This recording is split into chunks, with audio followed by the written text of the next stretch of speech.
Lots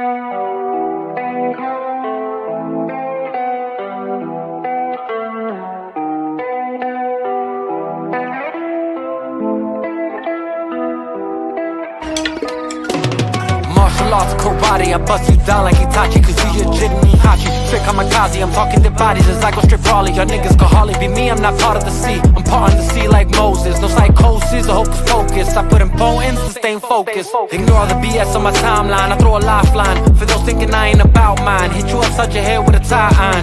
Can't be your time if it's my time. The set to be patient, I'm patiently waiting. It's driving me crazy, cause lately the odds that I'm facing is basic and basically tragically hating. Anticipating my fall, they want it all for themselves. So I make the call, no need to stall. I go and get them all off of the shelf. I take affirmative action, I'm blasting and laughing of how you're reacting to my satisfaction of cashing injections and Benjis and Wilsons. The life that you always imagined. Brother from the goal, yeah. If you ever see him go, it's Holocaust or Holy Ghost. Overcome or overflow, yeah. Either way it's overdose. Watch you walk or comatose, penetrating to your soul, yeah. Tit for tat and toe for toe, pound for pound and blow for blow. You would never see me fold, nah. Claiming that what you don't know, that is how you get exposed. Left for dead with bullet holes. Promise to leave it alone, promises all day.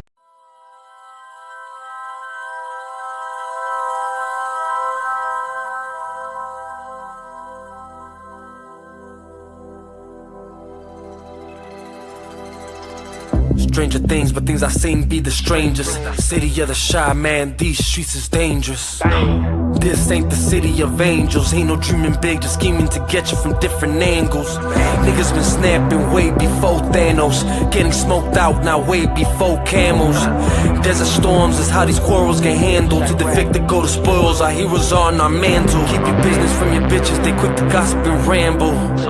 Dizzy Livia post to your scandals. One day you're the shit, the next day you're the asshole. So I got the shit emoji hanging out front on my flagpole. When everyone doubts me, that's exactly when I pull it. But there's certain lines you don't cross, you can ask Jussie Smollett. A little wait, I won't say another word. It was just something that I heard, and I know gossip be the worst. So one shot for the hood, one shot for my city, one shot for the fam, and everyone riding with me. Even one for the haters, even one for the bitches, even one for the snitches. Fact, all of my opposition. Best to keep your fams close, but your enemies closer. See who's really your friend and who's just there for exposure. Sad truth, you always live looking over your shoulder. Who can be trusted in a world that just keeps getting colder? Below zero, there's no heroes, just political criminals trying to take your De Niro. Hinder wake, leave the dead for the raven and sparrows. Let my people go, no joke, no J. Pharaoh. These blood-sucking leeches suck you down dry to your marrow. R.I.P. Miro, graffiti out for your mural.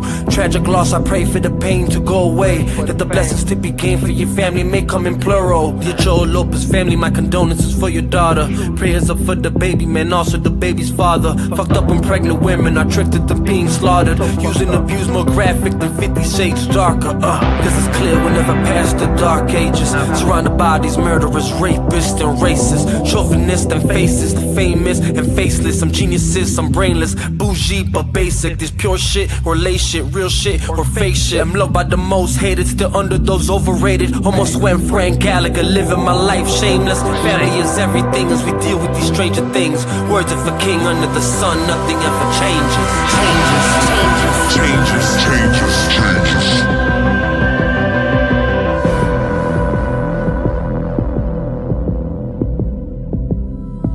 Family is everything as we deal with these stranger things. Words of a king under the sun, nothing ever changes.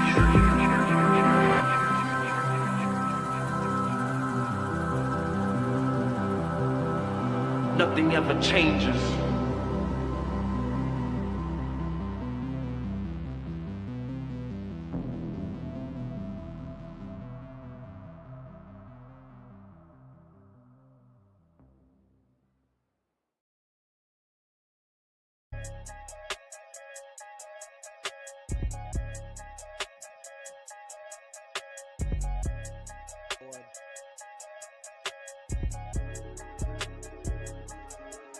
We going up, shit going down. We lighting them up, you best hit the ground. Shooting them up, one after round.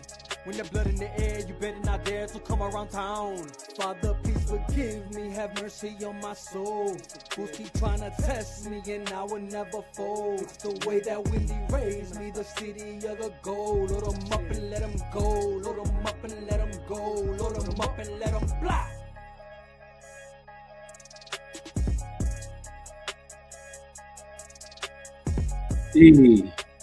You already know what it is. It's your boy Il Divino Vega. We in the Chop Shop, and I have the blessing and the honor to be graced by none other than the guys who just dropped full Eclipse. Wrds, Crew Rock, Aqrunitback. We in the building. I'm gonna put a pause on this right quick because we gonna get into some discussions here, and more specifically, obviously, the project you guys just dropped. As someone who just heard it, I gotta say, rocking with it. I mean, I'm at work, making my deliveries, I'm playing that shit, and it's a vibe. It's a vibe. Full Eclipse though, like, why that name? Because I was listening to, I was wondering, like, why Full Eclipse? Like, that was like just in my brain the whole time, like, why Full Eclipse? Why did you guys come up with that name? Like, what is it about? If you guys could speak on that right quick. Well, I'll let the man himself speak to it. Well, the whole idea was to keep it like within our culture, you know, Puerto Rican culture. So I did some research, and you know, Big Pun was, you know, for me, he's one of the biggest, you know, representations of us. Big facts. Big facts. So I did some digging, and he was apparently in a group called Full of Clips. And I was like, let's tie that into our project. So yeah, we came up with Full Eclipse. You know what I mean? Okay. Kind of like, you know, like a whole takeover type of, you know, like, you know, feel to it. Right. You know? Okay. I mean, so because what? And kind of too, like, you know, like I feel like hip hop is kind of like overshadowed, or kind of like, you know, kind of making it like kind of like, you know, like Full Eclipse, like we're taking over with it, you know, right? Type of feel. Okay. Because I was wondering if it was like something related to the other track you guys got called Lobos. And I was like, is there like a, you know, the whole like werewolf thing? You know what I'm saying? Like, you know what I'm saying? Transforming, like, Beard good. Yeah. Oh shit! No, but real shit. Now I was just curious on that because I'm like, Full Eclipse. I wonder where that comes from. Like, you know, again, because it's like that's a phenomenon that happens every now and then. You know what I'm saying? It's not like you see Full Eclipses all the time. It's like something that. So I was wondering if that was part of it too. Like, it's like, yo, this is a once in a lifetime type of phenomenon. Yeah. And everybody's gonna be like present to watch it. You know, everybody's gonna want to like tune in. Type. Was that also part of the equation to the name? Or yeah, I think so. I think when it comes to like coming up with these title names, there's like layers to it. And what's fun about the Full Eclipse name is just there's it's up to interpretation, right? Right. And I think that's what makes good art. 100%. If you look at, you know, the Kendricks and the Tylers and all of these guys in the world, you know, in the industry, there's layers to a lot of the stuff that they do. And I feel like great artistry comes from leaving it up to the audience to come up with their own interpretation of what we're trying to say. So 100%. that's also another layer to, I rock with that. to what the name is. And also even how the tracks go. Even in the tracks you hear like kind of references. I would send AQ about the hooks, or you know, things in the background, like there's one in Go Ill where Clue is talking about how he wants the song to sound in the beginning of it. So we're also giving you kind of another peel back the layer of that fourth wall of like behind the scenes of how we come how up shit went down. Yeah,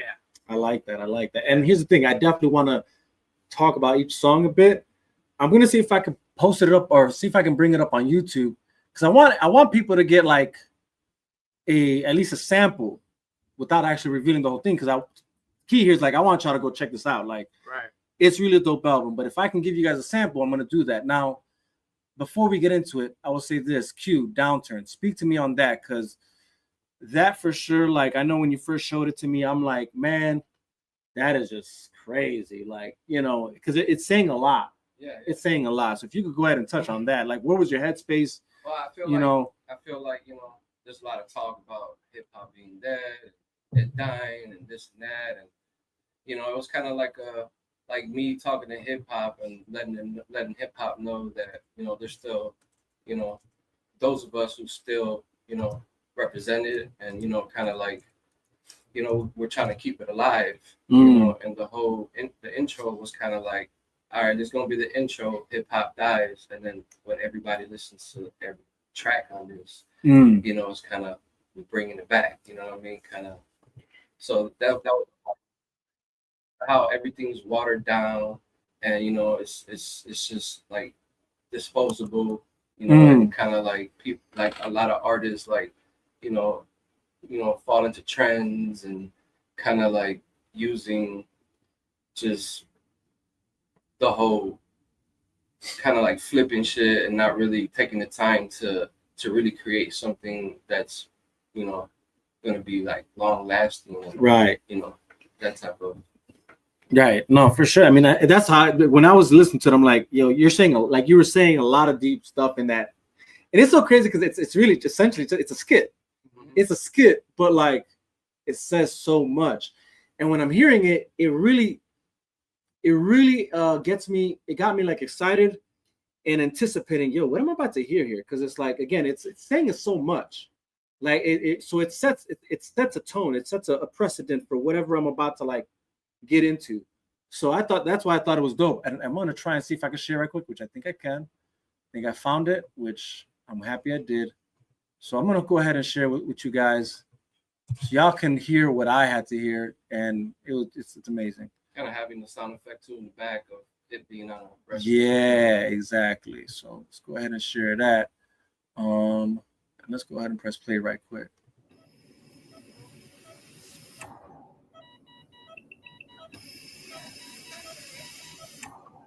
Damn. Crazy. Not to you, not like this. You were the voice of the unheard, the raw energy of the streets, the poetry, the struggle and triumph. You gave us beats that made our hearts race and lyrics that painted pictures clearer than any canvas ever could. But now, here you are, gasping for air, weighed down by a culture that once lifted you. What happened? You used to be sacred. Every bar meant something. Every snare, every sample, every mix had a purpose. Now it's all fast food, cheap, disposable, forgotten. By next week, the artistry gave way to algorithms. The message lost in the noise. Artists stopped crafting. They started chasing trends, pushing out music like assembly lines, more concerned with streams and substance. I remember when I want to pause it there. Right? People really should check. I don't want to, what I'm saying? People need to go check this out. But man, bro, you was like speaking there, bro. Like, what I'm saying, preaching. That was a sermon. Feel me? That was a sermon. The best comparison, somebody said it sounded like an intro to like Carlito's Way. Yes. Like you're about to watch a movie. Yeah, that's the very yes. I feel like that was like the best comparison or reference to what AQ did. Right. Intros like Carlito's Way. Right. Which y'all haven't seen that movie. Check it out. It's a classic. Yeah. Classic. And you know what? I even give credit to the second one. They tried to emulate that same thing, and I thought they did a pretty decent job with that whole intro aspect of like narrative is preparing, whatever. Anyways, who cares? We're here to talk about Eclipse.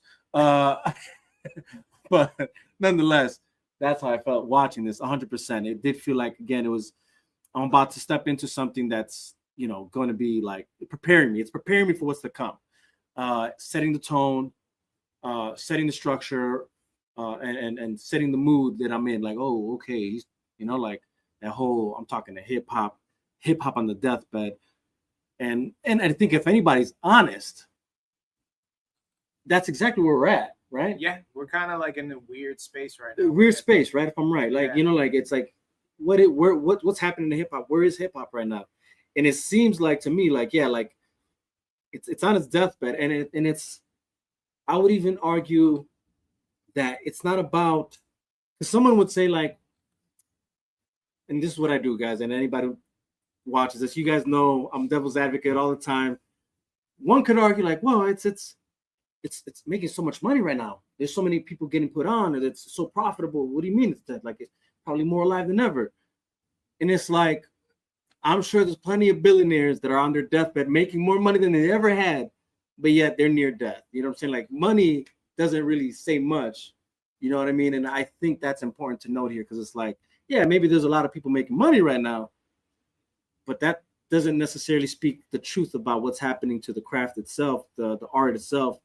And one can even argue, maybe not even just hip hop, maybe just music in general, or maybe arts in general, right? Like, how many of us can identify that the arts in itself have been, in a sense, corrupted by industry, by the sense of like profit over, you know, the bottom dollar over the craft itself, over the art, over the what one should be getting from it, the message, the emotion, the, you know what I'm saying? Like, I feel like that being said, I feel like, no, I that's why I think I really gravitated towards that intro. I felt like, man, like it's deep, right? Let's go to the next track. There's a lot to unpack here. Yeah. And shout out to you for that idea. That shit was crazy, right? When he came up with that idea, it was like we were too late to now record everything that we wanted to record for B-side type of content. Yeah. And it was like, fuck, I wish we recorded all the ideas that we talked about here. We recovered a couple of them on a couple of songs that we hear, but that specific idea came in late after the project was already being established. And I wish we kind of knew about that earlier. Yeah. Just so we can kind of cater to it a little bit more. Yeah. And maybe give you more examples of what the songs were going to translate into after their I see what you're saying. Yeah. I will say it seems like, okay, hold on. That's actually interesting, because, you know, I feel like some things are like that. They work like that exactly, where it's like you guys are building on something. You guys got something that's damn near done, and then it's like some idea like that just is inspired by the very things you just created. Yeah. So like, in a sense, it was like, was there really foresight for it, or is it like it just happened the way it happened because it needed to happen that way? In the sense of like, y'all were already creating that project, everything's already like, y'all got the track list already set. And then boom, the inspiration is, just comes. And it's like, now with that being said though, because it's interesting what you're saying, because now I'm asking, like, I wonder, like, so, and this is more like behind the scenes, understanding how this works, because one can argue, again, playing devil's advocate, is, well, why didn't you guys do the rest of what you guys thought you could do? Did you guys hold yourself to a deadline? Is that what happened? And it was like, we were trying to meet the release date that we had already put out there. What happened that you guys felt you guys couldn't? I guess. So I think it was, we've been preaching this in every interview that we've had. Yeah. It was so organic that, we didn't have time for that. And to your point, sometimes good things come within the building of the project. Thanks. And this was one of those where God blessed him with that idea, and we just tried to expand on it, and that's just the way it was, man. I mean, I'm glad we did save a couple of the joints that we did have, where we did voice record. Hey, Kenny, this is what I want this to sound like. This, but at the same time, organic was the best way to describe how we did this. We didn't force it. We didn't have a deadline.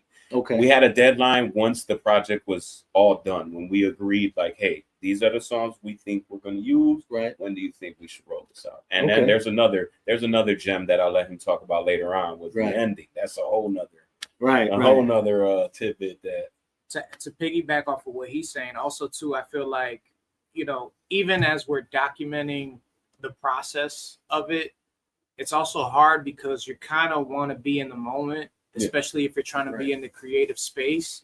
It's kind of hard to be like, wait, I love what you said there. Let's do it again. It's not, you're not going to capture it again. You get what I'm saying? Some things are like that. So some things are just like meant to be just in the room, in the moment, and you're just feeling the vibe of what's going on.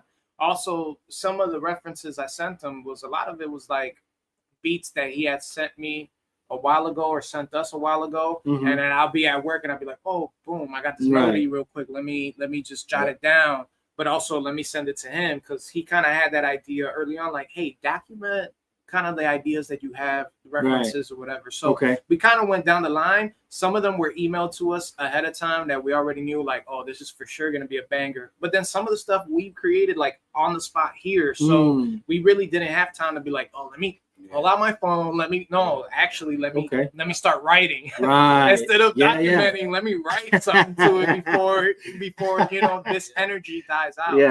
Yes. The majority of what we did was definitely what you're getting is like something that was made on the spot right there and then, not microwavable, not, you know, saturated or anything. It was just like authentic, as authentic as it can get. Yeah, as it could get. Okay, I like that. I feel like looking forward, I mean, on the next one, now you guys know. We got space for that. Yeah, we could have put a camera up somewhere and like have the stuff recorded, have somebody recording us. I feel like, you know, when you're creating something, like sometimes like you don't think about that. You're like, man, like I wish we would have recorded that or got documented that, you know. And a lot of times, like, you know, it's like when you get hired to, like, let's say for instance, like if I go to my daughter's game, they want me to record it. I'm not really there. I'm paying attention to the camera, and I'm missing out on the actual experience of the moment.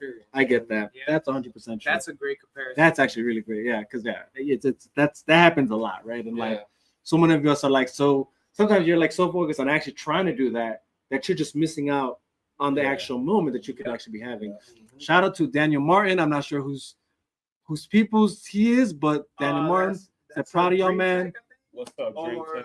Or is it Dream Tech or is it Martinez? Martin? It says Daniel Martin right there. Facebook. That's Dream Tech. Okay. So proud of y'all, man. Shout out to the Sevens, baby. What's up, Dream Tech? Shout out to the Sevens team. That's family right there.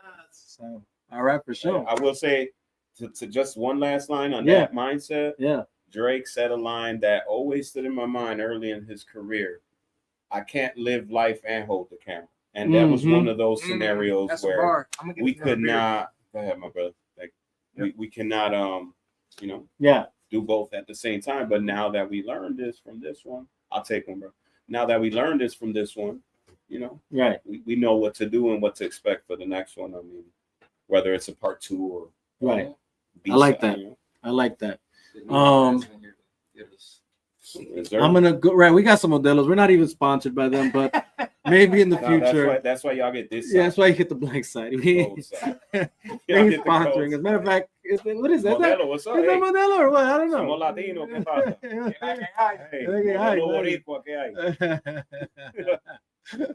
All right, I want y'all to go ahead and tune into this next one. It's called Go Ill. Go ahead and play that for y'all. Just a little snippet, because again, we want you to hear the actual project fully on your own time. And this is one of the ones too that we kind of give the raw audio in the beginning, and then it turns into what it became. Right. Okay, let's do that. To like robot voice that shit, put like news clippings of shit that's happening in Chicago, like just your standard like life in Chicago type shit. Be ready for whatever that's on land or the ocean. We make waves in this bitch, I'll never drown with these roaches. Ain't no surprising we run the game, it don't matter what this life try to deal. It don't matter what part you from, all you need to know them boys from the go is. Yo, check it. Regardless if I am not from round, when they hear the bar, say he pound for pound. Raiseway ain't no funny shit. You off the gram, they hunt you down. Fucking clowns, I've been through a lot. Everywhere's frowns. Think it's all capped to they body catching multiple rounds, and I ain't proud. Gentrify the hood, where do we go now? You ain't never been through it, don't raise your brow. Walk around, talk a town. While you build on sand, I'm on solid ground. A Puerto Rican man with flag in hand, booties all around. round. Locked in, my only move is win. Ask why so serious? Well, I find it hard to grin. I made my way about the hood. I ain't going back again, cause in the end, I tell my kids that's a forbidden sin. I might slide through for a plate and visit family them. And when they hear I touch down, they firing up and pouring in. I see ain't none changed except more drugs and more sin. I see familiar faces turn clucker, made me cringe. Stay ready for whatever that's on land or the ocean. We make waves in this bitch. I never drown with these roaches. Ain't no surprising we run the game. It don't matter what this life try to deal. It don't matter what part you from. All you need to know them boys from the go ill. Yeah, when I step on the ground, it's a minefield. I don't dwell on the past, I let time heal. Loyalty, I ain't taking no side deals. We don't snitch around here, we keep tight seals. You must be hallucinating. When I ride in the dark, I'm illuminating. Like a beacon of light, I'm rejuvenating. Like I rose from the dead over here, we don't sleep, we go broke for the bread. Full moon in the sky full of twilight. When we step in the booth, it's a highlight. I ain't really gotta lie when it's my life. I'm a hippie, I get trippy like a tie-dye. Nocturnal, alive in the nighttime. Ill like I'm sick with these raps. Pulling strings like a symphony act. When you're ill like this, ain't no skill to be had. Mind numb from the shit that I've seen. In or out, I'm just stuck in between. By myself, ain't no squad or a team. More than woke, got no time for a dream. Life's a bitch, got no time for a fling. But if she flirt, I'ma slide in them jeans. Made a life from these rhymes and these schemes. See my brother go clean from a fiend. A lot of my men on my can't. We played a lot of that. I don't want. Matter of fact, actually, YouTube. This is them. So don't strike me. Hey. Don't flag me for playing something that doesn't belong to me. It belongs to them. And they give me permission. Y'all give me permission, right? All right. We'll sign the NDA. But okay, first off, let me just say, like, when I was listening to that one, it was a vibe for sure. For me, I'm like, hey, like, because I feel like, oh man, here we go. So we got Robert Pins on. Thank you for hopping on. Says, yeah, buddy. Lily, thank you for hopping on. Love it. Appreciate you. He said you guys are too. You know what? I got you. I'm gonna see if I can make us bigger, and you tell me. I don't know if this is how we do it. Let's see. How you like that? Tell me if you like that one better. That's actually probably better. Can I move this? No, that stays there. Let me know what you think about that, Rob. But anyways, Go Ill. Talk to me about that, guys. What was it? Why the title? What was the inspiration? And I guess this was I want to say one of the early on beats that we got, right? So actually this was made here. Okay. The hook, I wanted it to be more of a chant type of thing. Yeah, that's what it is. A slower pace. Yeah. I'm a backpacker by heart. I'm an underground rapper by heart. Let's go. So if you understand, that's so hard to slow down your bars or something like that. So in your head, you're like, damn, this is spacey as hell. But I'm gonna keep trucking through it because it sounds hard as hell at the same time, right? So that's the end result, man. Kenny did his thing. This Savage right here with his mix, it goes crazy. That's all it was, man. Literally just getting to, be here and create and have no time limit to do so and just make the shit a banger. And that's what we did, man. Y'all definitely did that. He's being a little modest, but he had most of the hook already written down. Okay. Or the idea, he had the idea of the full like melody of how he wanted it, and really it was just like a matter of just like, okay, this is the concept of what you're basing it on, you know, and we like the concept of Go Ill and the whole thing. So Q had the dope idea of like, okay, cool, have Clue do the main vocal.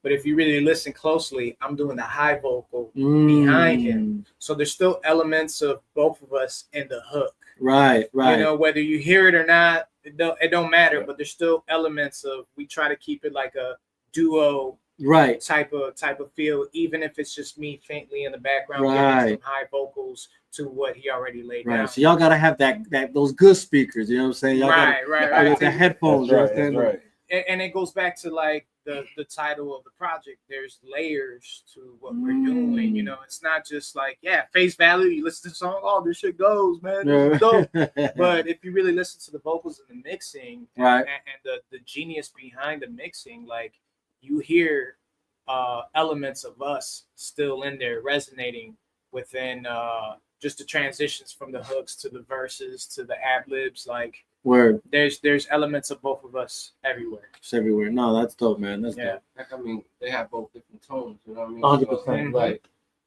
it just helps the the whiteness of the track. Hell yeah. The overall like feel. Okay. Like the hook, you know, the separation between the verses and the hook, you know. So oh yeah.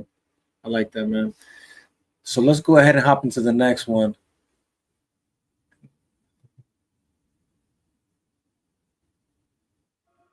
Idea for the Aqrunitback beat, just like this. So let's something like this. Do you know, get up on the beat, make it jump like this. Do you know, just it does like this. Make a bump in the trunk, let it fall apart, just like this. Just like this, yeah, just like this. Hey. That's the idea for the hook. Okay, I got a verse for it. Let me know what you think, bro.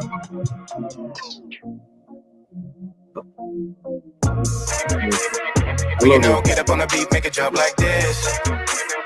Well, you know, kill shit, get it lit just like this. Make it bump in the trunk, let it thump hard just like this.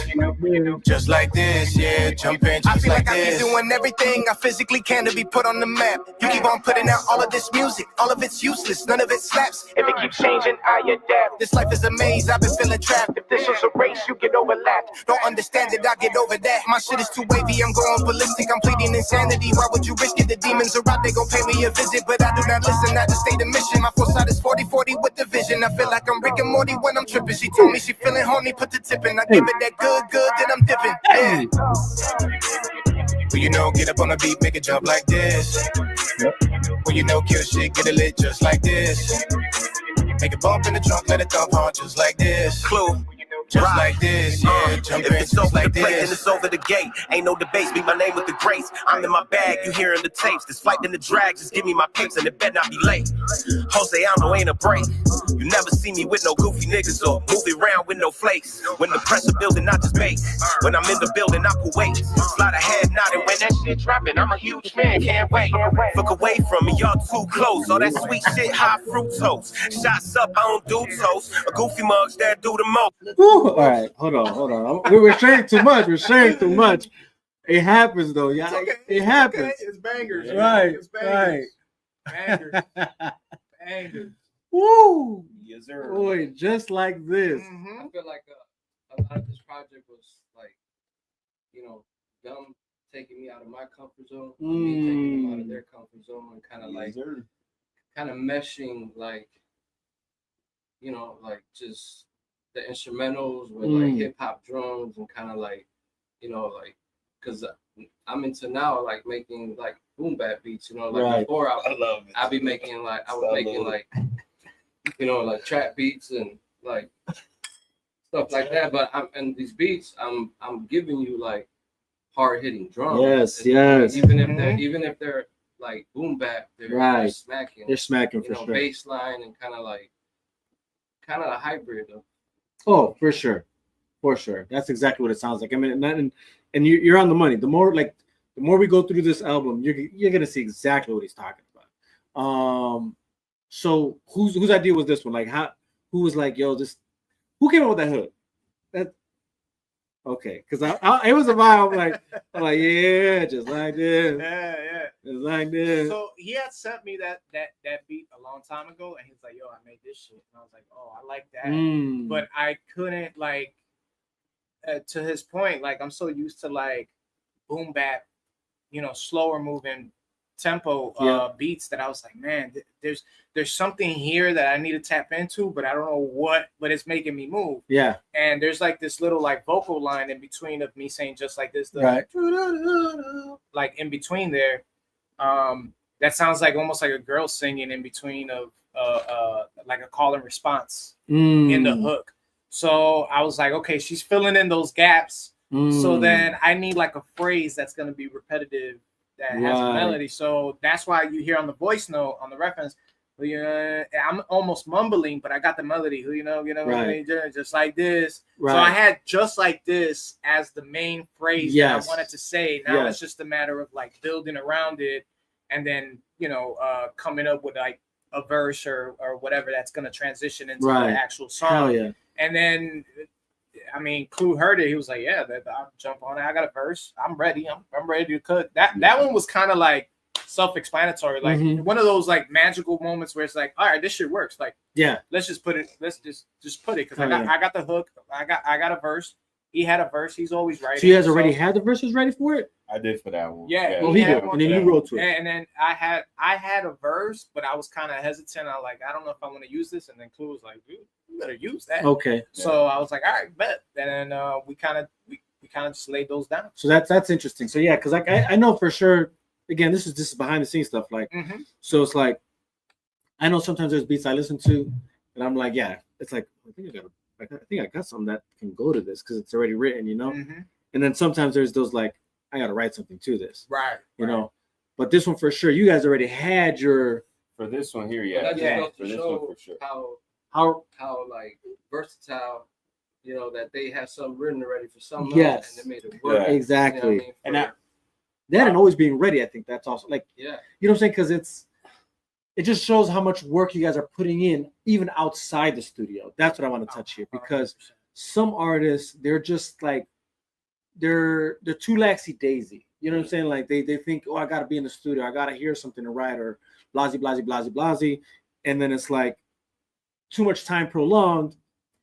When you have a moment like this with this track that you guys had, it just shows that you guys are even working outside of the studio. You guys are putting shit together on your own time. You guys are constantly writing stuff, that it allows a moment like this to just organically happen where you're hearing something like, I got something that works for this. But go ahead, you were gonna say something. Yeah, I want to shout out 7 because as an artist, right?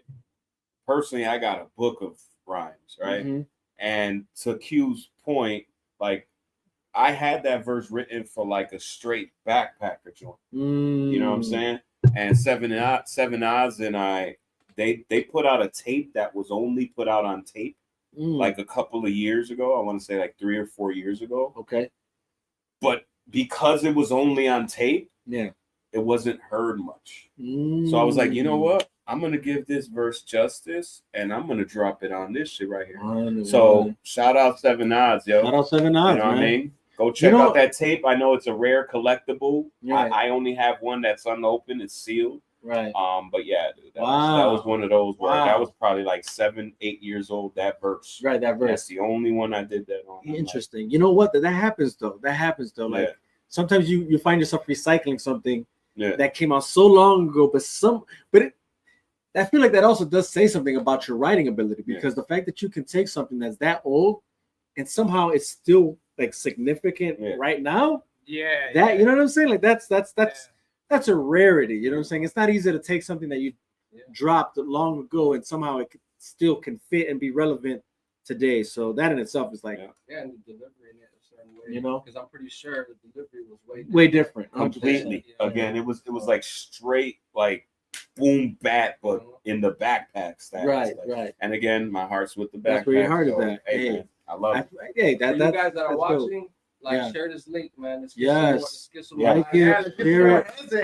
And comment. Please comment if you have questions. If you guys have curiosities, ask anything. Honestly, it doesn't even have to be like to the project. If you want to know, I don't know what their favorite movie are, what their favorite food is, what their drink is, what they're drinking right now, how they like their drinks, go ahead and comment on in there. I mean, what sex positions they're into.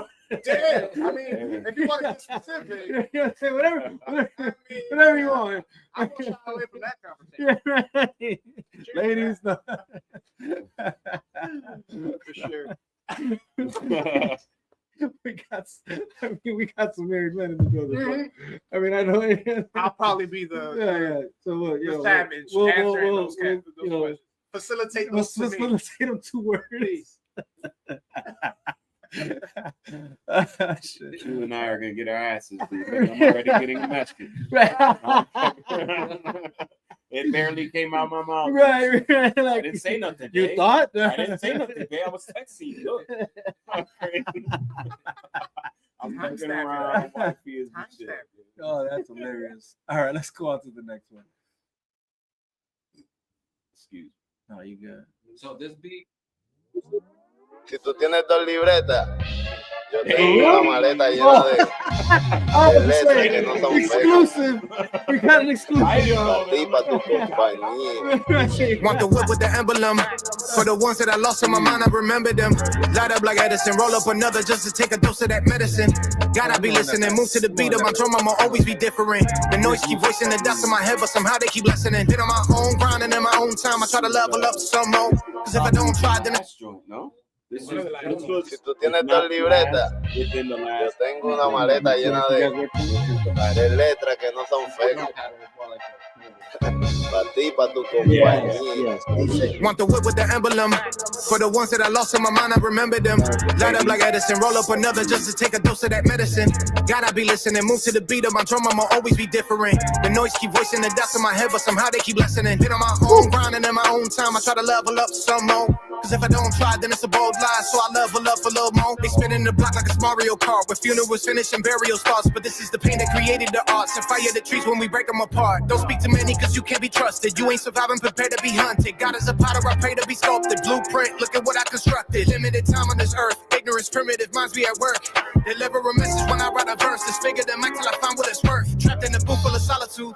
Answer the call if your purpose is calling you, smoking it down. Floating on clouds, I shatter the skies, I'm falling through. I'm building the path till I'm reaching the peak. My motive is clear anytime that I speak. If you are the future looks bleak. Room to the feet cause we came for the sweet. I'm switching my mood, I'm taking a cruise. I keep it 800, my credits improved. Don't ever forget it, we paid them dues. We ain't running no miles inside of my shoes. Don't get it confused. Don't get it confused. I'ma always show love and give you respect. You caught in a jam, I might write a check, but I am from there, been watching your steps. I know the next move, like I'ma call tech. You ain't got no clue. Don't get it confused. Ay. This here's cause and effect. I'm built for this, ready like ballers in check.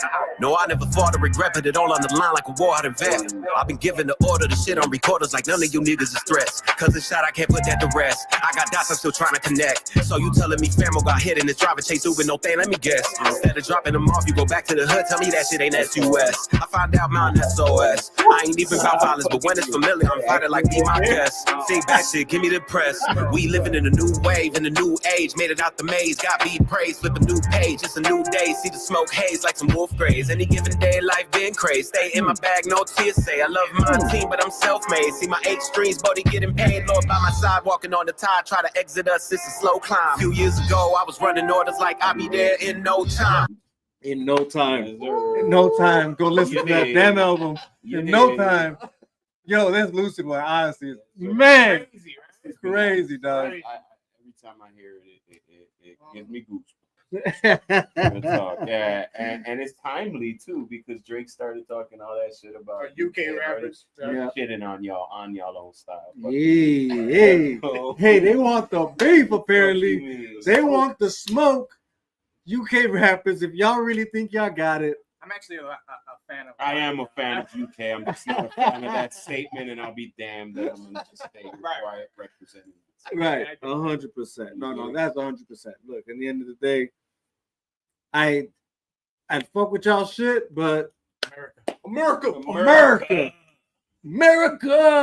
Fuck yeah. Oh shit. All right. Lucid though. Let's talk about it. Yeah. Inspiration, where'd it come from? Whose idea? How did it come up? This was one of those. Was it brewing?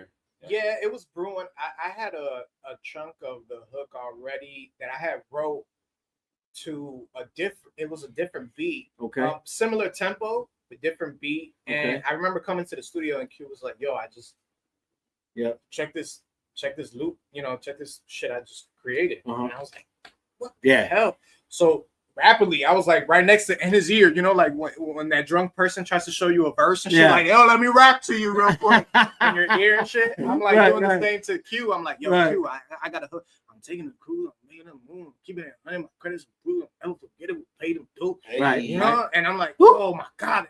that goes perfect. And he's like, yo, that fits perfect. I was like, okay, I can lay that part down. Okay. And so I think Clue was still out. And I was like, okay, I can lay my verse. I got a verse down. Right. That was one of those verses I actually wrote on the spot. I didn't have those like set up. I had to write that one on the spot because of the tempo and just where AQ's head was at with the beat. Right.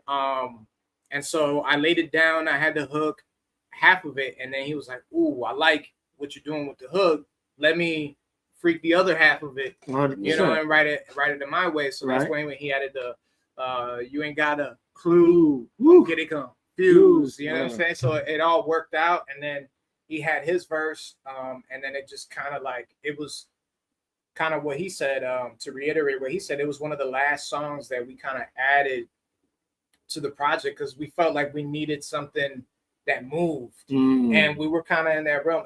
AQ was kind of in that realm, and I was like, man, I think that would be cool to have like a UK grime, trappy, you know, kind of like that drill shit.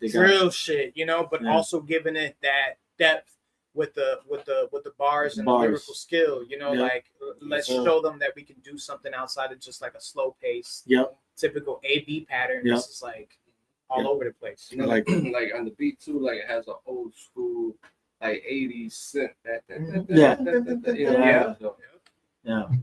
And now this beat, actually let's talk about that. The beats, is that all you? Yeah. Okay, so that's something we got to clarify here. So every beat you're hearing, the man himself, Aqrunitback, mastered engineer, this guy right here. I mean, anybody who those of you guys who watch me, you guys know I call him the Wizard. And this is his Cave of Wonders. This is Narnia. This is Narnia. He's this is his Matrix, and he's the what they call it, something master, the code master.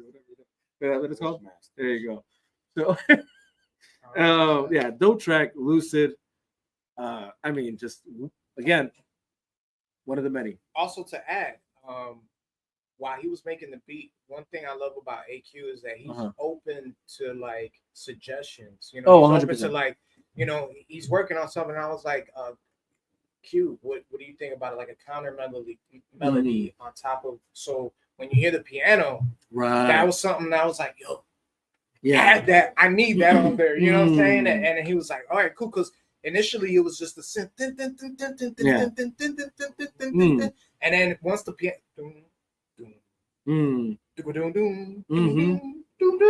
Yeah, I was like, yo, it just took a turn to like a more darker street, like cinematic feel. 100%. And so one thing I love about what AQ does is like he could take your idea and be like, okay, that's what you want, or that's what you're thinking, all right, let me boom, and then and magnify elevates that, elevates it. So that was something that I was like, oh crap, this is crazy. We have to. That beat is sick as fuck. And then what y'all laid down on it. It's just one of my favorites, and it's streaming very well right now. So thank you guys. Yes, for sure. Yeah. Lucid. Check it out if you haven't. And for those who have, much love. And matter of fact, like if you are listening to it, make sure you're sharing that shit with whoever you know, family, friends, you know, and then just keep playing that shit. What is the definition? Well, because to my understanding, lucid is like almost vivid, but in a dream. That's the thing. Lucid is the opposite of vivid. Vivid is something that's clear. Like expressed clearly, easy to understand. Is that lucid? Yeah. Okay, what's vivid then? Bright colors. It has to do with color. So colors are vivid. Lucid are like visually bright. Because I thought it was the other way around. The second one too is bright and luminous. Yeah. So the idea of the title of the song was expressed. Like for me, it was like it was that one. Okay. Easy to understand. And for me, there's a new car brand, and I'm like, hell yeah, do that shit. And people accidentally click on our song looking for the car. Yeah. But you let's go. People was thinking algorithms. They might stumble upon this song. Right. Genius. No, but I'm big on like less is more. Like I feel like when you try to do too much on something, it's just it doesn't work. I feel like less is more. So that's the heartbeat behind it. Like dope. It's simple, it's easy. Like you could hear everything. You know, there's breaks and it's like, you know, it's just spaced out. Hell yeah. Hell yeah. I like that shit. I fucks with that shit. All right. So let's go ahead and listen to the next one. And shout out to those that are viewing. Please like, please subscribe, please share, follow, all that. And at the end of the live, I'm going to go ahead and also put in their links or their what are they called? Not tags. You just handles. There you go. So you can also give them a follow to keep up with their work. But let's go ahead and bounce into the next one. He's gonna give y'all $100 for the one. right. I get up to 100 shares, $100. Never seen it before. It's so weird. Never seen it before. It's so weird. We're tremendous people. Had to pull the plug and go. It's 30, man. 30, 40. Where are you? It's like you know what? Let's tap on that a little. Back at it. I got like 1,000 followers. You got like $1,000. Are they? Had to pull the plug and go roll. Flick the location on the watch and the phone. Time for no distractions. Leave a message at the tone. Been marinating something all along. I can't tell you everything I'm living, man. Fuck the song. Had to pull the plug, disconnect and go roll. Flick the location on the watch and the phone. Time for no distractions. Leave a message at the tone. How I look like with my business just for y'all to sing along. I ain't out there reaching just for likes or live my pride. How I look in pride of waiting for a bus ride. Dripping bang bang. Now you capping shit alive. See you sitting high, I'ma bring you down to size. And if we talking business, I'ma look you in the eyes. What's up? And if I said some pookie shit, I leave your ass to dry. It's a small world. When you grew up in the shy, they say he a friend of ours. Now I'm plugged with the guys. Hood the politicians, I ain't here to pick sides. Roots run deep, DNA never lie. Wind chills, yup. You could catch a breeze when I ride. Me and words got the world reimagining their lives. I'm tired of being patient, say it come in due time. Don't be nigga, my shit sticking, spitting space when I rhyme, cutting everything up like them books is mine.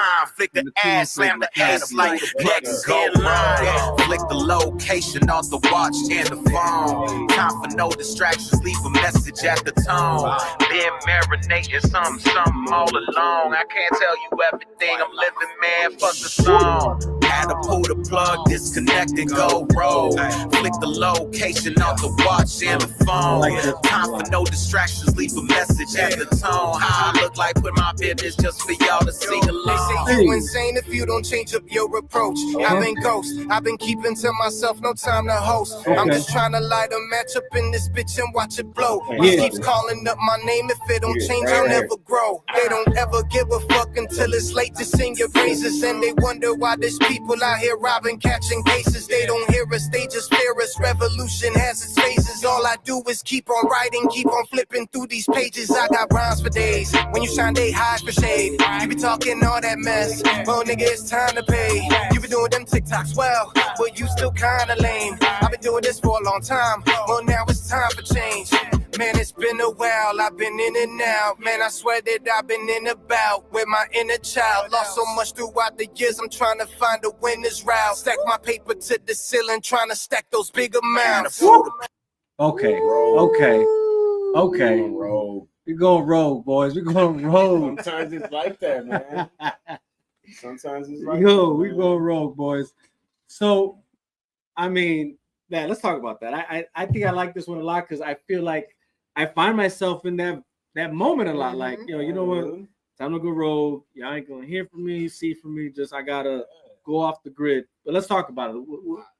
Where did this come from? I feel I'm an 80s baby, so I'm here. I'm tired of living on here. You know what I'm saying? So sometimes it's one of those where I just want to disconnect, man. I just want to do what I gotta do, focus on me, you know, turn them stones that haven't been untoned, and that's what we were on this song, man. Just really going in and talking about how sometimes it's okay to disconnect. You know? Don't ever feel bad that you got to disconnect so that you could reconnect with other things. It's like one of those slow down to speed up type mindset. And that's what it was for me, man. The words just killed that shit. Beats banging. I mean, to me, he had the whole formula down. I mean, I think this is, and he'll be modest about it, But like I feel like one thing that makes us interesting as a trio is like everybody has their own like strengths and it shines on the project, right? Right. Like I feel like everybody plays their position so well, you know, and with Clue, these like really boppy driving, you know, kind of trying to take the plug and go, bro. Like I feel like Clue's delivery excels in that space. Like it just shines, you know. And I'm more so like the sidekick on that one, you know. At least that's the way I feel that's myself. how you feel. Yeah. You know, it's up to interpretation for I whoever listens to it. But for me, when I listen to it, it's like I'm just along for his ride. Right. This is his world. So I'm kind of like, okay, let me join that. You know what I'm saying? Because I'm more obviously, as you can tell on the project, the more up tempo ones, I'm kind of like going crazy. Right. But he's like, no, slow down, You gotta slow down, young bull. There we Slow down, young bull. You know, that's how I feel. But it translates on the songs. You know what I'm saying? Like, and so when he showed me his verse and the hook, I was like, oh, and then AQ. Even for him, I think I don't want to speak for him, but even listening to most of the type of production that he makes to slow it down with the piano sounding ominous and just like the vibe of it, just like sounding like some drive music, some rider music. Yeah, it was to me like, oh, it took this to a whole different realm, to a whole different space, you know. So no, 100%. So for me, it took me to reiterate what he said. It took me out of my comfort zone because I'm used to more up tempo, faster type beats, and this was like, okay, can you slow down your writing, the brakes a bit, and really, you know, try to say something in this, you know? So 100%, I feel that, and I feel like, you know, like I feel like we're kind of like speaking through each other. Like I feel like a lot of the stuff that they did on this project, you know, I'm kind of speaking to them too, because you know, I'm connected to what they're saying too. Yeah, you know what I mean, 100%. Like that song too is like, man, like sometimes I don't even want to look at my phone, you know, so much like going on. It's like, you know, like sometimes you just want to like just be free. Yeah, 100%. Of like just social media and like even just people in general. Like, you know, I feel like a lot of the times, like for me, I get this a lot. Like people don't call me like to fucking like, yo, what's up? How you doing? You know, it's always, oh, what's up? Can we do this? Or can you send me that? Right. It's always business. Yeah, it's always business. You know what I mean? So it's like sometimes I just want to like separate it and be like, I'm cool, man. Yeah. You know, like, and I had to learn how to do that because, like, you know, when you out and you doing stuff, you know, sometimes like you gotta leave that phone alone. 100%. Like, you're not really in the moment anymore. Yeah. You kind of, you know, and I'm always thinking about music. I'm always thinking about the next thing. So I had to learn how to separate, you know, living and the music stuff, because it's I think you're right though, but I think it's tough on us, especially because it's like, I think it's one thing if we were already there, you know what I'm saying? Like once you're like, then we'd be able to balance it too. Right now it's hard to balance it because it's like you kind of have to put in that extra work. I have to be extra vigilant because if not, this doesn't get done. This doesn't get shared. This doesn't get so like you. So I get that for sure. It's tough to like be able to live your life, but then somehow like, all right, I gotta share this, or like, okay, let me engage right quick because if not, you know, I'm you know, since I'm not Kendrick Lamar because I'm not this. It's like you know, it's easy to get forgotten in a sense, you know. So like I have to stay relevant. I have to stay consistent. So I feel that for sure. And to piggyback off of that, not to cut you off, but like on top of being Latino, being Puerto Rican, in a primarily hip hop culture, Black culture, it's kind of hard to break through. So like that's a consuming thought all the time. So it almost feels like you have to work double. Yes. To show like, hey, I'm good at this thing, you know, that I'm in this culture that I'm in. So it's all consuming. And so it's hard to disconnect, unplug, go rogue, you know, because you want to, because this is all we think about. This is all we like obsess about is like the writing, the showing up to the studio on time, making sure that we're recording and we're being efficient with our time. 100%. And so we're not wasting his time, we're not wasting our time. It's something that's like going 24/7. Those are wheels that are turning 24/7. 100%. Shout out to everyone on IG. Commenting. Sorry I didn't get to you guys. What color is the carpet? Don't worry about that. Don't worry about that. Hey, and shout out to Estrada. I see you on Facebook. I see you on here. Black. Appreciate you. How about Words? Mom's rice. Oh, hey, the rice was fire. It was the talk of the town. I got the recipe now. Live. I gave AQ the recipe. So. Okay, we got Need Rentas nephew. You should get a neon sign with the same Chop Shop letters you got on the screen. You know, we'll work on that. Thank you. Appreciate that. Way better. I couldn't see who was there. Okay, yeah, bro. We fixed that earlier. Don't you love family though, bro? Oh, honestly, no. Like family. Shout out to the family. As much as we say, man, I wish I had these people listening to me, or why don't I get as many followers? The family, yo. Yes. As annoying as it seems sometimes, I love y'all. It's this type of shit. Like, nephew, get this. Yes. Get this name. No, yeah. Like they'll keep it real even on a thread. My aunt is a real one. I love her to death. Shout out to Edwin Olivo. Edwin Olivo. Oh, yes. Vito, we love you, bro. The Domino King. That man. Hyper E, thank you for hopping on. Who else we got here? Ill Beast Mode, thank you for hopping on. All you guys who are hopped on who hopped on IG, Facebook, YouTube, Hyper, Rumble as well. Thank you for hopping on, guys. If I had my glasses, I'll read all your names. Right, and Loki, we may have noticed them a little too late. It's all good. We may have noticed them a little too late. Catch them on the. I should have. I gotta remember to tell guys on IG like, hey, like within the hour, you gotta go somewhere else.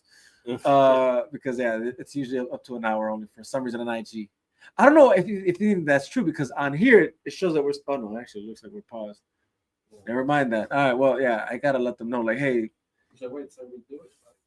No, I mean, maybe we just hit an hour right now. Yeah, just hit an hour. So hopefully we caught them on time to let them know, like, yo, man, yeah. It's all good. We'll catch them. Catch them on the reruns. We'll share the link to YouTube, Facebook, and all that shit. For sure. Okay. Any comments on YouTube? No, it would pop up here. Oh, okay. It would pop up here. Luckily, StreamYard allows me to see. So these guys that commented, I'm assuming they're on my YouTube artist YouTube. So that's why they're able to see the comments. My personal YouTube, I gotta go here to see who's commenting. Gotcha. But then IG, for some reason, I gotta go to IG to also see their comments. But between YouTube, X, and Facebook, my artist page, we can see the comments here. Gotcha. But please, actually, again, back to that statement, engage with us. Any questions, please ask, like, share, subscribe, all that fun stuff. To get back to what you were saying though, two things I want to add is that I feel like the internet, it's been like a boon moment for artists, especially underground artists, to like help us get out there. But at the same time, it's the internet's for sure also, like I say, it's been it's too loud, right? Like, there's so much going on. Going rogue is sometimes what you got to do, like to just disconnect from the world for a moment. Not even just like, so like even apart from the artist stuff, just in general, like there's so much going on. It's like, you know, like even some place like X, like maybe this is more X and maybe IG, Facebook, not so much, but like you can hop on and it's like you're being bombarded with like just shit that's going on in the world, and it's like I don't even think our brains were like made for this. We're consuming so much information that I think that's why we have like high levels of anxiety more than ever, stress, depression, more than we've ever seen before. Which the only correlation to it is it seems like it would be media, especially social media. Just you're too connected to a big ass world and all you do is live in a small ass city. You know what I mean? And before this existed, it was like all you concerned yourself with before was what was going on in your city, in your community, within your family. All of a sudden, now I'm concerned with what's going on a state level, on a country level, on a world level. And it's like, holy shit. Right. You're saying you're being bombarded with all this information. And I think that's, A lot of it is you not know, even and a lot of it, false. yeah, a lot of it's not even A real. lot of people believe that shit. Yeah, a lot of it is just to get clicks and views, you know? And we're all like, oh shit, you know? So like, dude, the amount of people I come into that are worried about something that just happened or something that just passed, I'm like, yo, chill out. Like, what like, dude, it's not that serious. Like, Also, calm I down. think to add on, I feel like some people are oblivious to the fact that a lot of these platforms are built to feed the ongoing algorithm that you already like. The beast of the algorithm. So yes, the beast you're of the thinking algorithm. you have this individual perception or There's no perspective or opinion Mhm. on something, and it's really just validating your thoughts. Yeah. It's really not challenging your thoughts. Like you, it's something opposite of what you you think. really have to go out of your way to really get Yeah. everything, the bigger picture, and for the algorithm to understand that that's what you're into. Because if not, if you're just like consuming and feeding that whatever you're into, that's all it's gonna feed. Yeah, you gotta kind of like I just saw some shit on some alien spaceship headed to the fucking to Earth, and then I watched it. I was just reading it, just because it was interesting, and now all I'm getting is alien shit. Yo, shout out to anybody who does believe in aliens. No power to you guys. But it's like they feed you what you Right. expect. But that's exactly right. That's exactly right. Or even like we said earlier, like it somehow knows what you're looking at. Oh no, this wasn't with you guys. My bad. This was at the barbershop. We were talking about it where it's like somehow like I'm having issues with like my chest, and somehow it knows that I'm having issues with my chest, and I'm coming across videos, ads that are talking about. Do you find yourself finding having issues with your chest? These might be symptoms to why or whatever. And it's like, holy cow. You might have respiratory failure. Yeah. Right. And God forbid you let your kid use your phone. Oh, man. Now you got all kind of weird shit on you. Right. Everybody like, and it doesn't go away. What you into, bro? I swear it's my kids.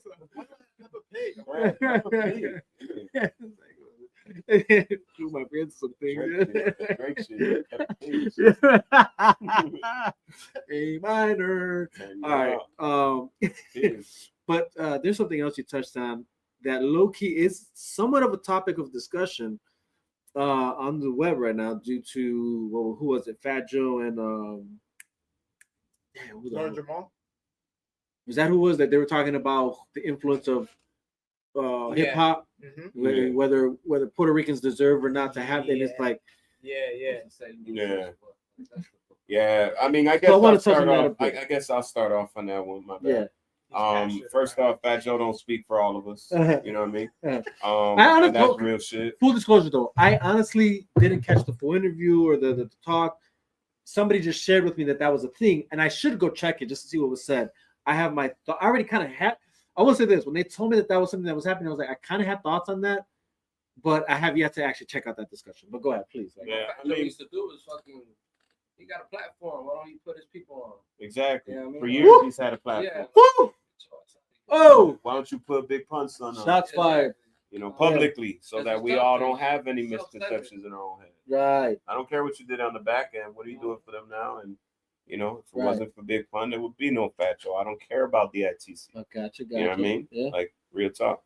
And I don't even know what the insides are. So forgive me if I'm maybe just being Puerto Rican about it. That's real shit. That's you know? real shit right there. If it's involving all of us, then we gotta act like all of us. 100%. But as far as like the culture, like who started it, honestly, I don't care about that shit. You know what I mean? Like if you fail to understand and accept the fact that brown, black, and every shade in between is the same, you're lost yourself. Okay. You know what I mean? Like that's bigger than hip hop, you know?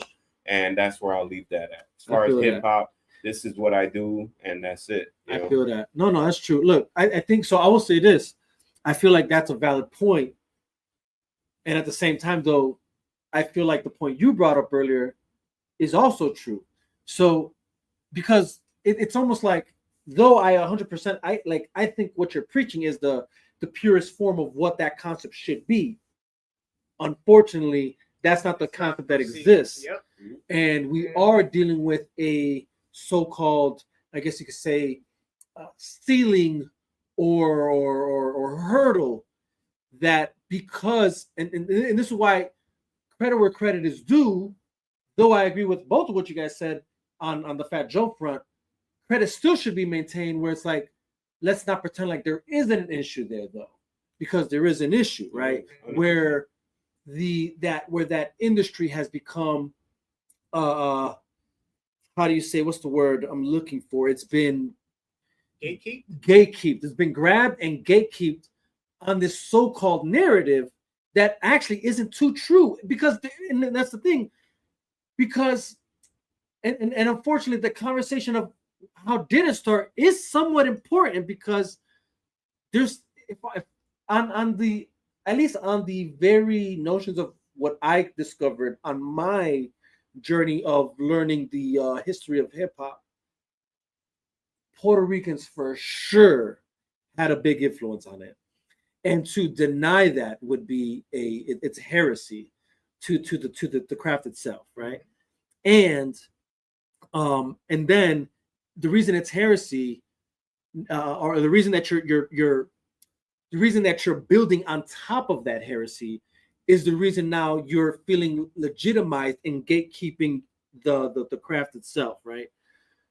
Now, that being said, I feel like if it does take us to it makes us work harder now because of that gatekeeping. Like we have to work twice as hard. We have to 100%. In a sense, and this also, and look, but also accountability where accountability should be had. That's also on us. You know what I mean? Like that's like, well, where are we at then when it comes to that, right? Where if we know that there's that hurdle of the gatekeepers, that if you're not one of us, you're not us, unless we solidify it for you. And somehow, for some reason, it seems like everybody else has subscribed as that being the regulation. Right. Well, I have to be solidified by you to be a part of this. Now, unless we come together to say, well, fuck your solidification, I don't need it, and actually work together to like just do our own thing.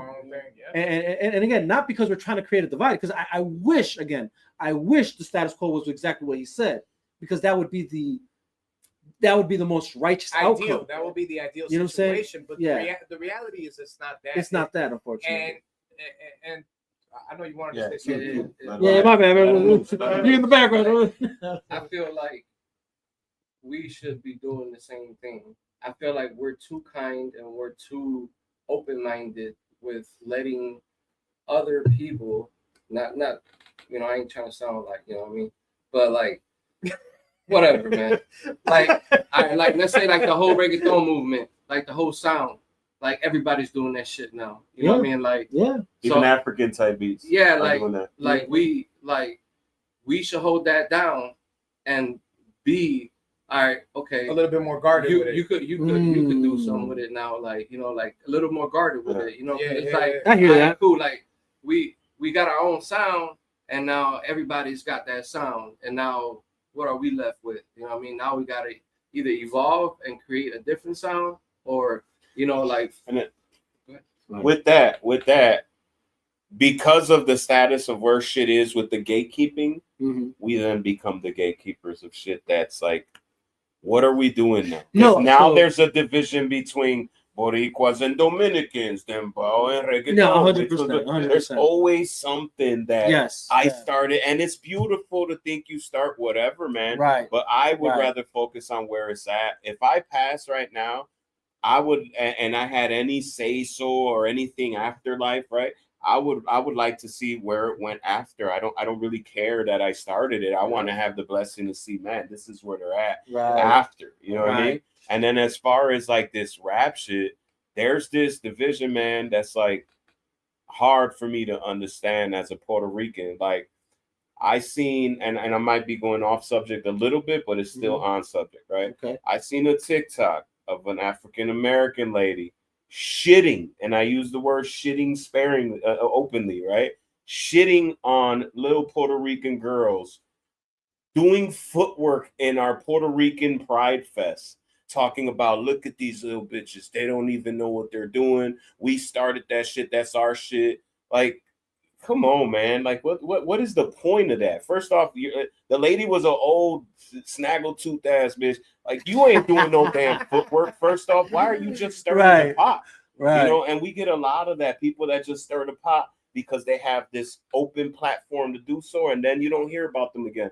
But then they become famous and get all this money that we should be fucking getting off the clicks of our 100%. music, you know. But this person, because they stirred up the pot, now they got the algorithms working with them, and now it's just a bigger shit clusterfuck than what it originally was. You know, and that's where we need to focus on, man. Like, that's why every time I talk to any person of color, like, I let them know and I show love to them, you know, and it's just what needs to be done. The part of all this shit, and this might sound cheesy as hell, is love, man. Right now, everything that's happening for any colored person, whatever shade you are, if you ain't hyper white or some other shit, it's all to divide us. In the 80s, my pop's best friends were all black people. In the 70s and 60s, my grandfather's friends were all black, brown people. Now in the 2000s, it's like we don't have each other to fall back on. Now they're dividing us through the same shit that we love. We love this music that's supposed to be empowering us, and low key, this shit's dividing us. No, true. But I feel like, okay, if I'm going to be honest here, let's just keep it a buck, though. Again, accountability has to be where it's held.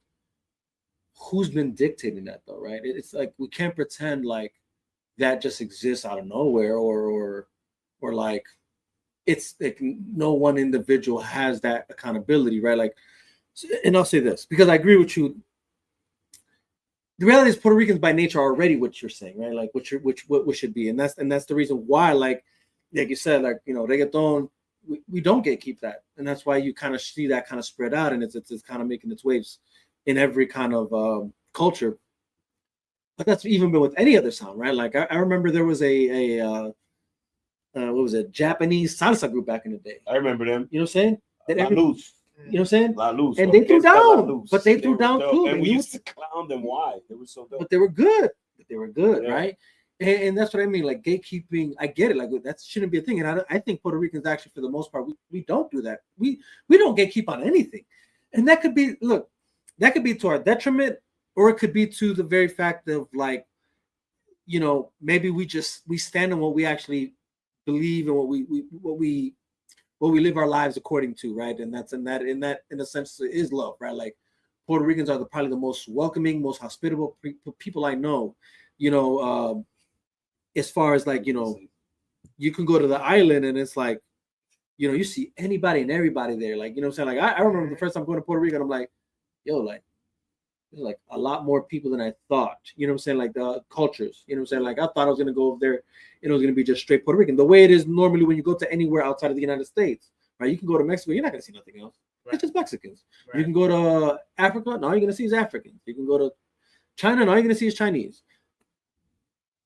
I thought United States was the exception, right? Thinking Puerto Rico was gonna, like, I'm just gonna see Puerto Rico. No, Puerto Rico's it's you see a melting pot of different cultures.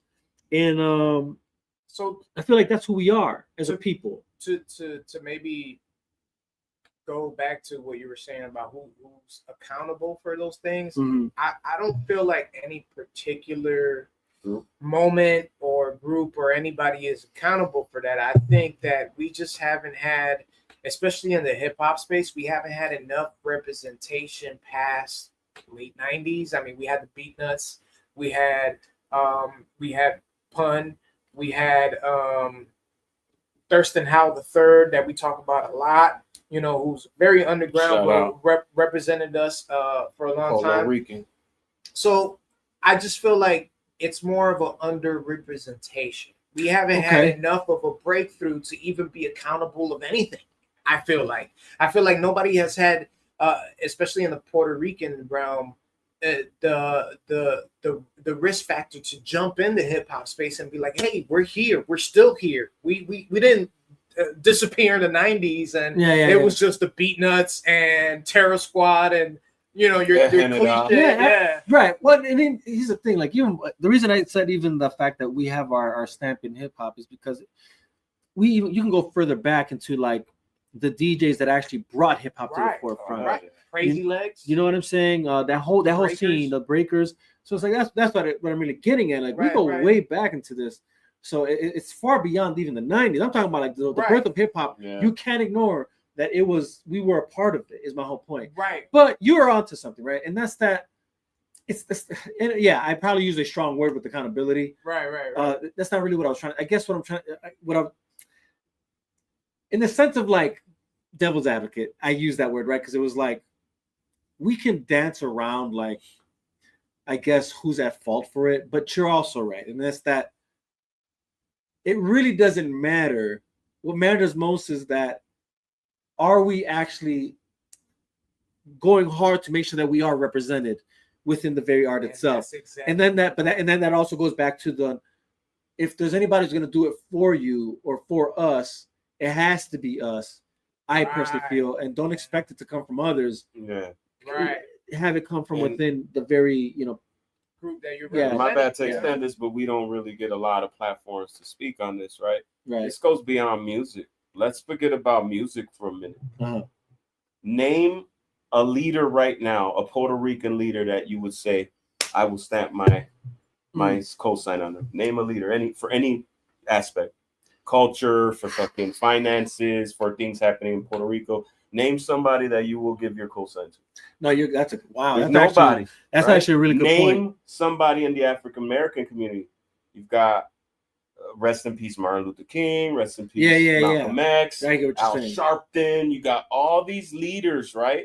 Obama, right? That's our problem right there. Let's forget about music. We need to find people that are going to make movies so that our own people can learn about our own history. Like Dr. Pedro Albizu Campos, he needs a fucking movie / documentary / just like Apocalypto. Tainos need their own fucking movie. Arawaks need their own fucking movie. Forget rap, man. No, you're right. You're right. What I do for fun and what I love to do, right? But I want my kids to learn about who the real leaders are in our culture, not because of music or acceptance to music and fashion, right? That's the world. No, because you're onto something there. And it's not to say that we don't have our people within history that have made some form of a stamp on history, right? And they're erasing them. They're erasing the people that have already made that stamp are becoming erased. Our new generations don't really know about them unless they're in Puerto Rico. But the people here in the diaspora, we don't know shit about them. We don't even know where to start. Right. And that's a problem, bro. True, but now then this is where this is the circle. Because then who does that fall on? Yeah. Who's accountable for that, right? Because again, we're just going in circles. We're going in circles. So I feel like this conversation is it can go so many ways, but I think at the end of it, the foundation is what are we doing to repair? What are we going to do? Yeah. What are we going to do it now? What are we going to do now to repair that and proactively? Yes. To push that that agenda. You know what I'm saying? Of teaching, of showing culture, of representing what we are. And I feel like this project holds that. Can we? And let's make sure that. Yeah. Let's circle back to the project because that's what's beautiful. Segue back. Even me as an audio engineer,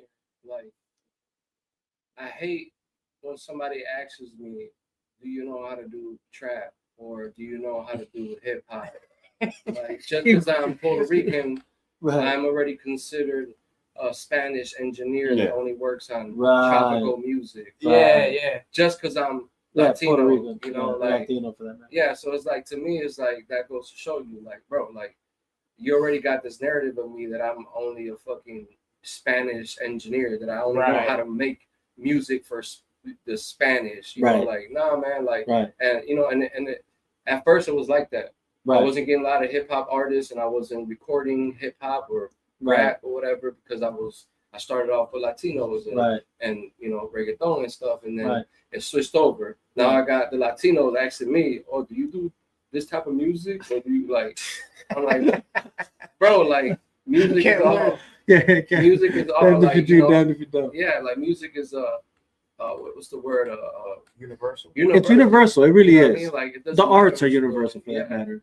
Yeah, and yeah, no, that's 100% true. And then I guess this is why I keep circling back to, well, who's accountable for that? And I'm not saying we have to have an answer for that. I really, we can probably dig deeper into that and figure out who that is. I guess for me, like, there's probably like the more obvious, like the most, like, I guess obvious, like, moments that you can say, like, well, this happened here and this is why, whatever, blah blah. But you know, I guess I feel like we just adopted. I feel there's no answer. I feel it's conversation like this that does work because there's not enough conversations like this. That's right. There just isn't enough Puerto Ricans speaking their side to this. Yeah. Like, there's a lot of, well, we started this and we did this, but there's not a lot of platforms to let us speak our mind, you know, that are involved with this, right? To actually say something. And again, it's way bigger than hip hop. Yeah, but that's Dead Press, referring Dead to Bass it here. is bigger than hip hop. Yeah. We need to come together on some Also, we other could shit. talk about the industry not giving opportunities Yeah. to Yeah. a lot of Puerto Rican descent artists that are out there, because we're not the only ones that are out there, you know, representing our culture, right? So, you know, again, it goes to me, the only finger I could point is underrepresentation. Yeah. Right. Yeah. And no, go ahead.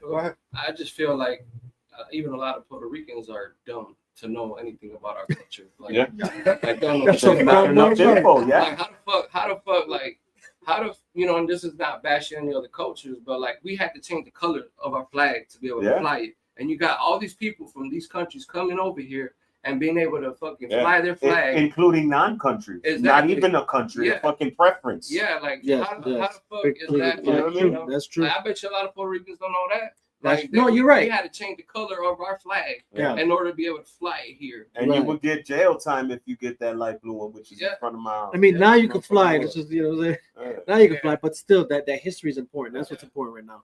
But that's what I mean. You see what I'm saying? Like, that's what I'm saying. Like, like, it's like we're trying to. It's one of those things where, like, yeah, like, well, let's move forward, but it's like, again, it's a lot to unpack. It's a lot to unpack. Is my whole point. You know what I'm saying? Because, and I'll say this, and I'll end this conversation on this. I'll end this conversation on this. Another thing, like, they had to close off a part of Humboldt Park because you got all the Puerto Rican people that are paying for business licenses to run their business. Yes. And then you got people, the Venezuelans, coming in and selling shit. Yeah. And like shitting on all these people that are working hard to maintain their business and paying their dues. Yeah. And then you got a whole section of the park of people just selling shit and taking business away from these people that have been there for a while. Yeah, no, 100%, 100%. But see, this is what I'm trying to get at, though. Like, there's clearly more than meets the eye. There's clearly more to unpack there. And I would even argue that, again, it's like I would say this. I feel like we as Puerto Ricans, we've allowed ourselves to be unincluded in the conversation. And simply because I feel like we as Puerto Ricans have not owned up to the fact that we're Puerto Ricans. What I mean by that is and this is what this is just a thought, and this isn't the overall consensus, but I do feel like this is an issue also that we can probably tackle. I feel like we try too hard to be inclusive and included with others, right? And it's like, and there's nothing wrong with being like, again, we're very welcoming. We're always arms wide open. We're, for the most part, it's like, yo, come on in. And in a sense, that's what got us. And then at the same time, it's like, but at the same time, then we also try and include ourselves with others when we're not really looked at that way, right? Like, not many people know that to be the status quo, or even think it's the status quo, right? So example would be like, we consider ourselves to be part of the African culture to some degree.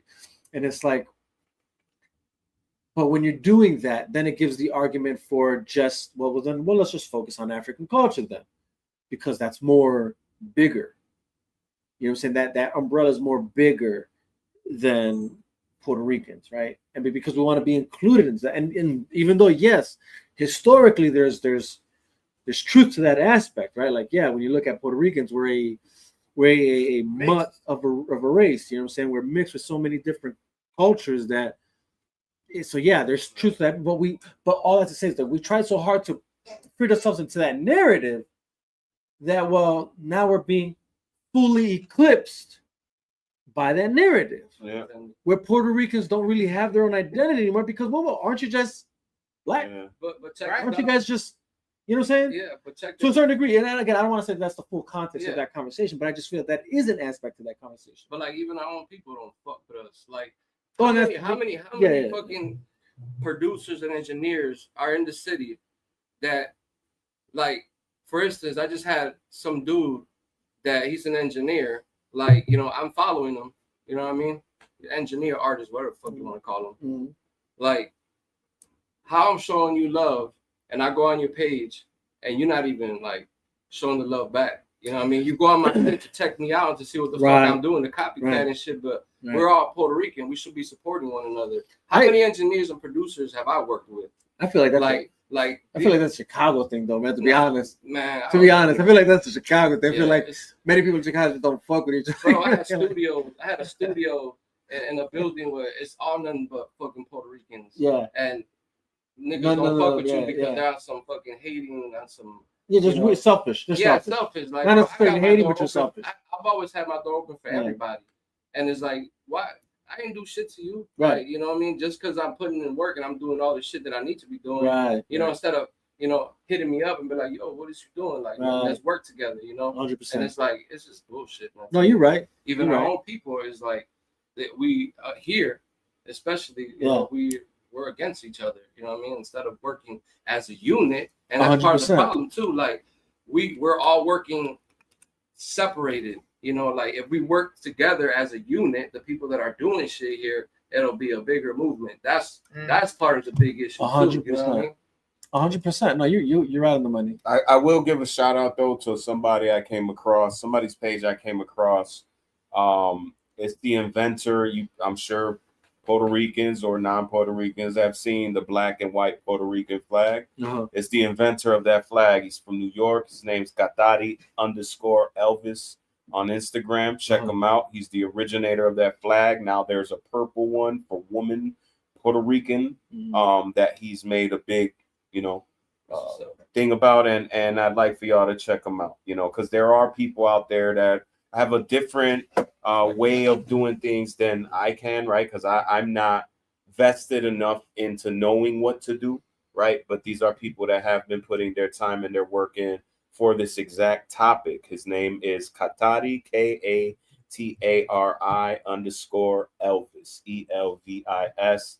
I don't even know if he's watching now. If he is, shout out to you, my brother. You inspire me to even dig deeper into my culture and understand how close we are rather than how separate. No, for sure. And look, here's the thing. Like, in the end of the day, like, again, shout out to Puerto Ricans for being who we are. Because, again, by nature, I feel like we are very just welcoming.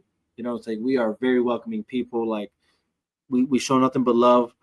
And we show nothing but love to everybody else. Like, you know what I'm saying? And again, not to just, I'm not even going to keep going deep because we can go really deep into that. That's you just open a can, man. That's a can. That's a can. Well, technically Wrds did. Technically Wrds did. Technically Wrds did, and I just piggybacked off of it because I knew it was going to be a great conversation. Honestly, it's a great conversation to have, and it's an important conversation to have. And look, I'll say this even.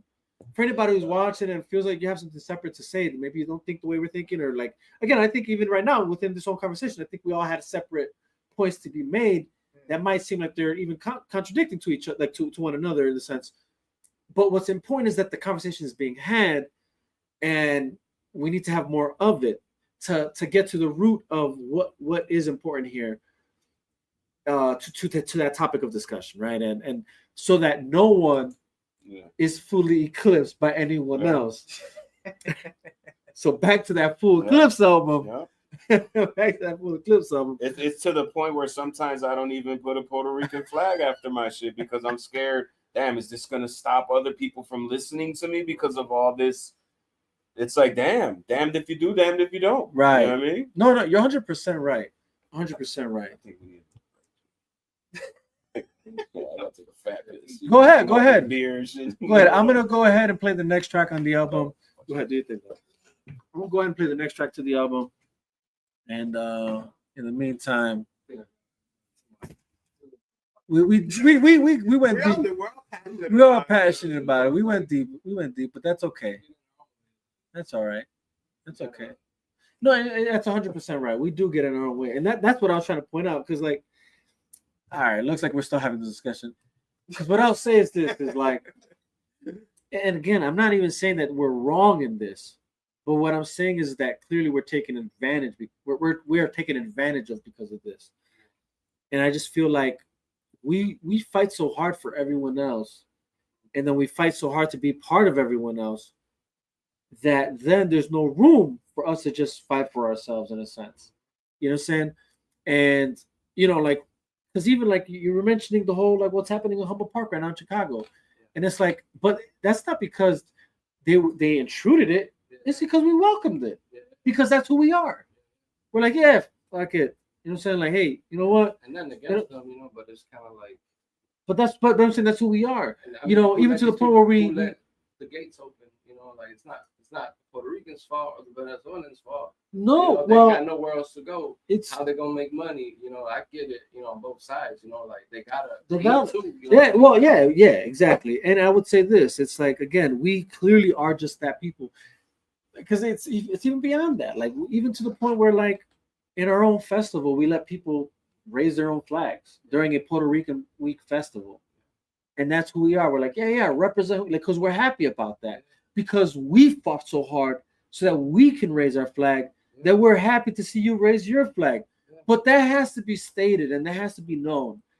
Puerto Ricans fought hard to raise our own flag. And like you said, it wasn't really necessarily our own tradition or original flag. It's the flag we had to. And look.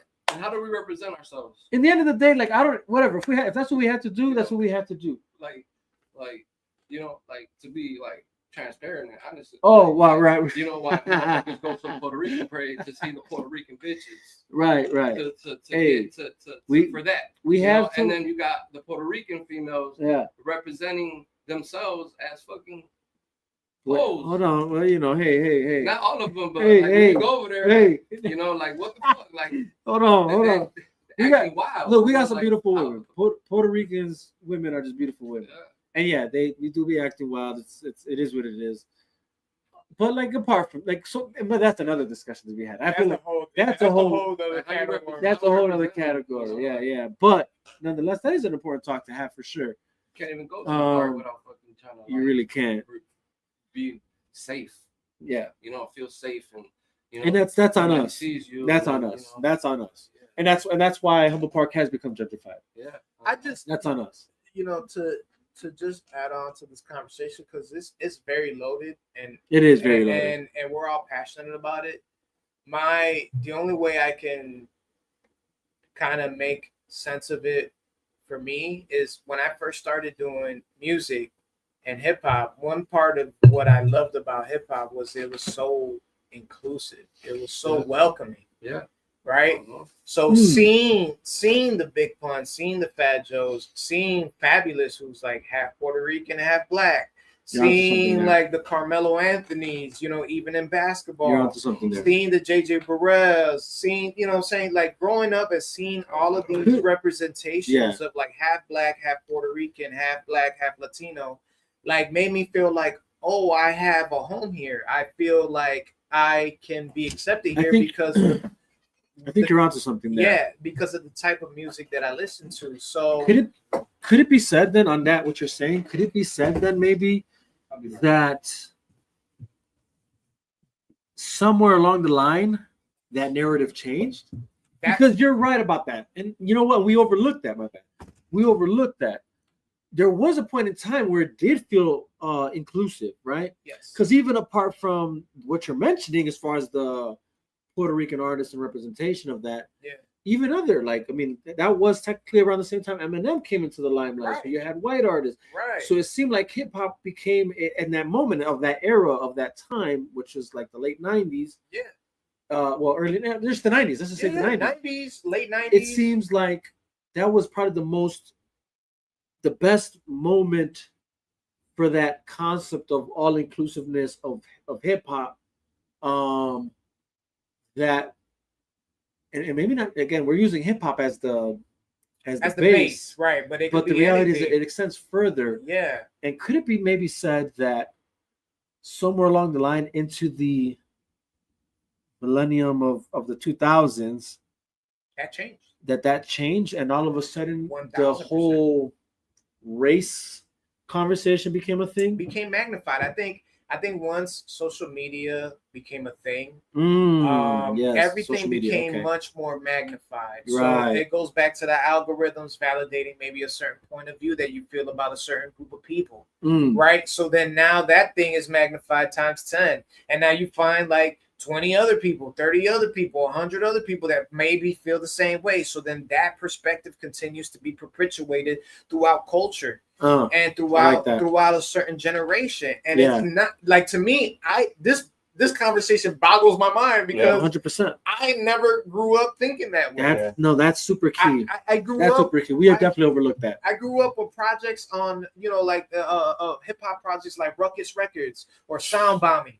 Sound Bombing. You look at the cover of Sound Bombing. It's a cover of Eminem, Mos Def, Pharoah Monch. You got High and Mighty. There's so many different Thurston Howell III. You have this culmination of just different artists on one cover. Yeah. All different shades. In the name of hip hop. In the name of hip hop. Ruckus did it right, man. Like, Ruckus. I don't know what happened after that. But it goes back to the mainstream culture not showcasing that enough. I think somewhere down the line that got lost, and it's like, hey, this is not making us money anymore. Let's just perpetuate other bullshit. I agree. I think that's a fact. I think that's actually the biggest factor. Yes. And the fact that internet allows lies to become fact. Yes, 100%. That is fact now because everybody else is sharing that same information. Exactly. So now it is fact. So no matter what you say. Everywhere. You know what I mean? I think exactly. I think that's what it is.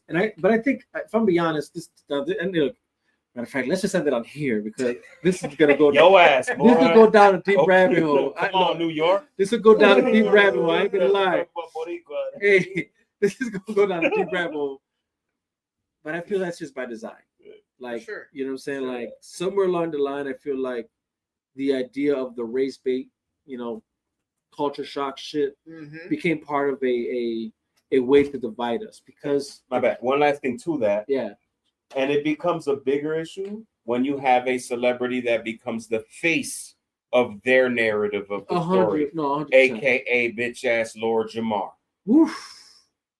That became the face of all this, where it became now an algorithm thing. Because before this shit, that was never in anybody's algorithm. Have you ever seen anything like that before that Lord Jamar whole debate with him and Crazy Legs? Which I still think they should go at it. Yeah, just for the sake of it, because there's a great podcast to suggest if you guys want to go further into this topic. I mean, we could spend days on this topic, but maybe we need a part 2. Yeah. But there's a productive podcast in Godfrey We Trust. Godfrey, the comedian, he sits down with Crazy Legs. Oh, I like Godfrey, and I love Godfrey too. He sits down with Crazy Legs, and Crazy Legs breaks down all of that stuff. Who was there?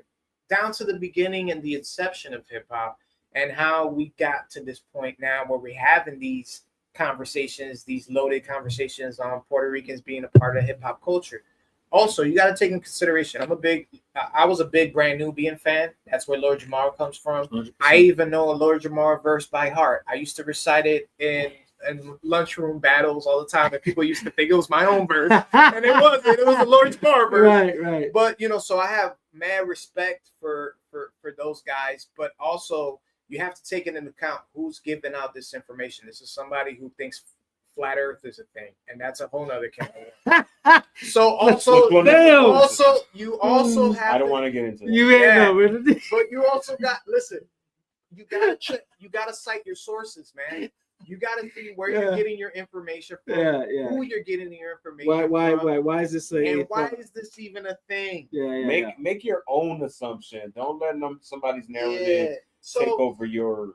Check out that podcast. Do your homework. Crazy Legs on In Godfrey We Trust. That's the podcast. Super productive conversation, and they break all of this down, and they go even thorough and more in depth. And Godfrey asks a lot of really great questions in regards to African American culture and Puerto Rican culture, and how, you know, we created this thing called hip hop. Yeah, you know, and that's important for hip hop, 100%. Yeah, because yeah. Look, again, I get it. Like, in the end of the day, like, hip hop is such a big like thing right now. It's its own not pop just culture. not industry. It's pop culture, but it's its own staple. You know what I'm saying? Within history, within the fabric of our reality, it's a thing now. So it's like they're trying to make all the ists out of hip hop. Racist, ageist, all these things they're trying to and make. that's what I was pointing out just because of the before we power. got. That's exactly what I'm pointing out. It's just that I feel like after the somewhere in the 2000s, that became alive and well, and it just seemed like, well, that's just crazy because, like, growing up, like, yeah, sure, like, a lot of these ists were a thing, but it wasn't a big thing. You know, like, I grew up with a bunch of different kids, like black, white, Chinese, whatever. And for whatever reason, between all of us, there was really no animosity. We all got along with each other. So it's like this concept of, like, racism, let's just say, to stick to that, you know, it was like, well, that was weird to me because I'm like, well, I mean, yeah, I know it's an issue amongst, I guess, exclusive individuals, but for the most part, I'm like, my whole life I grew up, you know, but somewhere along the line it became a narrative that made it seem like, oh yeah, no, it's alive and true, and it's oppressing everybody, and it's like, I mean, I don't know if that's true or not, but that's a whole different conversation, and we can go deep down that rabbit hole. But I do appreciate us kind of getting into that conversation, just so that we all, like, those who are watching and engaging with us, like, y'all know, like, yeah, we're free thinkers here. We're people. Like, it's more than just music. We got thoughts, and that's why I said, if y'all got questions, ask them, shoot away, and we'll get to them. Just stop the bullshit of be decent for being Puerto Rican. Yeah, dude. That right there. I got that. That right there. Yeah. We take over this shit. I don't give a fuck what anybody says. We got that sauce. Talk that talk. We got that sofrito. We got that sofrito. Come on, man. All right, let's go ahead and get to the next one right quick. And I'm gonna have to keep them shorter because we went deep. That's fine. We went deep, so I'm just keeping them short and simple. But let's vibe out regardless. Proof is in the pudding. I like it. I love the vibe, and that's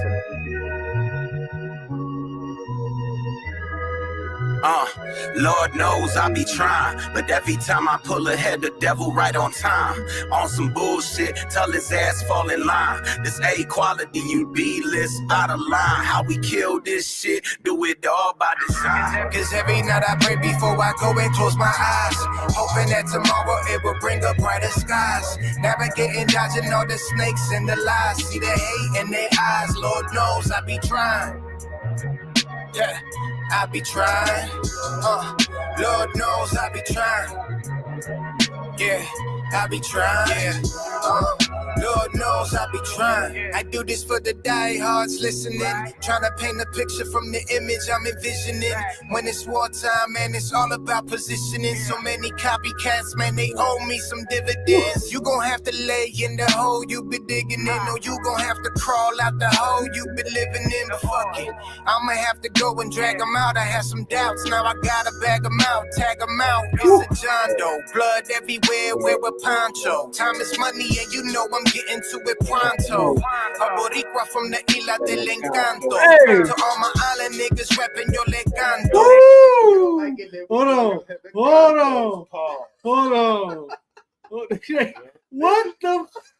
What the fuck? What the we were just talking about this, guy. Oh man. That's what I want to point out. We Y'all want y'all to love it. Y'all we're making represented it exclusive to us. Yeah. We're making it for everybody. Yeah. Talk to me about it though. Lord knows. What's the word? I mean, shit, man. It's kind of opposite of what he explained on the last one, where, you know, I came up with the idea. He came through on the back end and just killed the ending of the hook. And then I'm in there in a little bit of the highlights in the background. But overall, it's one of those where, you know, that's his aspect of Lord knows. To me, I talk about where, damn, I saved $2,000. Damn, my car broke down. Right. You know what I mean? And I'm here trying to save money. It's just the real life and struggles of regular people living regular life in a regular city in real time. And Lord knows we be trying, man.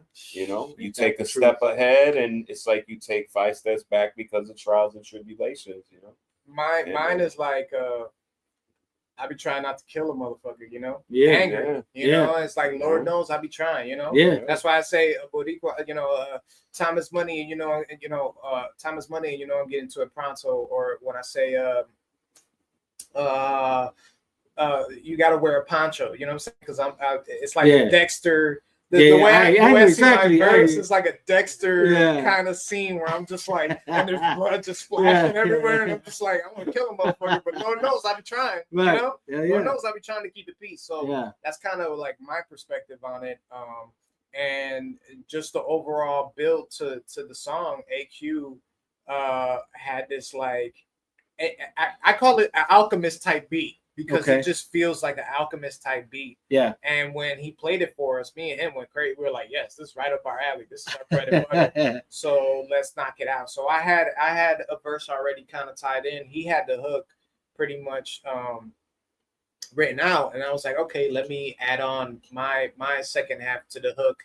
And then I just kind of like piggybacked off of what he was playing with in the hook and added my cadence to it and my zest to it. And it all came together. Nice, I like that. Anything to add to that, or did that sum it up pretty well for you? Yeah. I mean, now I'm just gonna throw you guys a curveball here because this is what I do. Lord knows. Now, I'm gonna assume you guys are touching on that. Is that essentially what you guys believe? Just to put that out there. Yeah.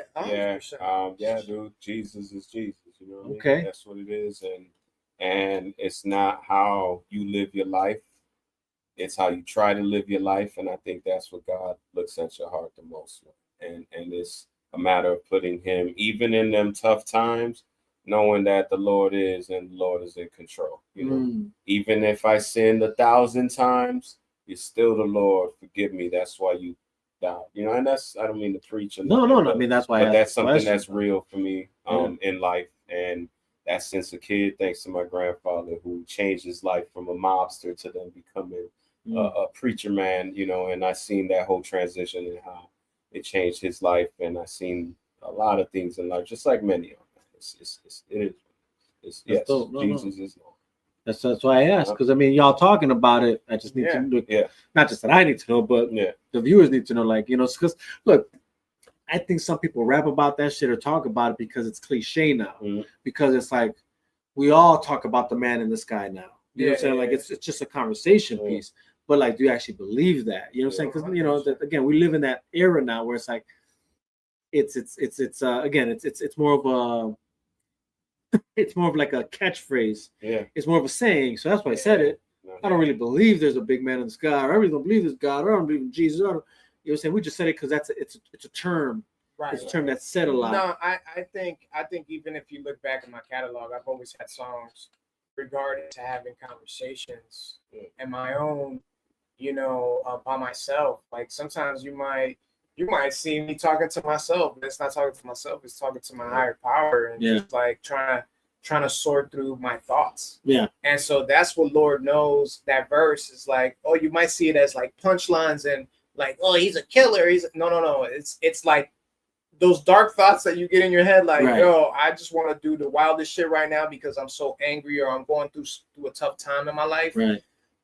Lord knows I'll be trying. So you know, it's that prayer, it's that conversation with God that's like, nah, man, turn the other cheek. Yeah, you wanna kind of just kind of talk yourself down that ledge of like, I want to do this, but I know I shouldn't. And if I'm trying to follow your word, if I'm trying to follow what you teach, I shouldn't do it. So let me talk. Let me go this route and maybe express it through my music. Express it through what I know is best, which is my art. You know, and kind of give something for the people to relate to. You know, and make it relatable in that sense. So I won't physically paint a picture, but I'm gonna use my imagination to paint that picture for you, so you know how I felt at that moment. You know, I get that. I feel like, you know, I'm a big believer. You know, I got tattoos all over me. You know that. I'm more of like a self conviction. Like I'm part of myself. So it's like I feel like a lot of times when people are going through things, that's the first thing that they do. You know, is you know call on God to help them, and kind of like not really use it as a crutch, but like I feel like a lot of people have to take accountability first, and deal with the mess that you put yourself into. You know what I mean? And God is with you. I agree, but like I have this thing with myself where, God helped me be a better person. God helped me make better decisions. And like I feel like a hypocrite sometimes when I'm stuck in my mind in a certain way and I can't change the way I'm thinking or the things that I'm doing. And I'm, praying for forgiveness or praying, for God to help me. Right. And I'm still doing the same shit and I can't get out that cycle. It's like, and sometimes you feel like, man, is he listening to me? Is he listening to my prayers? Is he, I know some things you deserve, like this is your punishment for taking this route, for making a decision that you made, and I'm hard on myself with like, all right, man, like I do want to go to church and I do want to seek him, but it's like, man, like how the hell do I get there? How can I be good with myself and look in the mirror and not be able to control myself? Like I should be able to have that power. I should be able to have that strength to be able to make this decision and be a godly person, without having to be like, God, of course, like God help me, please, like I know you're there, but I feel like it's kind of a contradiction for me. Like, look, like I know what I did was wrong and I knew it. I knew it was wrong. And I still did it. Yeah. You know what I mean? Exactly. Like I need to change the way I'm thinking first and the way I behave and my thoughts before I can, accept the grace of God. Accept the grace of God. It's like for me, that's the way I feel about it. Like, and I know it's not like 100% true. But like, like it's just it's hard. Like, I get you.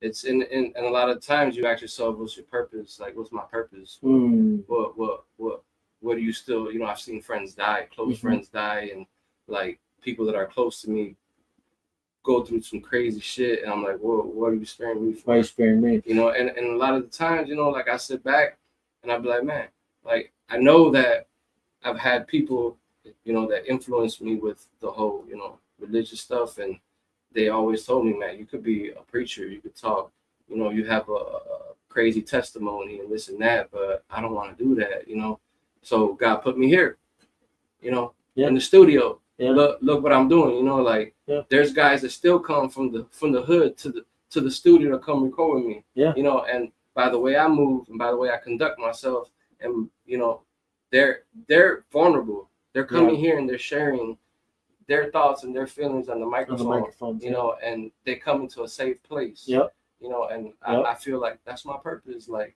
maybe them coming here one day, could save them from some whatever dangers out there. You know what I mean? Or like maybe look, Q's from the same place I'm from.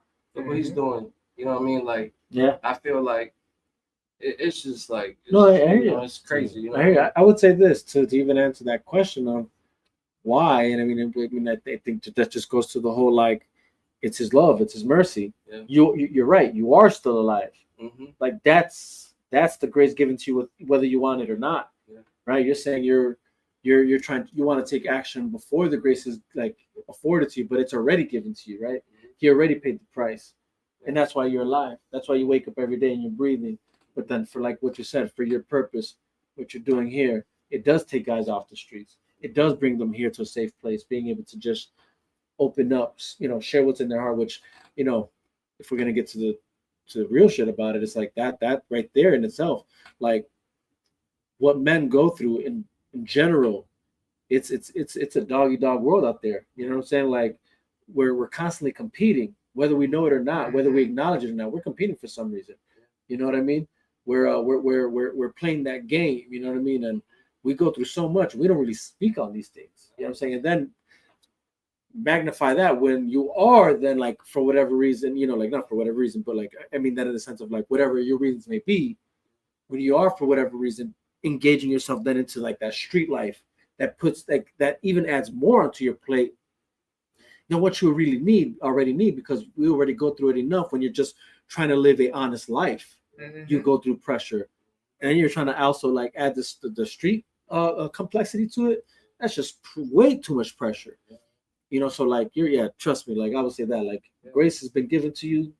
You know, God clearly to me would say like I would say that He's clearly showing that He's loved you, regardless of whatever like whatever shortcomings you think you're having with Him and the relationship y'all have.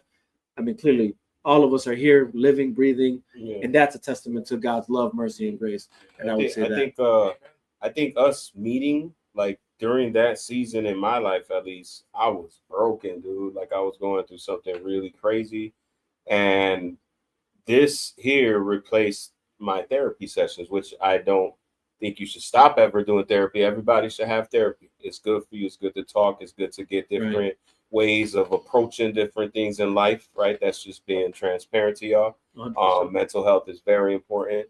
And coming here was a way that helped me not only include things to help my mental health, but also, you know, help me be available to help them. And whether it be through conversation, whether it be just listening, because sometimes listening is more important than even talking what you think is a good consejo or, you know, counseling, right? 100%. And I think we started our conversations through text, like to coordinate times and slots like that, was through a group chat that I titled Iron Sharpens Iron. I don't know if it comes like that to y'all, but in my phone, it comes up like that. And literally every time we would message on there is something that either reminded me of our last conversation or here's something, you know, I don't know what y'all are going through, but yo, check this out. It's literally iron sharpen iron, and men just being men for each other. And I think that was a huge reason of our continuity as far as how we work together and how good this project came out of. We put God involved, and that really works, man. And it's not a genie, it's not a rub the lamp. Oh, God bless this project. You know, I know there's things we need to change. Everybody needs to change. Of course, I swear. Of course, I'm drinking right now in front of people that are, oh, hear this. Listen, man, it's not about you. It's about God. You just do your own parts in respecting and acknowledging Him, and He'll work His way in your life, man. I feel like there's a lot of pressure on men. You know, I feel like, you know, like the pressure of being able to fix something that was broken. Yeah. The pressure of having to, like, you know, be the breadwinner, having to like keep the food on the table, and like, you know, as soon as, you know, like something, you know, is out, like, you know, like you lose your job, or you know, like that's when like you see the true colors of whoever it is that you're sharing your life with. It's like, bro, like, you know, like I'm down right now. Like depression is a real thing. You know, and a lot of the times, you know, people tell you, oh, that's just all like in your head. You know what I mean? Like I had to take medication to try to, like, I got ADHD. I got take it out for me, huh? Yeah, I got hey, take this out right here, man. It is I'm dealing with depression, and, you know, having to maintain a household, kind of like raise kids while you have to put this mask on and pretend like everything's okay, you know, like, and you know, you're protecting your kids from it, but at some point it all fucking blows over. You know, like it's not easy, you know, it's like not easy. The pressures of just being in a relationship, and, you know, like, you know, a lot of the times one person gives more than the other, and then the person is stuck in their ways and they don't want to, it's like you're to blame for everything. You know, at the end of the day, like, oh, this is all fucked up because of you. You know, like the decision you made and this and that. And I'm like, you know, like you're supposed to pick one of, Right. when somebody's down, that's your job. Like, right. look, you down right now, and I'm gonna help you get up. You know Right. what I mean? Like, and a lot of the times it's not the case. Like Right. you're just out here defending or offending for your own. Like that's key right it's there. crazy, man. No, that's key right there, and but that goes back, I think, perfectly to the Lord knows, right? Like, see, these are the things that nobody knows what you deal with. Yeah. But He knows. Right. Lord knows. Lord you know what I'm saying? knows how much Lord restriction knows. I hold, every day, and I could have zigged when I could have zagged, and Right. for me, we all shared. I mean, these two gentlemen shared a lot of depth to what they go through mentally. But like for me, my story, seeing two homies actually get shot and died out of gun violence in Chicago. I know Clue has stories. I'm sure AQ got stories for days about things similar to that. But for me, being in close proximity to these gentlemen, and actually being in the car with one of them and knowing that maybe any moment somebody can mistake me for whatever, and that could happen. Right. You know what I'm saying? Like, and then knowing that, oh damn, I not metaphorically dodged the bullet, but I actually dodged the bullet. Yeah. You get what I'm saying? Yeah. Like, and so that survivor's guilt, that mentally processing this and sorting it out in your brain and being like, okay, how do I move forward now with all of these not paranoia, but almost like this like monkey on your back where it's like, oh, like this could happen to me. What makes me an exception to this? Right. And I think that's where your faith comes in. I think that's when you have to look to a higher power and be like, okay, God, give me the grace, give me the wisdom and the courage and the bravery to maneuver through these things, through these pitfalls, through these obstacles, and find that purpose. Right. Because you see so much bad, especially in the neighborhoods and the communities we come from, that it's hard to be like, yo, how am I gonna get out of this? Like, I feel like it's just I'm on sinking sand, like, just sinking in this pool, and there's no way to get out. How do I swim through this? You know what I'm saying? Yeah. And so I feel like for me, my saving grace was music. Music was my gospel. Music was not to make it a deity, but it was sort of my God. You know what I'm saying? It was sort of my religion. And it was my way of kind of transcending whatever thoughts and whatever grace God bestowed upon me to put it through this music. We were having this conversation even prior to you getting here. Mm-hmm. I feel like God gives you the gift, and it's up to you to how you want to deliver that gift. Right. You can use it for good, you can use it for bad. Right. And I feel like my good was, hey, telling my story, telling our story. Yeah. And I feel like that translates very well on this project as well. Is our faith and our belief. That's dope. I mean, I think that's true, especially here in this album. And then that Lord Knows track. That's why I thought it was interesting to bring that. Oh, wow, look at that. Hold on. Peace and Boricua Look at power, that. brothers. Who's that? Katari? Yeah. Katari, what's up, my brother? I told you I Yo. shot you out. I want you on my next project with us, man. We want to hear your voice on the interlude, bro. Hell You're yeah. the voice right now, bro. We got your back. And I still want my hat. I'll buy it off you. I don't want it free. I love you, bro. Peace. No, we appreciate you helping out. That's dope, man. That's If you could listen back, we were basically talking about what new face we can have to kind of back up the voice of PR. And I elected you, my brother. So yeah, you did. Salute. That's for sure.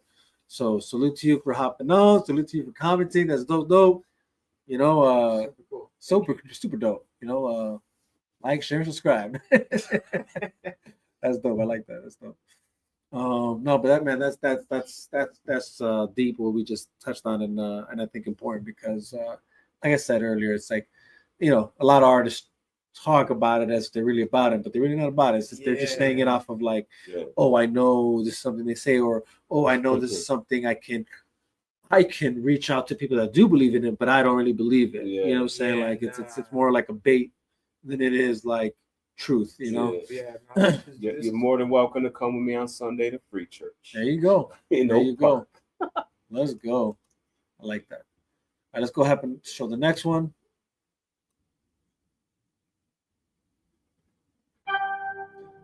Oh, I love him all, dude. It's like I hear him for the first time every time I hear him. Here's anybody want I'm to good. refill? Good. Grab one more. To this. Got a lot of friends, got a lot of foes. Got a lot of dreams and a lot of goals. Trying to dip my hand in the pot of gold. Sacrifices made, that should take It ain't never worth you chasing that bag, put it all on the line and to end up losing your soul. You ain't never see me crash out, that ain't in the plans. I'm living on cruise control. I remember back in the day when I was backpacking, reminiscing, got me writing these verses, I'm back at it. Me walk away from it all, I can't fathom. Now I gotta get straight to the point like backgammon. I ain't never playing though, got quiet, I'm laying low. Man, I still don't understand what you rappers are praying for. God can't even bless you with a hot 16. Since the shorty open mics is how I rock this scene. It's gonna be a Scott Summers if I cop this beam. Open my eyes to this dirt, I'ma mop this clean. It's 2 tears in the bucket, top down, I'm yelling fuck it. Greatness takes time, my brother, I never rush it. Drinking Moscow mules got me talking like a Russian. Happiness ain't free, man, it comes with repercussions. Long days working, no car, I had to bust it. Got a vision and a dream for it all, I gotta trust it. Got a lot of friends, got a lot of foes.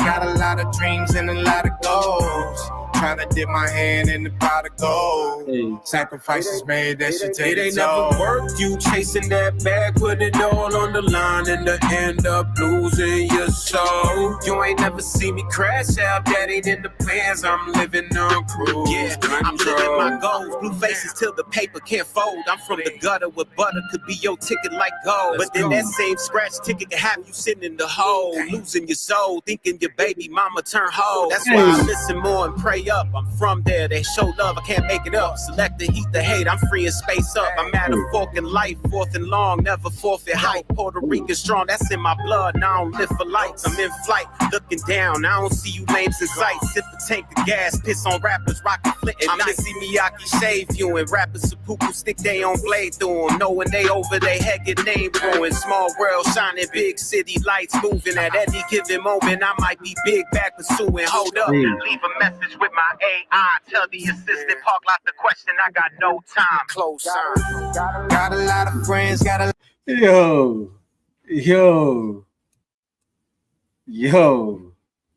Come on now. That song is a great segue to what we were just talking about. Isn't it crazy? Isn't it crazy? Like everything, everything we're saying, like the next track is like touching it. Yeah, we didn't plan this. We didn't plan this. This is notes, this is non-scripted. This is not scripted. This is pure, organic, authentic conversation. And it leads right into right. And it's being recorded. Yeah. Live. Yes, sir. Live. Yes, sir. Cruise control. Talk to me about it, guys. That's just dope. Just something, I guess, don't crash out in life. It's always going to get better. If not better, at least learn how to maintain with what you got in front of you.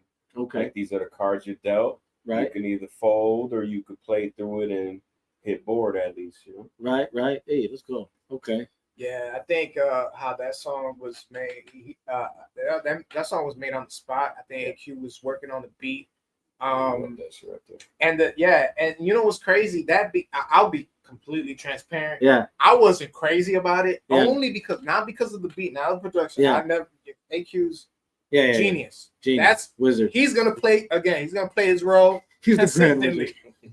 I'm always the one doubting myself, only because of the tempo of it and just how it flowed. I was like, man, I don't know if I can come up with like a dope melody or like what's the hook gonna be or like what we're gonna do. So the first thing that came to mind was got a lot of friends, got a lot of foes, got a lot of dreams and a lot of goals. In my hand and a pot of gold, sacrifice. So it took me to that space where it's like, you know, like did you come up with it that first and then he came up with his part? So I had that laid out first, but that was the extent of my hook. I didn't have anything past that. Right. Yeah. I was like stuck there and I was just like, all right, that's all I got. So I was like, let me do my verse. I had a verse already. That was kind of like already molded. It was just a matter of finding a home for it. Right. So the beat kind of complemented that, and it's just taking you back of like, oh, I remember back in the day when I was backpacking. Right. Now I'm sorting through these verses. I'm back at it. Yeah. So even the verse is telling you like where I'm at mentally, space wise, and then Clue came in and he was like, oh, well, I got a melody and I got a hook that might mesh well. And I remember that day specifically because Clue had a hook that was like longer, that was like stretched out longer. Yeah. But we were trying to figure out like how we're gonna squeeze this in. And Yeah. AQ was like, "No, bro, you're gonna have to break that in half. Like it's not gonna fit." And we're like, "No, but maybe if we." And AQ was like, "No, guys, Right. he's gotta cut this part off." Right. So long story short, Clue got it, and then Clue wrote, kind of like pieced together his verse, like right there on the spot, Right. and it kind of just all came together. And to be honest, like I didn't think I was like, okay, this one's cool. Right. I wasn't like crazy about it, maybe because my own personal performance, I wasn't crazy about it. But come to show, that's a song that a lot of people like and resonate with. We submitted it to the shout out to Grind Mode Cyphers. We submitted it to Grind Mode Reviews yesterday. They had a live stream and they were like, "Yo, this is the single. What are you guys doing? Like, this is the song." You know, and it's just it goes to show like you don't know what song you don't know till you people know. are gonna resonate with. And one song that you might think, "Hey, I'm not too crazy about my performance," That's can translate into like people loving it. You know? What people actually how they receive it is a lot different than what you felt when you heard it. When you heard you're putting it together, and it's that definitely does happen. And I would say this much, like that so far every track that we've kind of touched on right now is like I think it's safe to say like it comes from a real place.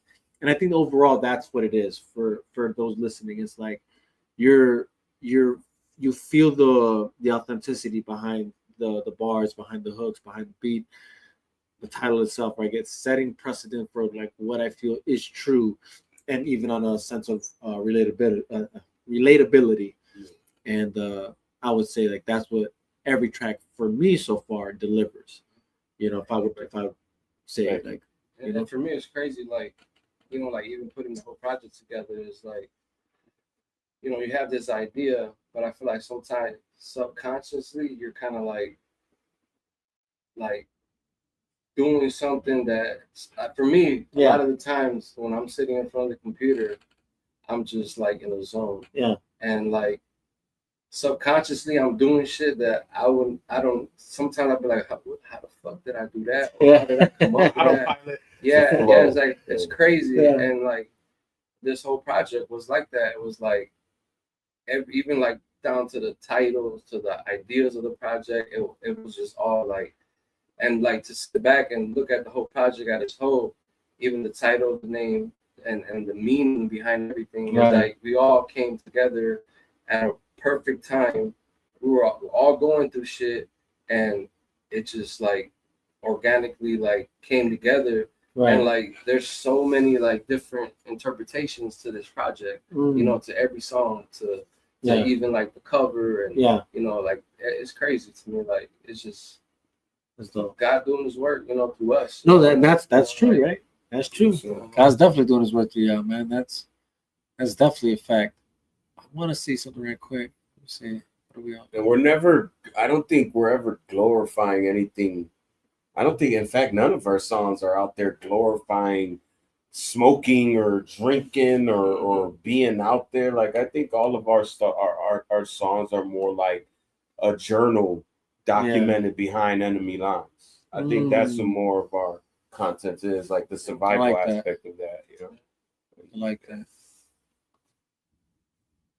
You do a speed run, man. I know. Wow. I know you tight on somebody. Somebody wrote a paragraph. No, we good. Right. No, I was about to read this. Donna, thank you for chiming in. She says, it's so encouraging to hear you all talking and being there for each other. God will help you through it all. God bless you all. May you all be mighty men of God that will be used for the glory of God all the days of your lives. Donna, we appreciate you. We take that in the name of Jesus. And man, couldn't have put that any better than that. I mean, that's that. Appreciate you, Donna. Thank you so much. Thank you, Donna. Let's go ahead and try and do a speed run. I'm gonna Even if I here's the problem. The problem is the songs are so good. It's so good. I'm just vibing out every time I play the next track.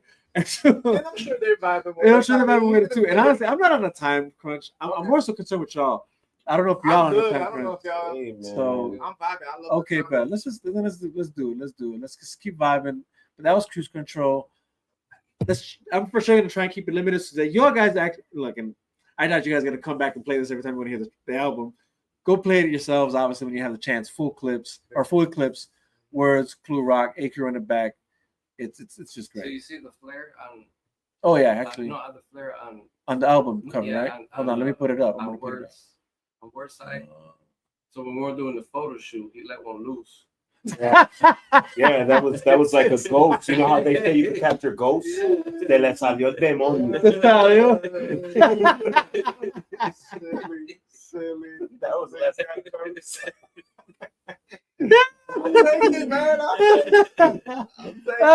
I'm here thinking we're about to get a really exclusive. I was like, hold on, what is this? I knew some bullshit was coming. That's all I I mean, that's cute though. That's cute, man. You gotta love it. We actually had a lot of fun. Yeah, that's dope. So that was Nino. Shots by Nino. All right. Nino. Shout out Nino. He made me look thin right there. He taught me this trick right here. Look. Okay. Don't I look thin right here? Look on the video. Hold on. Look in the on the video. Look on TV. I'm gonna do this right quick for you. Hold on. We're all I wore black too. You see me right there? But look at the video right now live. I was hoping look right here. Look. Go live right there. Go to my live picture. Yeah, you're live. You're I live. look fat as hell. Oh, you want? Hold on. Like I got you. this. Bam. Boom. Y'all don't see shit, nigga.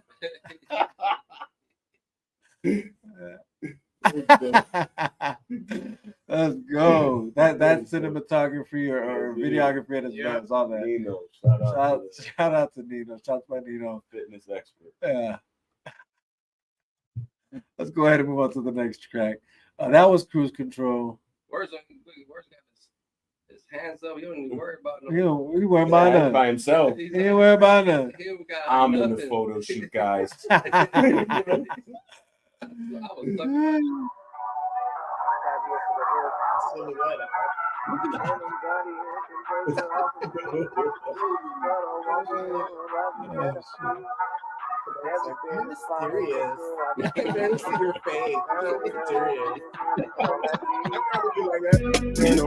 Can't nobody take this pressure off of me.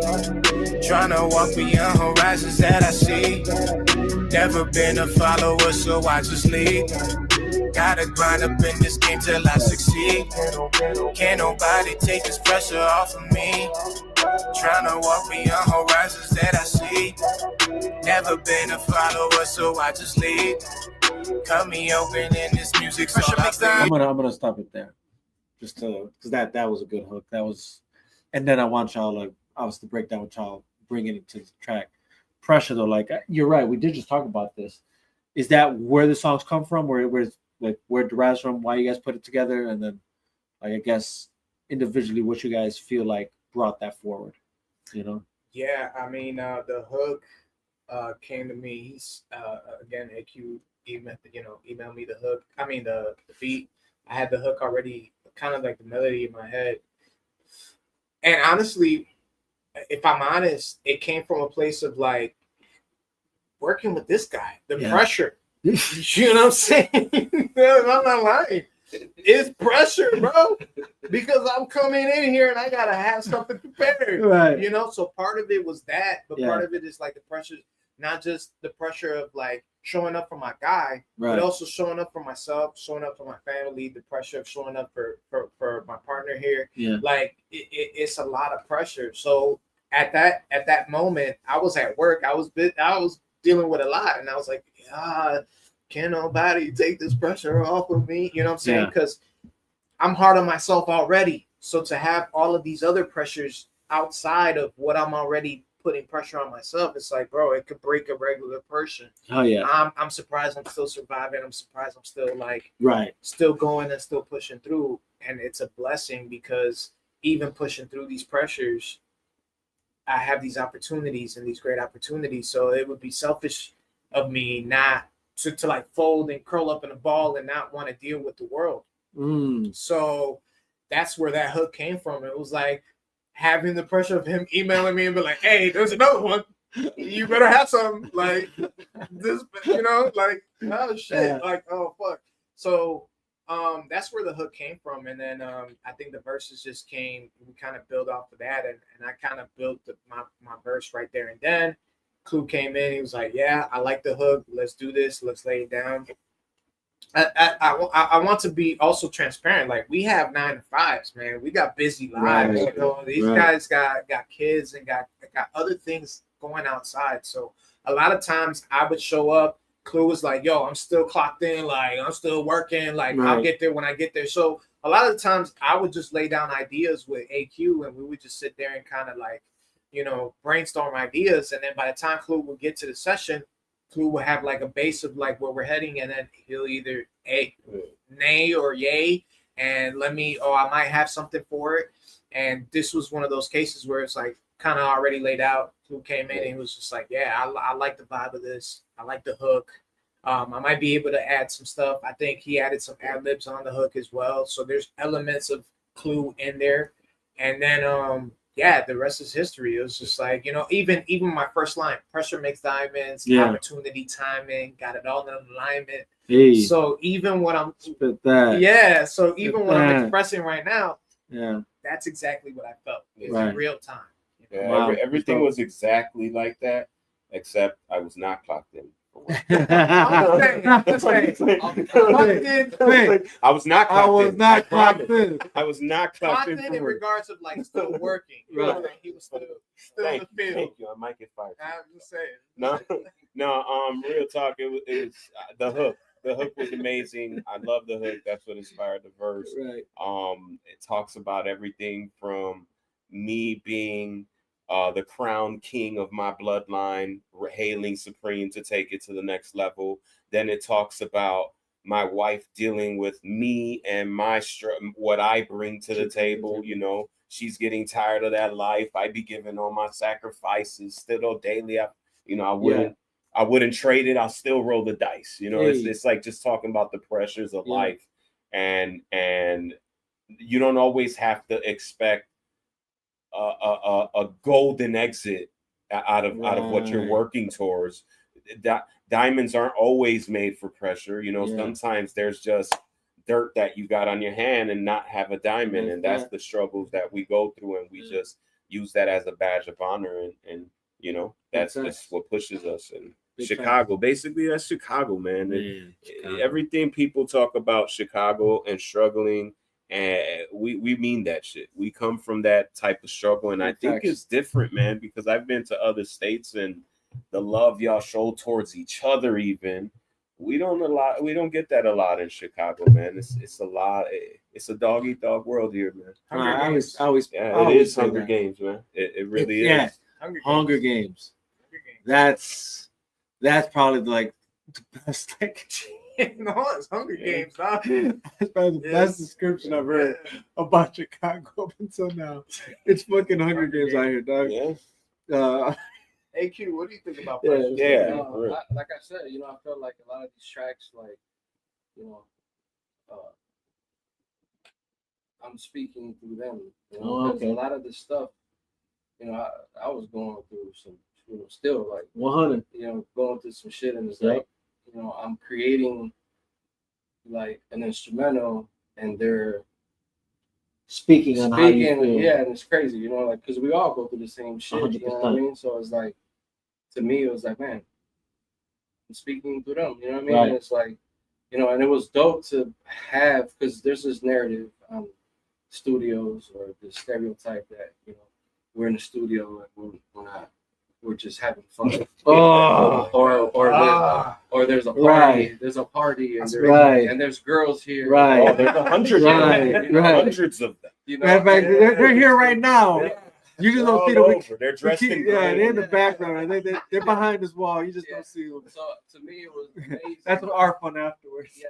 To me, it was so dope to have like that listening party, and people got to come in and see, like, this is what we do for real. Right? Yes. This ain't just like we're doing it. Right. Of course, this is, for me, it's fun. Yeah. You know what I mean? But there's more to that. We're painting pictures with sounds. Yes. You know, we're drawing canvas and putting a vivid picture of, you know, what we see with sound, and people get to experience that, you know, and to see like people come in and listen to this before it came out, and kind of like us explain to them like, this is where we're at, this is the song, this is why we did this.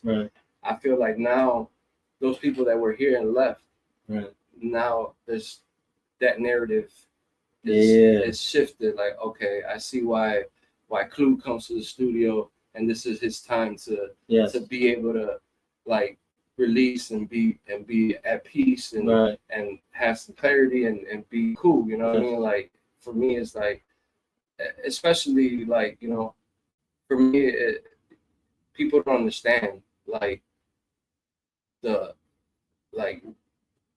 problems, and like everything just erases when you're making music, and a lot of it, I feel like even with your significant other, they don't understand it. You know, they don't get it. Like they think that this is just something that is a hobby. Like you should just, why you still doing that shit? Like, you know, like, nah, man, like, you know, we're, no matter what level you're doing it at, you're impacting other people. People are listening to it, and like that day I was like, man, now they get to see why Words, why a Q, why Clue spend so much time doing what they do, because look what came out of it. You know what I mean? Everybody was like showing love. They loved every song, you know, even down to the producers and other artists that came. They're like, damn, like, you know, like, and that's what it's all about, you know. And for me, like, I'm very like for me, I'm very like picky and very like selective, and even down like to the people that I work with, you know, like if I have a vibe, and you know, I don't pursue it anymore, you know, like I just shut down, you know what I mean? And I feel like this whole project was just like fluid, like just, you know, and it's dope to be able to share that with people and them feel what, you know. I've showed the before the project was released, I showed a few artists, you know, like 6 of them, and they're all like, damn, bro, like, you know, you know, they got goosebumps, you know, like that's why we do it. You know, like for me, I get pleasure. For me, like when I'm mixing a song and these guys having doubt in their head of what they're doing, and when I'm done doing what they're doing, and they're like, "What the fuck?" You know, like me, I'm a big one. I'm big on that. That's rewarding. Like, bro, we just did this. You know, even if y'all had a doubt or self-conscious about something, now, man, we're gonna make this shine. You know what I mean? That's the best part of it. Yes, sir. And I will say this for young artists or even older artists, because I'm an old head and I started applying this with this project. Right. You see us drinking a beer. We weren't ever drinking. We weren't ever smoking. Now, after the session, we might go catch a smoke. But we weren't in here drinking. We weren't in here getting scummy and telling crazy jokes and just being real tirado. No, we were actually work. This was work, clocking in, and it was like if we were paying on a punch card, you know, like we needed to make sure we were here executing and at our best. Even sometimes, like, my bad, like we would have sessions and all we would do was just chop it up.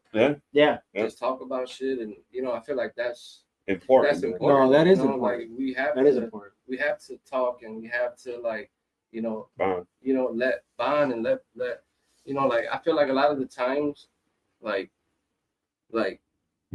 even if there's a misunderstanding, like, you know, it's always good to talk about it because it's not always what it seems or it's portrayed or 100%. You know, because a lot of the times we're probably in our head like, oh, you know, there's a bad intention behind it. No, everything's not like that. And I feel like a lot of the times, you know, people fall into like, you know, these thoughts and like these feelings, and it's all talk about it. That's what we do, you know, let's talk about it, and it's cleared up, and there's no misconception. There's no grudges. There's no nothing. Like it's better to talk about shit. 100%. And that's why, like, I'm like, I made it a thing. Like, yo, I gotta. If I don't like something, I gotta talk about it. I gotta voice it, because then they don't know. Right. They're not gonna know. How would they know? Yeah. How they gonna know? They're not mind readers. Yeah. You know, like it's better to be transparent and dress up You know, and I tell that to artists all the time when they come, like, yo, like, I feel like you should change this or you should change that. Yeah. Because later on they're gonna hear it, and then they're gonna be like, yo, like, yeah, this guy didn't say no. yeah, why didn't you tell me? You know, like, yeah, it's better to be clear, you know, yeah, and transparent. And a lot of the times we just sit here, chop it up, talk about our problems, and you know, it was just like therapy. Like it was dope. You know what I mean? That's dope, and man. I feel like it should be like that. You know, like have conversations and not just be all about work. Yeah. You know what I mean? No, that's important, especially for like a collaborative album that you guys put out together. Even with you when we have sessions. Yeah. Oh yeah, no, we always chop it up before we actually even get busy. But that I love that part about our sessions. Like, it's like it's needed. You know what I'm saying? Like it's able for us to like just relax, chill, like get reacquainted. You know what I'm saying? And like just kind of set the tone for how the rest of the session is going to be. No, that's major key.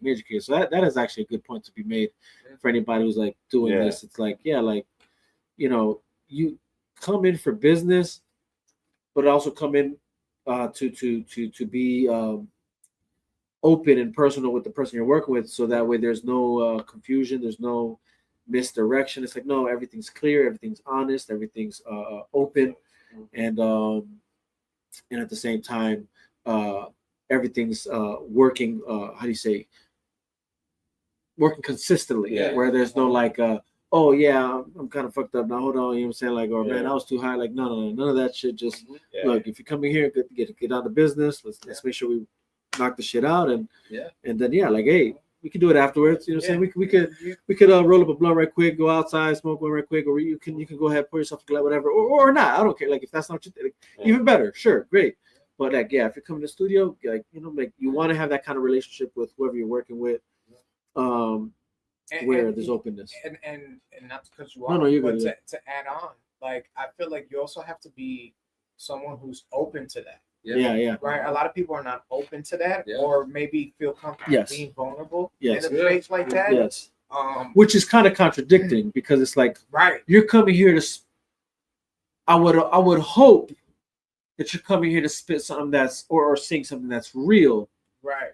And if you're already doing that, then take that moment to think about this for that, and say like, well, I'm already being vulnerable here in this verse I'm about to like spit or sing.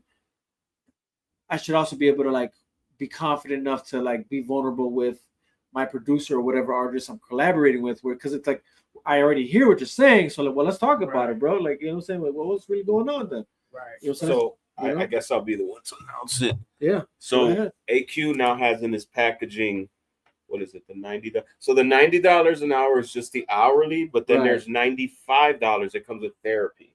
Right? Now it comes with therapy session.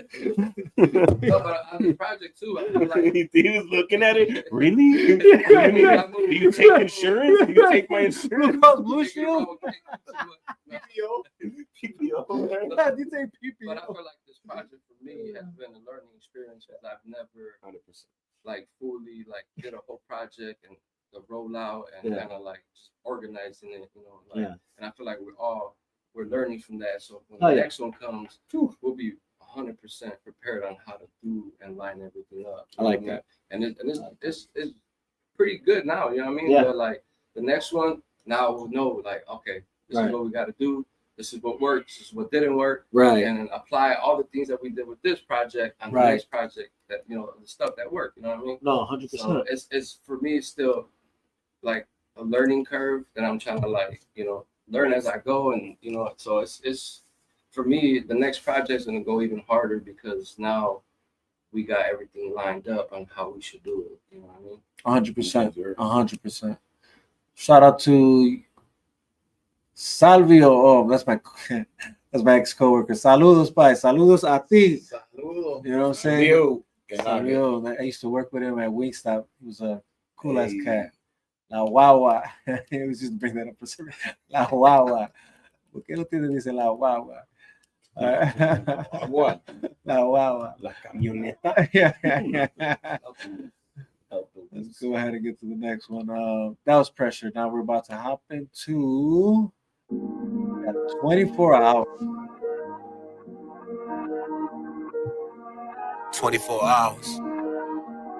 Aye. It's funny when they like Clue, fuck is up with you? Then I'm like, nigga, I'm cool, on the move. You know how I do, burn when Dennis do. So while they mad, but when I'm down and out, bet these devils glad. Now I don't brag, I just cop shit I ain't had, like ain't these bitches bad? Hey, who that peeping through my window? And my paranoid, she say it might just be the endo. Cause we been blowing back to back, I risk my tell her hell no. Anxiety be on attack, but I can't look at shit, so came a long way. Okay. Because we just rock out. You know what I'm saying? We just rock out. You know. Okay, 24 hours. Let's talk about it. First off, just getting into it. It sets the tone. It sets the precedent of what you're about to get into. Yes, sir. But let's talk about it. Talk to me about it. What's going on here? It's I guess a day in the life of, right. When you're born and raised out of nothingness, you try your hardest to be something. Yeah. And I think 24 hours is like living that day to day. Right. Like you always got to break through what it is you're going through, and remain. You know, you'll see a lot of people kind of like what the Bible says: devils to the left, people falling to the right, but they'll take care of you, and that's the way I see it, man. Like I've seen a lot of people come and go with this art. I've seen a lot of people come and go in real life, Right. And you just got to stand for something, man, or die for nothing. The typical cliche line. That's what it is. 24 hours though, like what? Like, how'd you come up with that title? Like, was it that exactly what you're saying? Like, you were just thinking like, damn, like all you get is 24 hours a day. And what you do with that day? Like what was the mindset there? To remind everybody that we get the same 24 hours. Not just 20. We all got 24 hours, but no, you got the same 24 hours as I do. Right. Coming from this same bullshit that you're coming from. Right. We got the same 24 hours, my G. Right. What are you doing with your time? Right. It's like, what can you change? What can I change? And then the hook just came through together, Talk about that hook. The hook was just like touching on that. Like, we got the same 24 hours. So what am I doing in my 24 hours? I'm getting too busy. Don't disturb. I'm back in my bag. I'm writing my thoughts. I'm in the zone. I'll call you back. So it's a legitimate, like, verbatim of what I'm doing 24 hours with interactions I have day to day with people that it's like, all right, you're calling me for what? All right, bro, I gotta let you go because I got some shit I got to take care of. So that it almost coincides with the hook for pressure. It's almost like a spin off of that. Like I'm facing all this pressure. Right. I only got 24 hours to figure it out. To figure this out, because tomorrow I'm in the studio with AQ and I'm in the studio with Clue. I can't waste it. So that's where the hook came from. It's just like I'm getting too busy. Don't disturb. I'm back in my bag. Right. Writing my thoughts in the zone. I'll call you back. Temptation to keep calling, and I refuse it. Don't want to hear all those excuses dragging me down. I'll leave you right there where you stand. So in other words, it's like I don't want to hear all that shit. Because it's going to sink me down with you. Yeah. Fuck that. I got to get back to what I'm doing. Right. Or like that first line I said, somebody calls me. It's funny when they like Clue. Fuck is up with you. And I'm like, nigga, I'm cool. On the move. You know how I do. Right. Burn when Dennis do. So why they mad? But when I'm down and out, I bet these devils glad. Now I don't brag. I just got shit I ain't had. Like, hate these bitches bad. And it's like, man, 24 hours. 24 hours. That's it. You know what I'm saying? And then that hook, it was gonna be repeated like twice with Wrds' part. Okay. And then Clue was gonna be in the background. Okay. So deleted the loop. Yeah. Had him go first, so they both had their own section. So we all got the same 24 hours. Right. Him going and then his part going. Oh, that's dope. It played out nice. That's dope, man. That's dope. And that's synergy, man. That's synergy. And you know what's crazy about the synergy? Yeah. That happens to us a lot, and it's crazy. We write separately a lot of the times. Okay, there you go.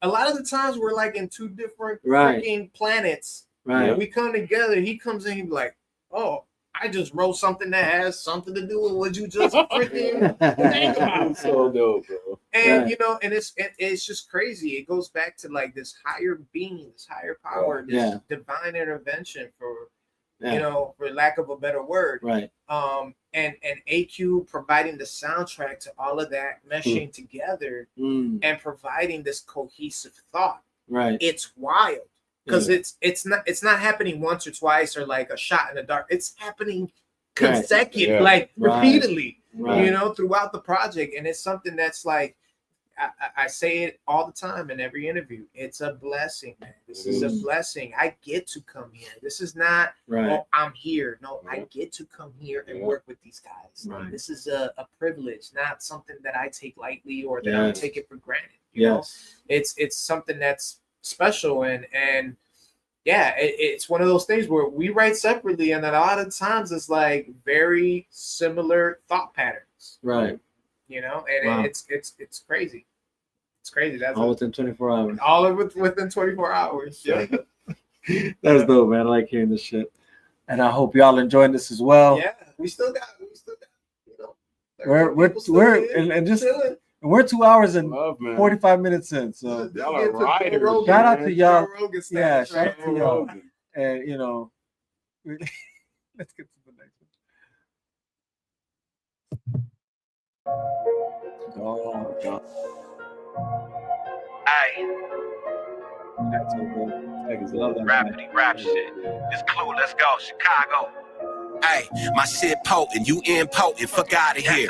Ice deporting, this precaution, this heat scorching, I'm recording, shit rewarding, a new order, cause y'all sorta bitch made it. Frankly, I'm bored of a small world, I'm trying to live in peace. My brother, a leg, a arm gone, head pick, one or the other. North side bitches yelling out, who gon' run up? That's 2, 4, 3, 6, 5, sundown, sun up. Mike Jackson, leave me alone, I'm in my zone, pad along. I see y'all watching my every move all along. No, them boys savages, real life, fuck a song. We be on average, this A-list and big dogs. See me switching through the lanes.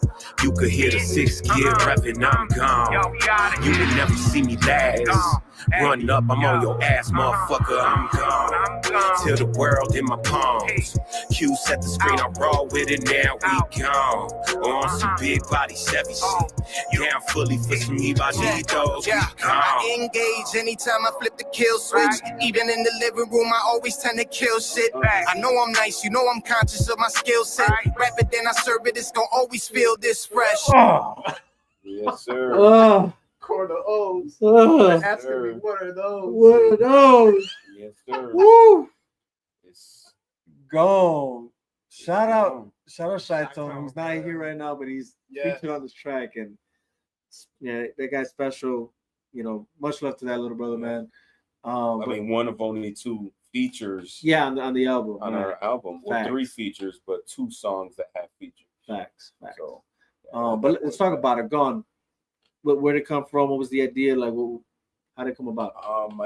I think the beat inspired pretty much everything. I think that's one of those we wrote here, right?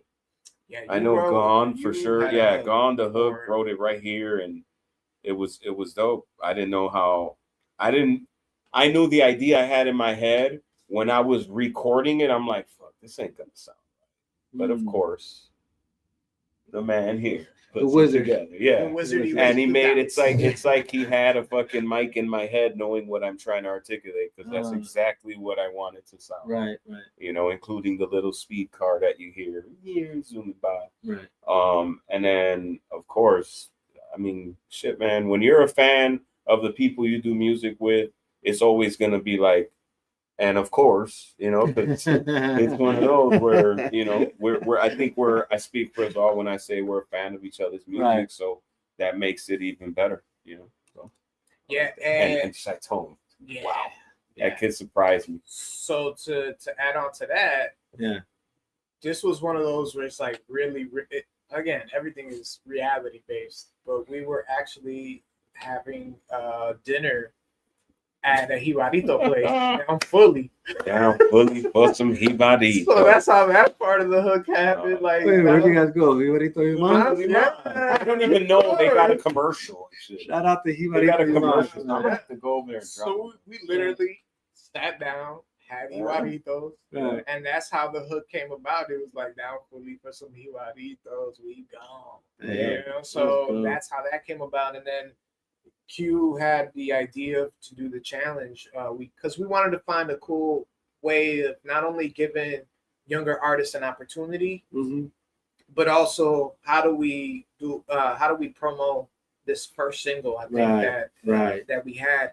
So Q was like, man, I think doing a cool little like social media challenge would be cool. You know, it would be a cool way to promote not only the single but also give somebody an opportunity to jump on a feature, because throughout this project we didn't have ideas for features. I mean, we kind of had like, okay, somebody would sound good on this, somebody, but it wasn't solidified. Gotcha. And I think to build on something fresh, or giving it something like a nice little spit shine, you know what I'm saying, something fresh, we wanted to give somebody an opportunity to jump on something nobody has really, you know, put an ear to like that. Gotcha. And so doing the challenge kind of helped open those doors, and Chi-Tone arose to the occasion like a G. Yeah. We had a few people that participated. Shout out to those that participated. A lot of talented dudes that came on and was, you know, doing their thing on it. But Chi-Tone just, you know, superseded expectations. Had a dope verse. Had a dope like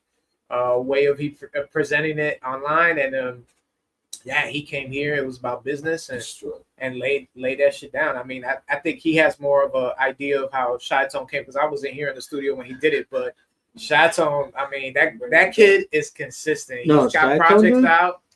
That kid is the little bro right there, and he does his thing, man.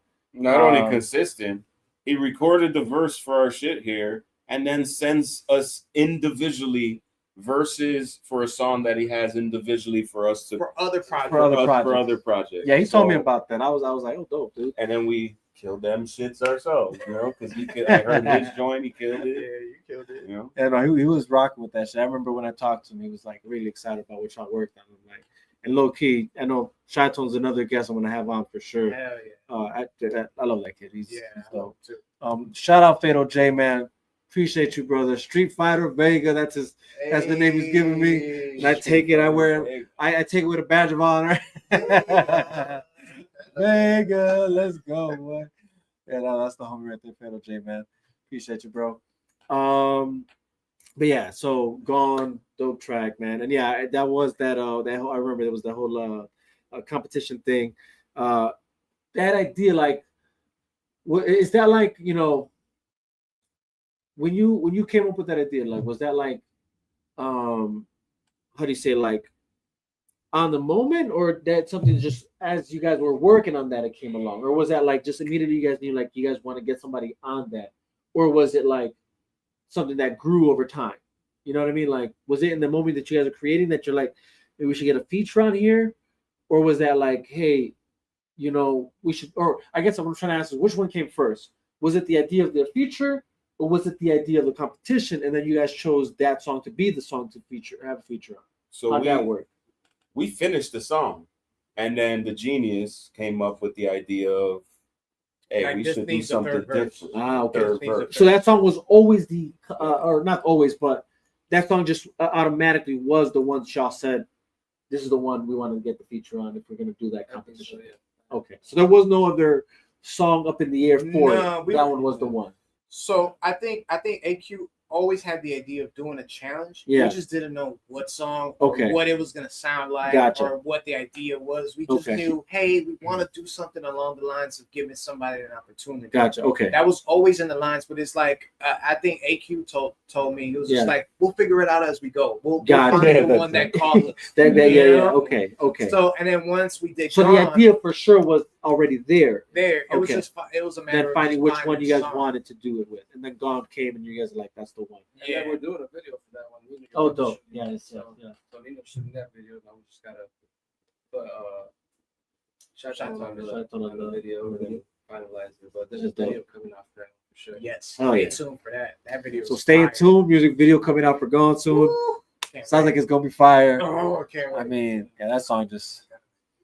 Oh, here we go. See how it works. See how it works. Like that. Oh yeah, that'll be dope. Oh, soldier. Torpedo's car. I mean, Beat up. Hopefully, you got your ass. Fuck up the car. He said, "Got your ass." All right, let's go. This one's Lobos. Lobos is great too, man. I mean, they're all great, but I like this one right here. That's my Yeah, this one right here though.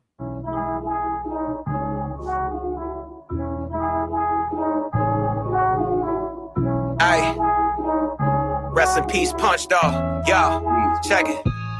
I ain't even gotta do this shit up on the double time. Like these free throws and these weak niggas got the right mind not to fuck with mine. I'm that light brown Puerto Rican shit on rappers, y'all can read it underline. The last one y'all gonna undermine, getting cold cash even summertime. I stay on my square though, no I don't fuck with no square. Rather Lucy's or a Goofy, I ain't even trying to share the air, Joe. All that hating shit don't move me, I just watch y'all like a movie. Grab some popcorn and an icy, y'all corny niggas amuse me. I don't give a fuck who's he, I ain't playing with no groupie. Rather old school or a new name. These baby bitches is poopy. It ain't nothing, bro. This routine. Just a wolf tisking his tooth clean. I ain't worried about nothing. Not a Kuna Matata, bitch. Now you sing. Nah, this ain't for the weak.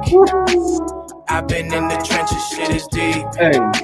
Sometimes ain't no song what you read. Up inside the house of wolves, ain't no safety for the sheep. Nah, this ain't for the weak. I've been in the trenches, shit is deep.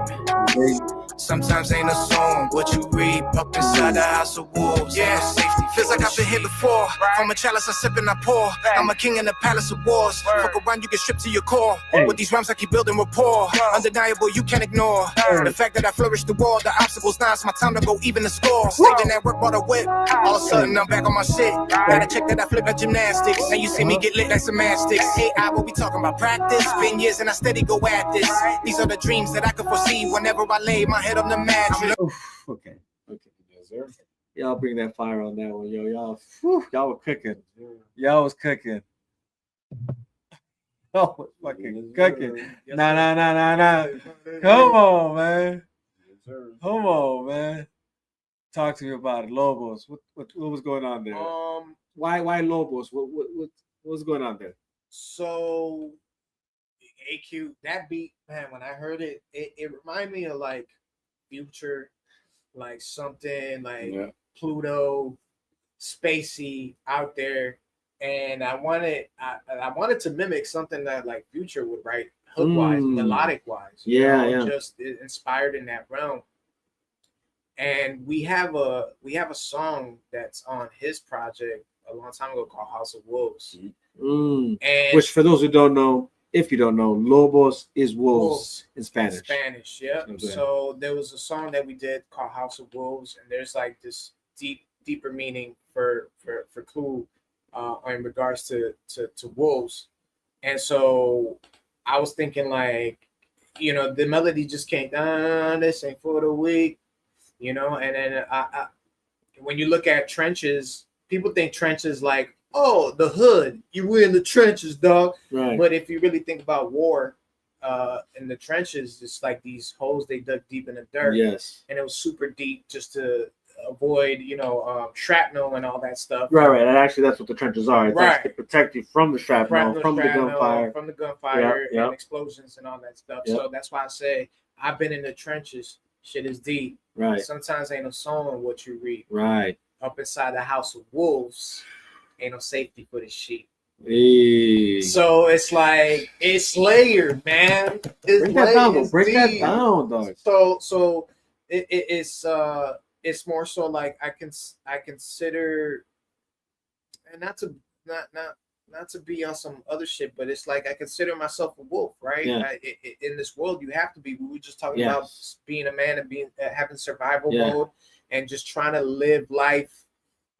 In these circumstances, in these environments, in these neighborhoods, you gotta be a wolf. You gotta have a wolf mentality, or if not, you're gonna be a sheep. Yeah, you're gonna get eaten. Yeah, you get what I'm saying. Yeah. So it's like I've been in the trenches. Shit is deep. Yeah. Sometimes ain't no song what you read. So whatever you sometimes you can't repair what's already broken. Yeah. Yeah. So you gotta just get out there and get it. You gotta be a survivor. So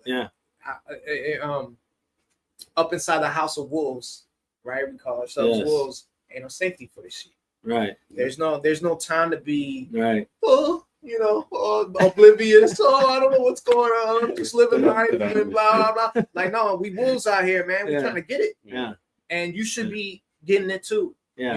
And so that's where the hook kind of derived from. It comes back to that survivor a survivor and survival mentality, where Right. it's like, man, you either Hunger Games, Yep. you either eat or you get eaten. Right. You know, so and then we already had this. I was trying to figure that earlier. I guess that's what it was. You're right. And so it's almost like if you followed us, it's almost a callback to the song House of Wolves. Gotcha. Where we both, you know, that was like one of our first features together.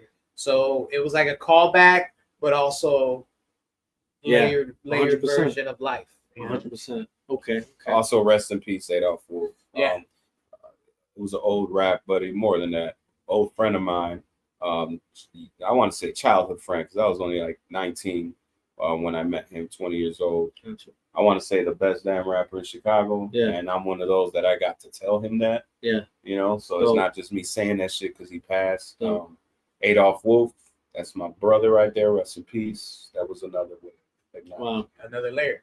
Amazing. So it's like a triple entendre. Yeah. Yeah. Wow. That's dope, man. Because I mean, obviously, again, for those Lobos is Wolf, and the House of Wolves. I thought that was for me. I thought that was cool because it's like it's just a different way of saying pack of wolves, right? You know what I mean? But like for men, you know what I'm saying? So right. I thought that was a cool concept, and because wolves technically move in packs, right? You know what I'm saying?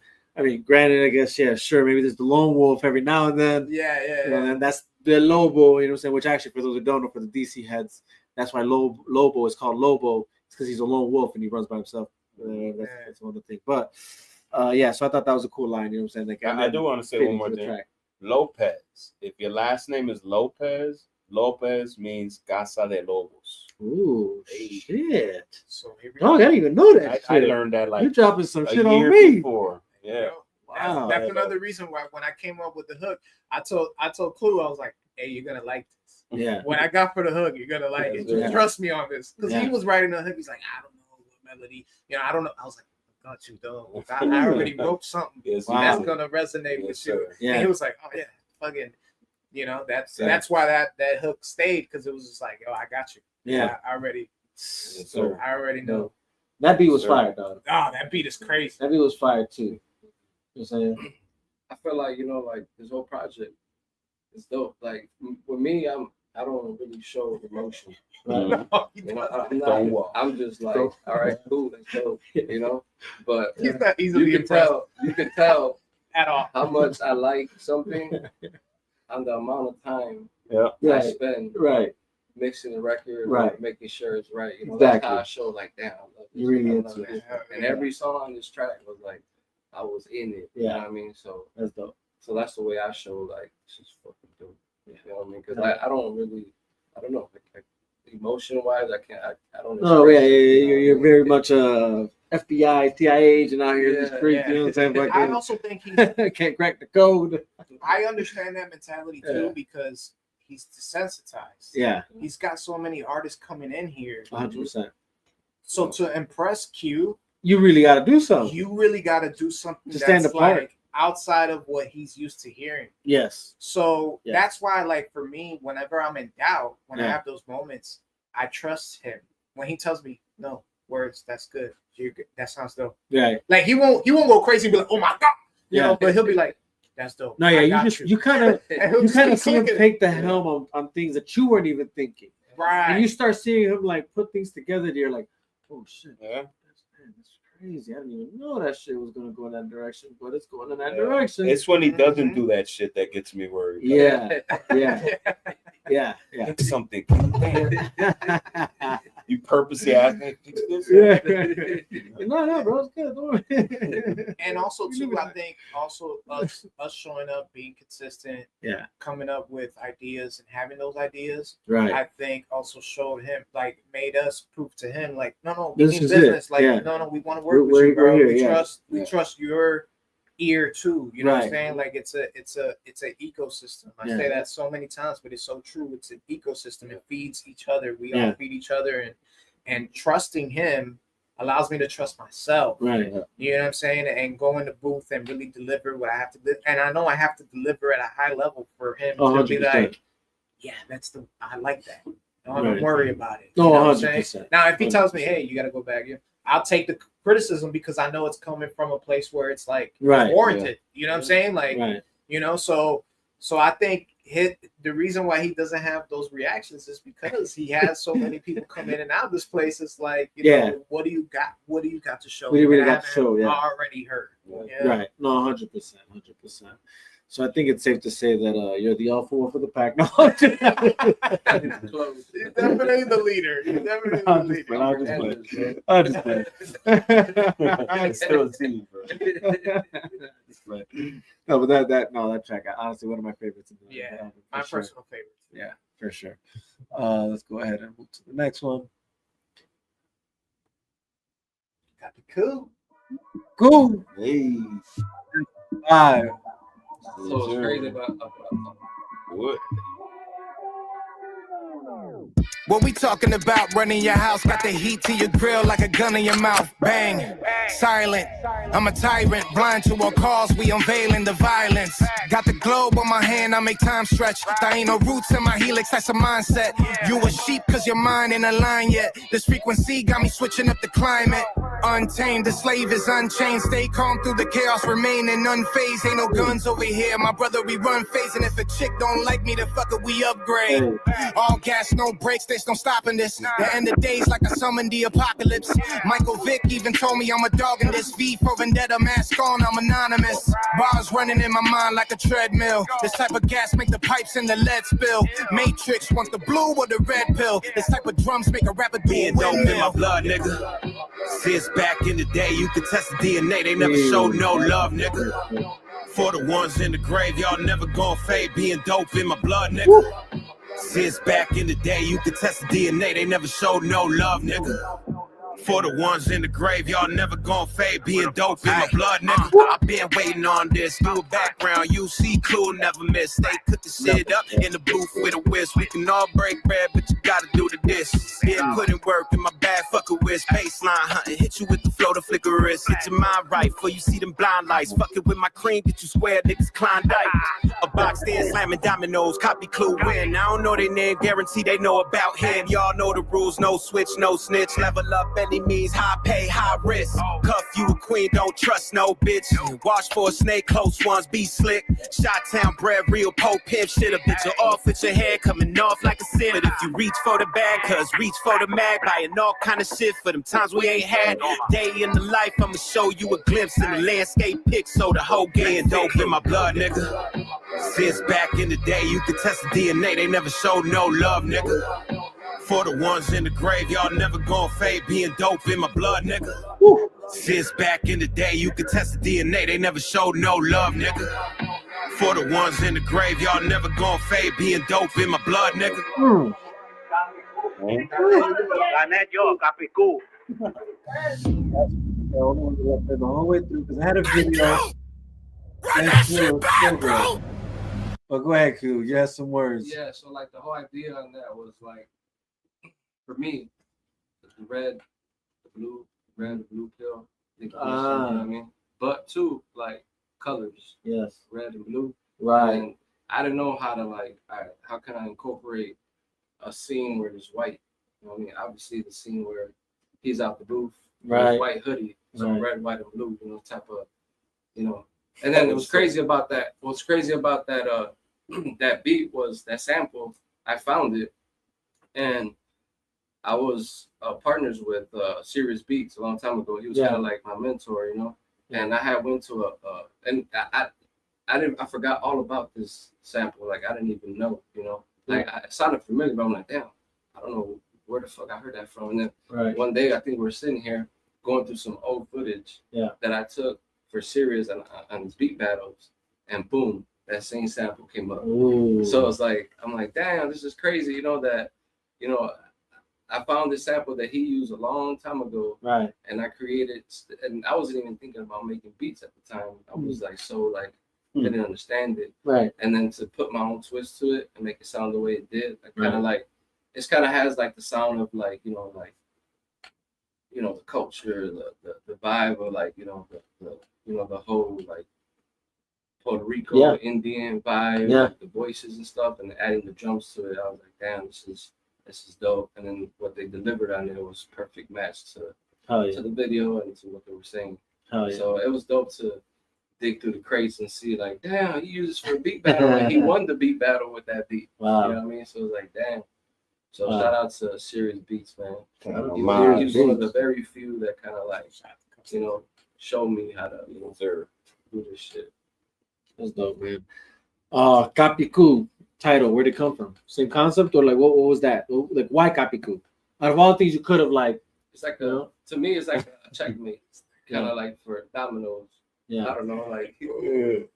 No, we've been playing dominoes heavy. Okay. And hence Speedo, Edwin Olivo. Right. He's the king of that shit. Yeah. But we've been playing that shit heavy, man. Explain that to those who don't know what Kapiku is. Just exactly what he said. It's like a checkmate, but in dominoes. It's where you win, where both sides of the dominoes meet both ends of whatever's left on the table. Both ends. So and that's 100 points. Boom, it's a lot of points. Yeah. You get bonus points for that. So Kapiku is like the highest play you can execute in a game, and it's impressive if you can execute it because there's so many factors that come into playing the board, right? Because everybody's throwing their dominoes down, and the fact that you have the domino that perfectly matches the ends of the board, right? That's which is like two reasons why that's impressive. One, it's like if it happens by happenstance, which has happened to me because I'm really not a domino player, to be honest with you. But for those that do know how to count dominoes, like that's just word to their, you know, to their skill of strategy of like knowing how to count and what's on the table and shit like that. And things I had to learn, you know what I'm saying, playing with veterans, you know what I'm saying, the vets. Right. Like, that's a copy cool, you know what I'm saying? Like, and dominoes is so prevalent in Puerto Rican culture. It really is. Especially. So it was only right, you know, the as he style said, to the beat, the Taino kind of tribal colors and all that he said, feel and the colors and kind of like the representation of who we are. And then having the little snippet at the end of Kapiku, Abel Ortiz at the end, the content creator saying Kapiku, gane yo, Kapiku, was kind of like the cherry on all of it. But that's why I say Taino roots and my helix. That's the mindset. You know, it's very Puerto Rican, man. Yeah. So even in the hook, you know, it's very tribal. It's very like you know, we're here. We're dope for a reason. Hell yeah. I think that blood. I dig that. We were playing so much dominoes, I was really gonna change my name to Copy Clue. No lie. Really? Real shit. That would have been dope, low key. I guess that Copy Clue. He takes it serious, by the way. He's downplaying it, but he takes that shit. You know, I'm looking at you. You look like that guy. No, I hear on Fullerton somewhere. There's like a little spot. This mofo be like, I'm trying to teach you. The fact that you hear that knows that you're in it. I heard that. Now. He's good now. He's like, hey, you know, I'm trying to teach you something. And he's good. And I was like, hey, Kenny's good now. Kenny could be my partner in that shit now. He knows how to play good now. He want it. He talks shit about Call of Duty. I'll talk shit about dominoes. That's all you, bro. I'll give you that. Give you that. Fucking Copy Cool. With fucking words and clues. Let's go, dog. That shit fucking. I like that track. Hell yeah.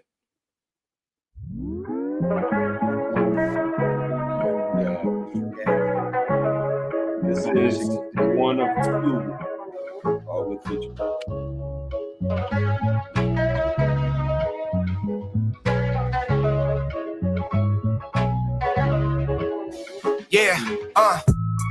Surrounded by bad omens. When you on the block, you're surrounded by bad moments. I gotta add perspective, cause this life will add focus. Mad hopeless, bad motives and mad jokers. Roll the beat up like a joint and best believe that I'ma smoke it. I'm the voice of the relentless and the voice of all the broken. I've been soaking in my own pain, floating in my own strain, fighting all the demons I created in my own brain. Who can I trust? Who can I not? And who called the sheriff? Who called the cops? And who's pulling up? Maybe the ops. I've been trying to make it out, but they make it harder to stop. And I've been consumed by my own tunes. Walk around here, you get mistaken for the wrong dude. We all hungry, get mistaken for the wrong food. John Wick turn this to a flick like I'm John Woo. Life can get all up in your ass. Get to the scene. Spread light in winter, then go dark for the summer. Survival got me bugging.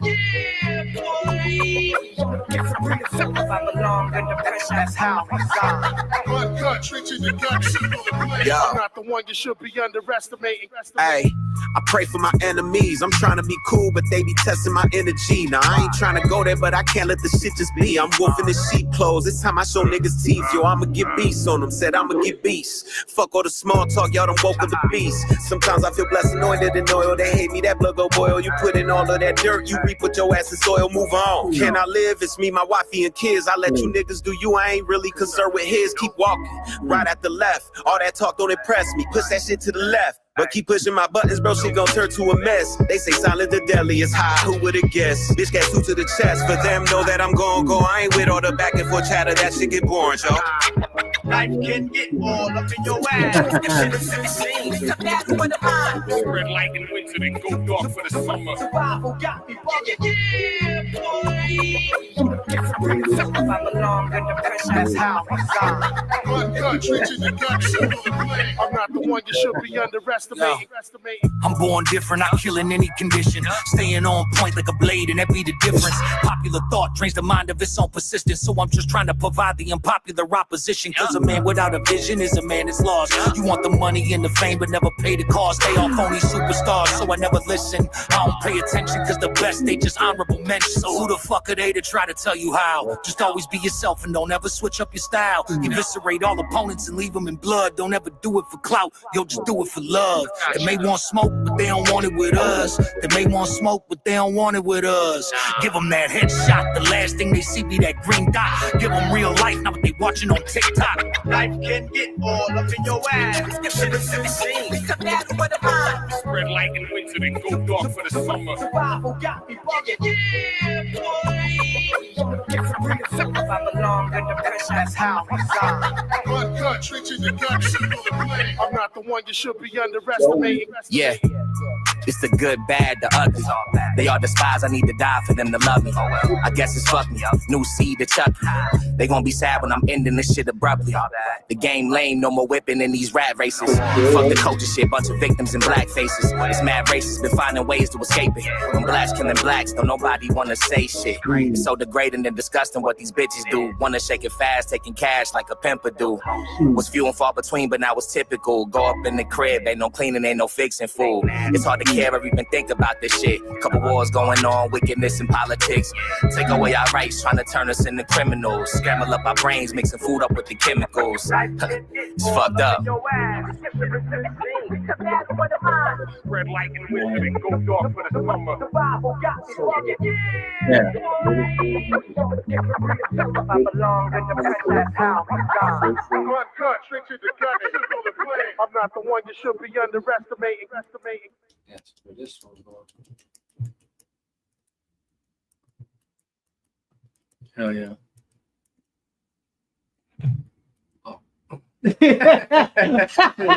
Stop. There's like a very dramatic pause there.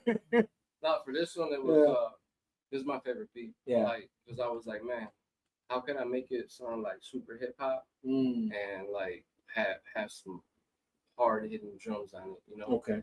And then I was like, man, I got my guy, you know, because I was like, man, I don't think we should add a hook to this because it'll be too much. You know? So I was like, so I hit up my guy, Cater. He's a DJ, dope ass DJ. He's an artist as well, hip hop artist. Yeah.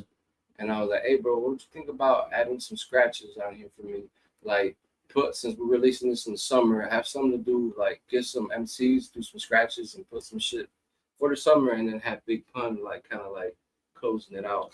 Yeah. So like, and then like, what more hip hop than having a DJ scratch? Right. Of course. Track, you know what I mean? So I was like, can you do this for me? He's like, hell yeah. So he did it. He sent me the scratches, and it fit in perfect with the beat. And then like my idea too for the song was like, let's get some culture in here. Let's get the Puerto Ricans, you know, with the white boy and, you know, black guy, and kind of like put them all together so to see, you know, like to show like, look, this is we all killed this shit. Yeah. You know what I mean? Like, and everybody, you know, full circle, you know what I mean? And that was my whole idea behind creating this track. Like, let's get everybody out here. Hell you yeah. know, like all the cultures that Yeah. you know, that all the separation shit and all Yeah, that. Let's put fuck everybody that. on one track and show them, look, that's what we Right. could do together. You know what I mean? Right. So that was my whole intent on this track. You know what I mean?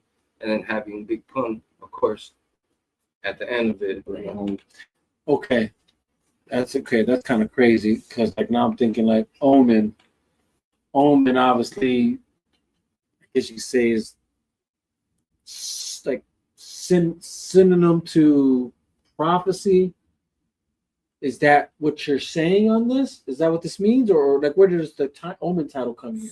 So I think I could touch on that because Okay. my verse off the rip goes surrounded by bad omens. Mm. When you're on the block, you're surrounded by bad moments. Yes. So it's one of those things where it's like, it goes back to what we were talking about earlier, survival, the paranoia of like, I have to make it out. I can't stand on this block because so-and-so be on this block. They might see me. This might happen. Having that kind of foresight on your environment. Yeah. So, and it's also like a metaphor to like all our separate omens. Right. In the song.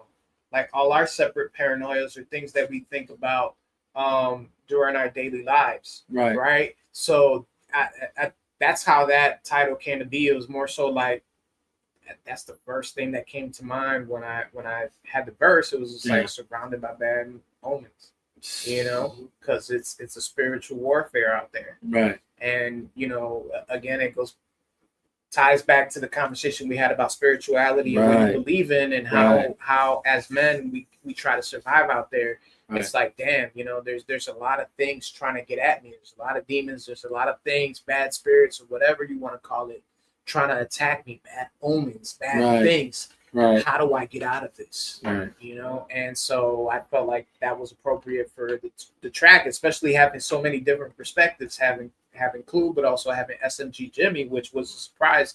That wasn't something that we expected. It was more so like Q was like, hey, I got Jimmy on this. And then we heard his verse and we're like, oh shit, damn, he freaking killed it. He's usually a country, you know, that's a stronghold. Right. So to have like a country guy come in and like kind of do his thing and actually rap and have bars, like that was impressive.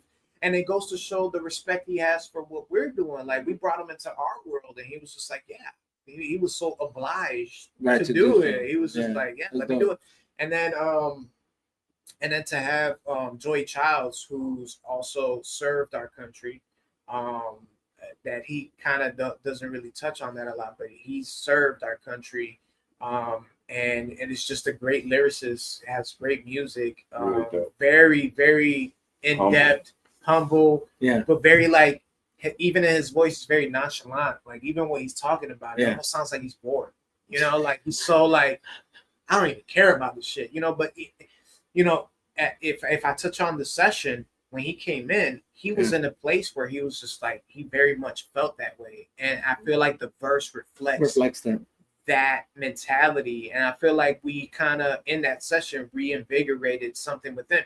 Even when he came into the listening party, he was like, bro, you guys just refreshed my mindset. You know, like I feel better. I feel like a certain energy back into this. Yeah. And that felt, you know, super humbling and blessed to be able to kind of evoke that emotion into somebody else, to encourage them to pursue what they want, you know. So having Joey on there, it was kind of like a curveball, but it was one of those like, yeah, I feel like he fits what we're trying to say here. And he said so much and so little that even now, with everything that's going on in the world, it's so relevant. It's so like on point. On point, yeah. You know? That's dope. Yeah. That's dope. Yeah. Oh yeah. So we're on the last track. That's it. Oh, that was good. That was good though. So the last track is kind of like, let me explain it before. Like it's kind of like, the whole idea was like, when you're going through, you're seeing the white light and your soul's trying to come back to your body. To your body. And I kind of like grabbed the specific songs from the project and kind of highlighted them in that, you know, and kind of like, you know, having the sound effects and kind of like showing like it's a, you know, someone's being resurrected to come back. You know? So that's so they can have an understanding on what, you know, the outro is. Oh yeah, sure. Let's do this. This sounds like a straight movie. Like you just want to watch. No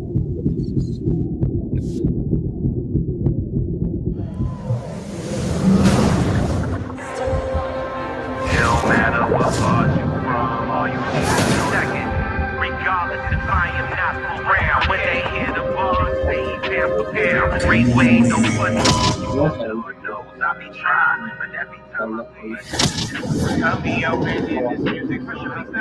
Opportunity time, they got another alignment. Had to try to combine it, but I'm breaking with the sacrifice. They know. You chasing them, but they know on the love. Stay here too long. Plug disconnected, go wrong. Location on the watch, damn phone. Time for no distractions, leave a message after the phone. Wake up. Come on, man. Wake up, man. Come on. Can't leave now, man. You know how many times I was about to just quit this shit, man? You know how many times I wanted to give up? How you gonna just leave us right here, man?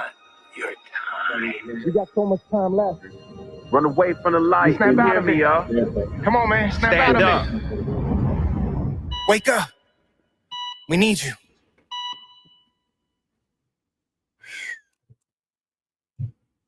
And that obviously caps off. And that propelled our acting career, which we're now doing. What are you laughing at, dude? I'm serious. I'm trying to pitch that to like. Okay, pitch. My bad, pitch, dog. My bad. The hit show makes actors, all kind of shit. It's gonna be a hit. Hey, I received that because that's right. That's actually what we're trying to do here. You said it earlier, right? In That's our whole right. Puerto Rican. That's right. ambition thing. That's true. I need some more. Go ahead.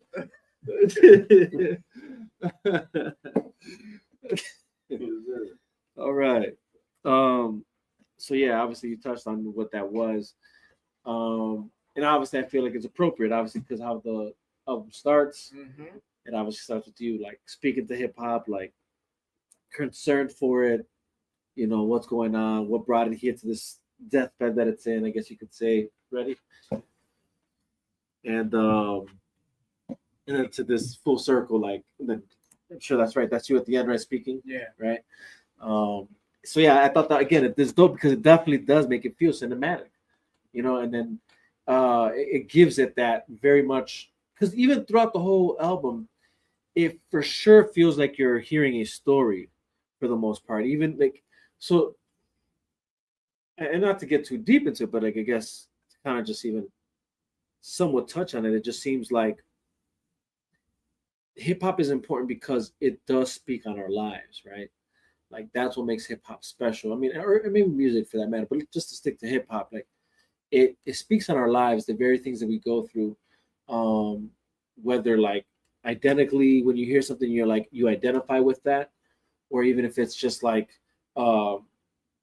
relatively something that you feel you're going through as well, even if it's something separate, but somehow the emotion of it feels the same. You feel it and you connect with that, like that track or that song, because whatever the artist is emulating through the song, even on a beat level, I feel like that's important. Like certain beats speak on or touch on something that you're feeling, you know. So like when the beat and whatever is being spoken on it really like resonate true to whether it's just relatively to what you're going through, or even if it's like identifying exactly what I'm going through.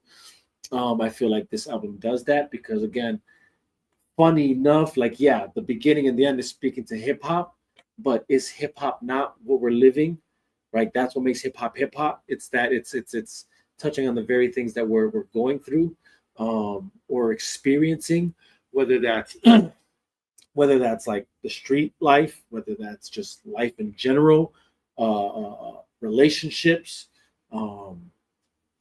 political things, cultural things, social things, the fabric of those things that we're all going through. That's what hip hop is, like from its inception. It's the experience of what we're living through, you know, and you know, even the good times, right? Like, you know, I think a lot of us focus on the negative because, you know, kind of hip hop probably touches on more negative things, but that's not to say that hip hop also uplifts the positive things that we do, the good times that we're having, whether that's like those party mixes back in the day that, you know, you were just like having a good time to, the MCs that was hip hop. Hip hop initially was that, you know what I mean? Like a lot of people forget that, right? Like hip hop, technically, the birth of it was, regardless of like what actually the reality was, the hip hop was actually a thing to make you feel good. You know what I'm saying? Make you where we were like dancing to it, partying to it, having a good time. MCs were uplifting people, you know what I'm saying? Like that was actually the whole job of the MC. You know what I'm saying? It's to like uplift the people. You know, as a matter of fact, I think KRS-One has a verse that actually touches on that, the difference between MCing and rap.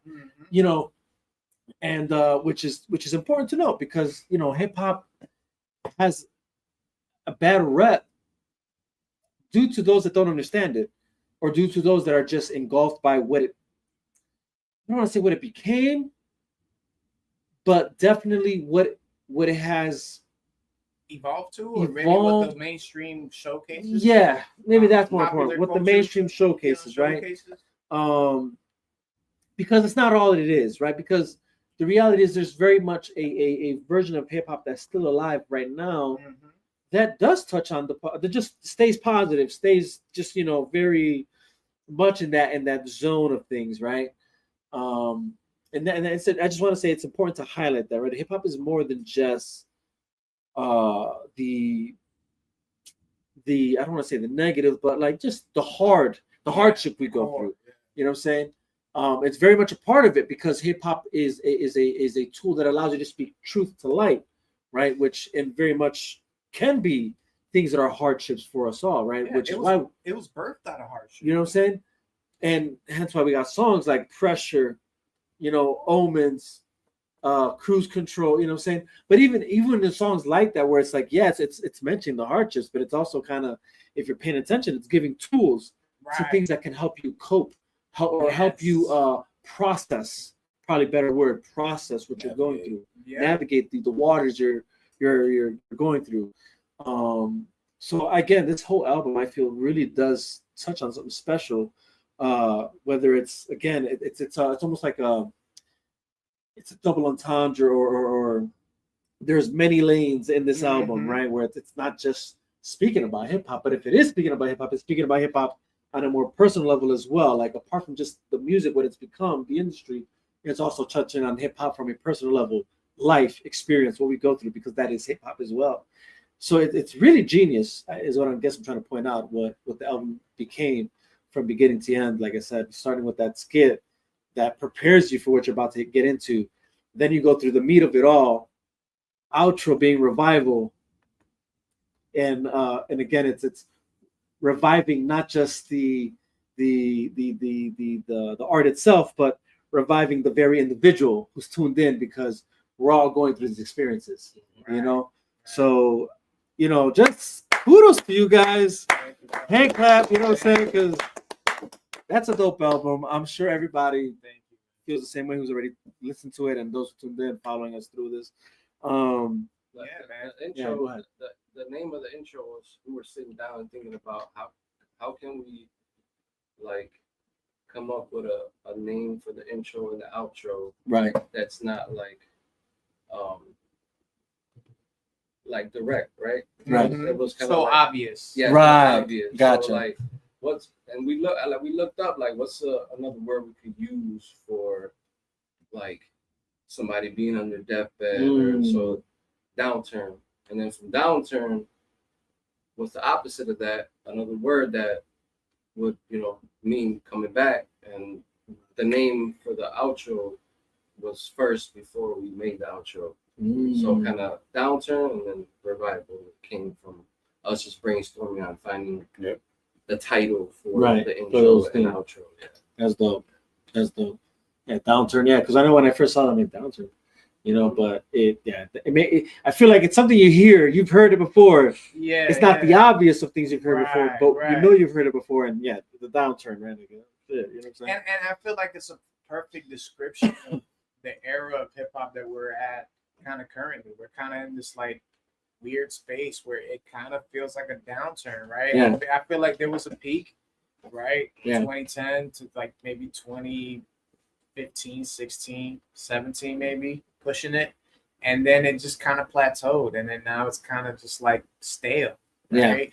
Yeah. But what I was going to add on to what you perfectly said towards the end is it drives me crazy when people say, hey, there's not good hip hop out there, or I can't find any good hip hop artists out there. Everybody's the same.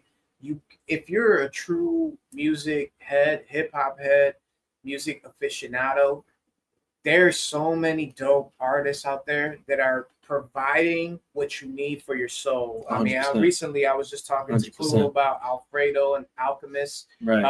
Freddie Gibbs just put out a great album. The Eclipse, who are elder statesmen in the game, who are probably our age but beyond. Yeah. Just put out a that album body of work. That's true. Okay, and and Pharrell came out of the darkness and just kind of told you like, hey, I still got this. Yeah. You know what I'm saying? So there's no age limit. There's no there's no limit on what hip hop is. And I grew up on that. I grew up on hip hop being limitless. Hip hop raised me. Yeah. When I, not to get super deep or when my pops wasn't around or when I was having issues at home, hip hop was raised me. Yeah. Taught me a lot of things of the streets and how to move and how to conduct yourself and how to survive.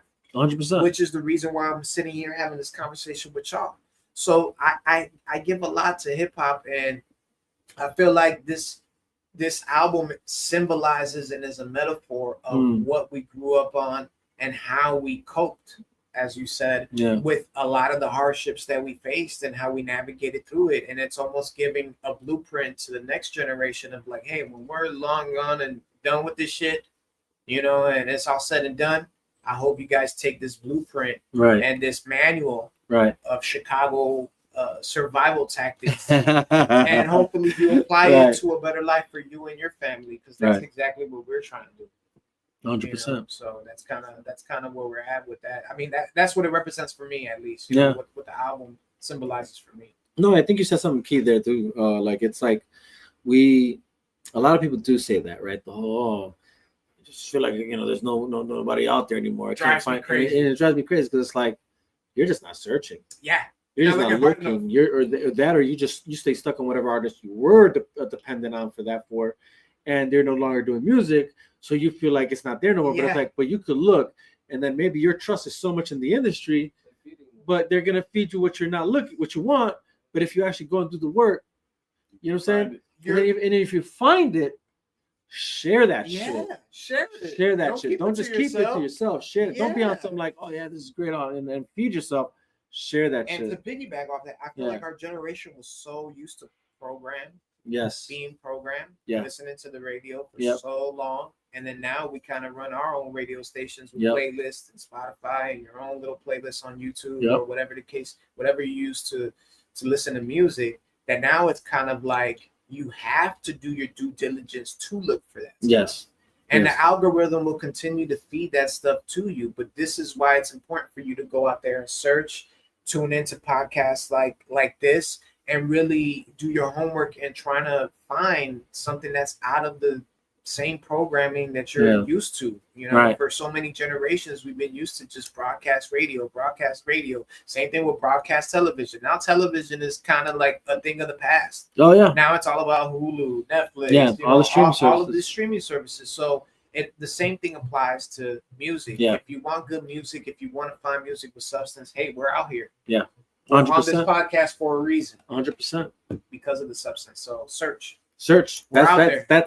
That's like the key word is search, because it's what you said is and actually this was the word I was trying to say earlier that I couldn't figure it out. The market is saturated right now. Like there's so much, right, due to the internet. There's so much out there that if you're whatever you're looking for, it is going to be harder to look for, because there's so much the market is so saturated with so many artists that are for sure, for the most part, doing the same thing that the industry guys are doing and not trying to do anything different.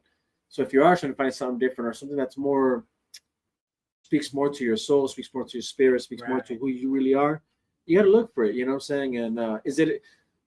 I can't even say it's a shame that it's not easy to get to, because again, it's really it's just it's a symptom to the fact that there is a system that exists that actually did make things more approachable, right? Because accessible, that's the word I'm looking for. More accessible because, like you said before, it was just the radio stations. That's all you had to depend on to figure out what CD you're then gonna buy. And it's like, well, now it's all in the streaming services or even YouTube and shit like that. You got to think for yourself. You got to think for yourself now, which it's actually an empowering thing. Yes. If you actually empower yourself. Yeah. Rather than victimize yourself to just subject yourself to just like, I'll just listen to whatever Spotify plays, and I'll just listen to whatever's out. Like, no, man. Do your due diligence, search. There's people out there, and granted, I'm not even trying to be on some biased stuff. Like, if you don't like my music, hey, chances are you'll like Clue. Yeah. Chances are you like what AQ has put out before he even worked with us. Yes, it's all an ecosystem. Because if you listen to AQ, if you like what AQ has to offer, you're gonna like a Clue song. Yes. If you like a Clue song, hey, Spotify's gonna feed you a Word song. Yes. You know what I'm saying? Yes. It's you gotta feed your own algorithm in order for the algorithm to know what to get things of substance, things of like more speak to your soul and speak to your real life circumstances. 100%. I mean, again, guys, it's great job on the album. Thank you. Full Eclipse. I really hope people like listen to this, share this shit. Again, it's powerful. It actually speaks to you personally. Again, on a personal level, it spoke to me. I was able to relate to it. Again, it felt like I was in a story for me, very narrative. I don't know if that's the word. Narrative. You guys know what I'm saying. A lot of narrating going on. There's like it's a story being told from beginning to end. Each track does that, I feel, and I love that personally in music. It's very creative in a lot of ways too. I'm a person who likes I like layers to things. I like to peel things, you know what I'm saying? I like to dissect, you know what I'm saying, actually process things.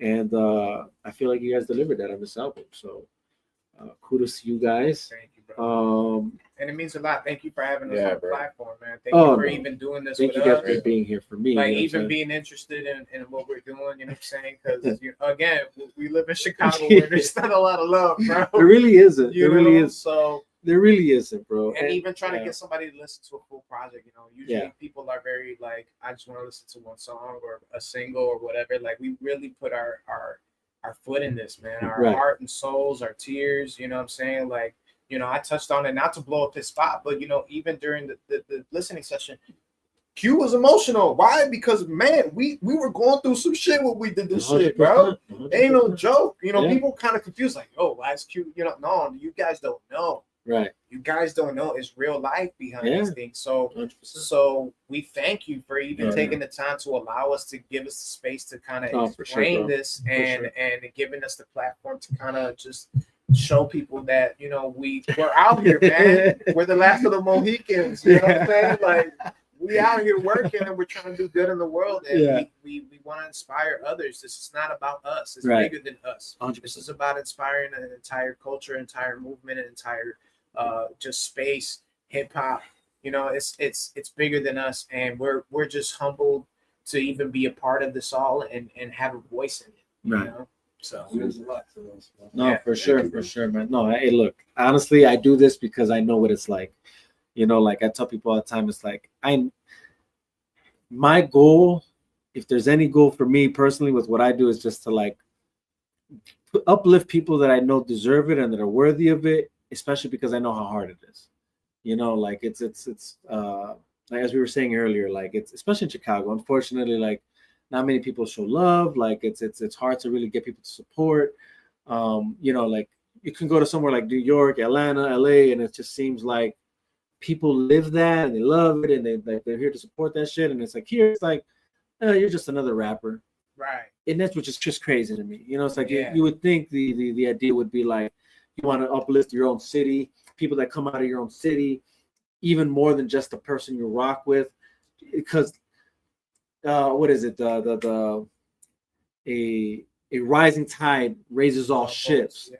But it's like people just like, I don't know, they don't get that. You know what I'm saying? So it's just like, I just want to see the ship that I support to rise.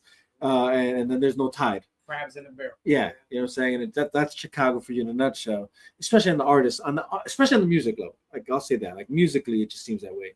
It seems like everything else works well for Chicago except you know, I feel like, except the hip hop industry. I feel like no matter what, like I always said, nobody fucks with you till somebody does. Yeah. And I feel like when you have a body of work that's solid and it speaks for itself, there's nothing anybody could do to stop you. There's nothing anybody could put in front of you to block you. Right. It's going to shine. Yeah. You know what I mean? Like, that's the whole thing about it. Like, having work and a body of work that is undeniable. Like, you can't say this shit's whack. You can't say this shit is trash or it's weak. From the top to the bottom, it's all just fire. And that's one thing you can't hate. You can't hate on that. No, you know? You can't. Like, and somebody gonna listen to it, and then, like I said, nobody fucks chooses, somebody does, and then the rest is history.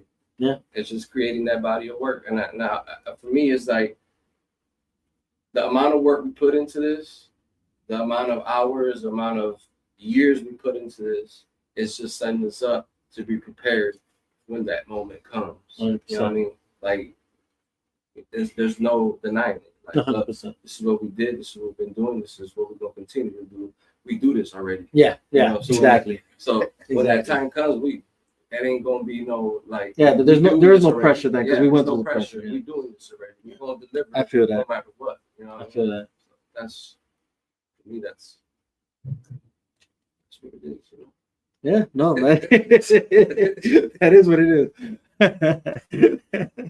All right.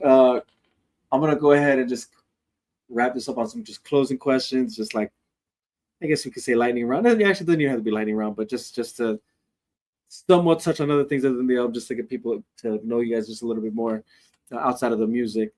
I guess we kind of touched on some things that were a little bit out of the album, but I thought still relative to the album. So now we're just gonna touch on things in general, just so people can get to know y'all.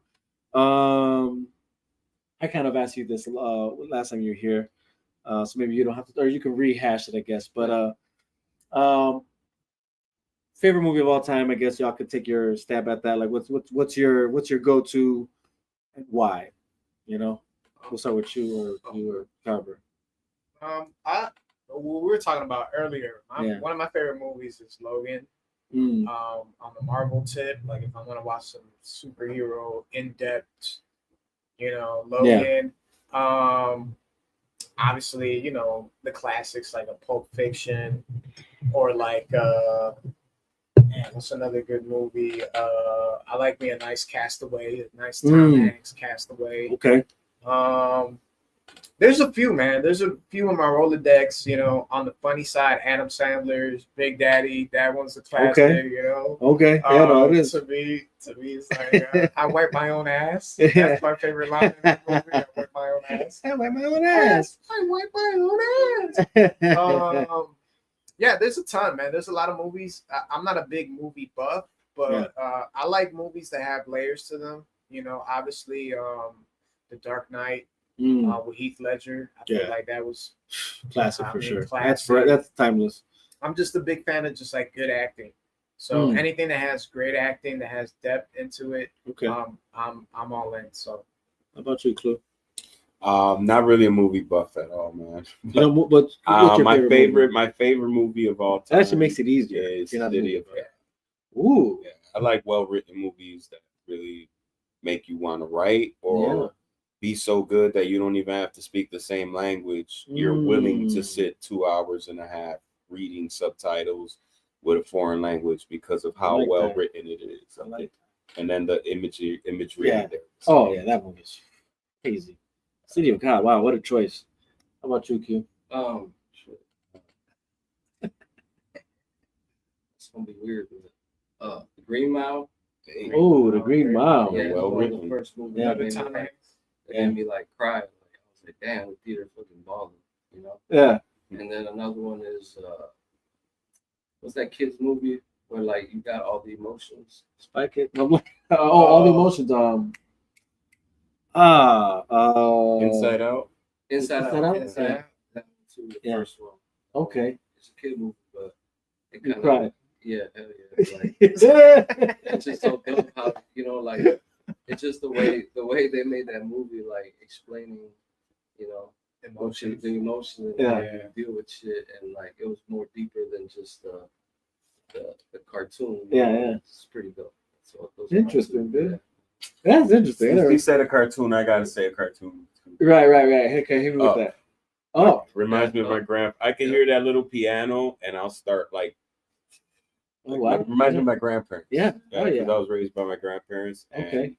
It's just another well-written movie. Yeah. Where even if it's a cartoon, if you were to just read that book, it'll be so significant too. Interesting.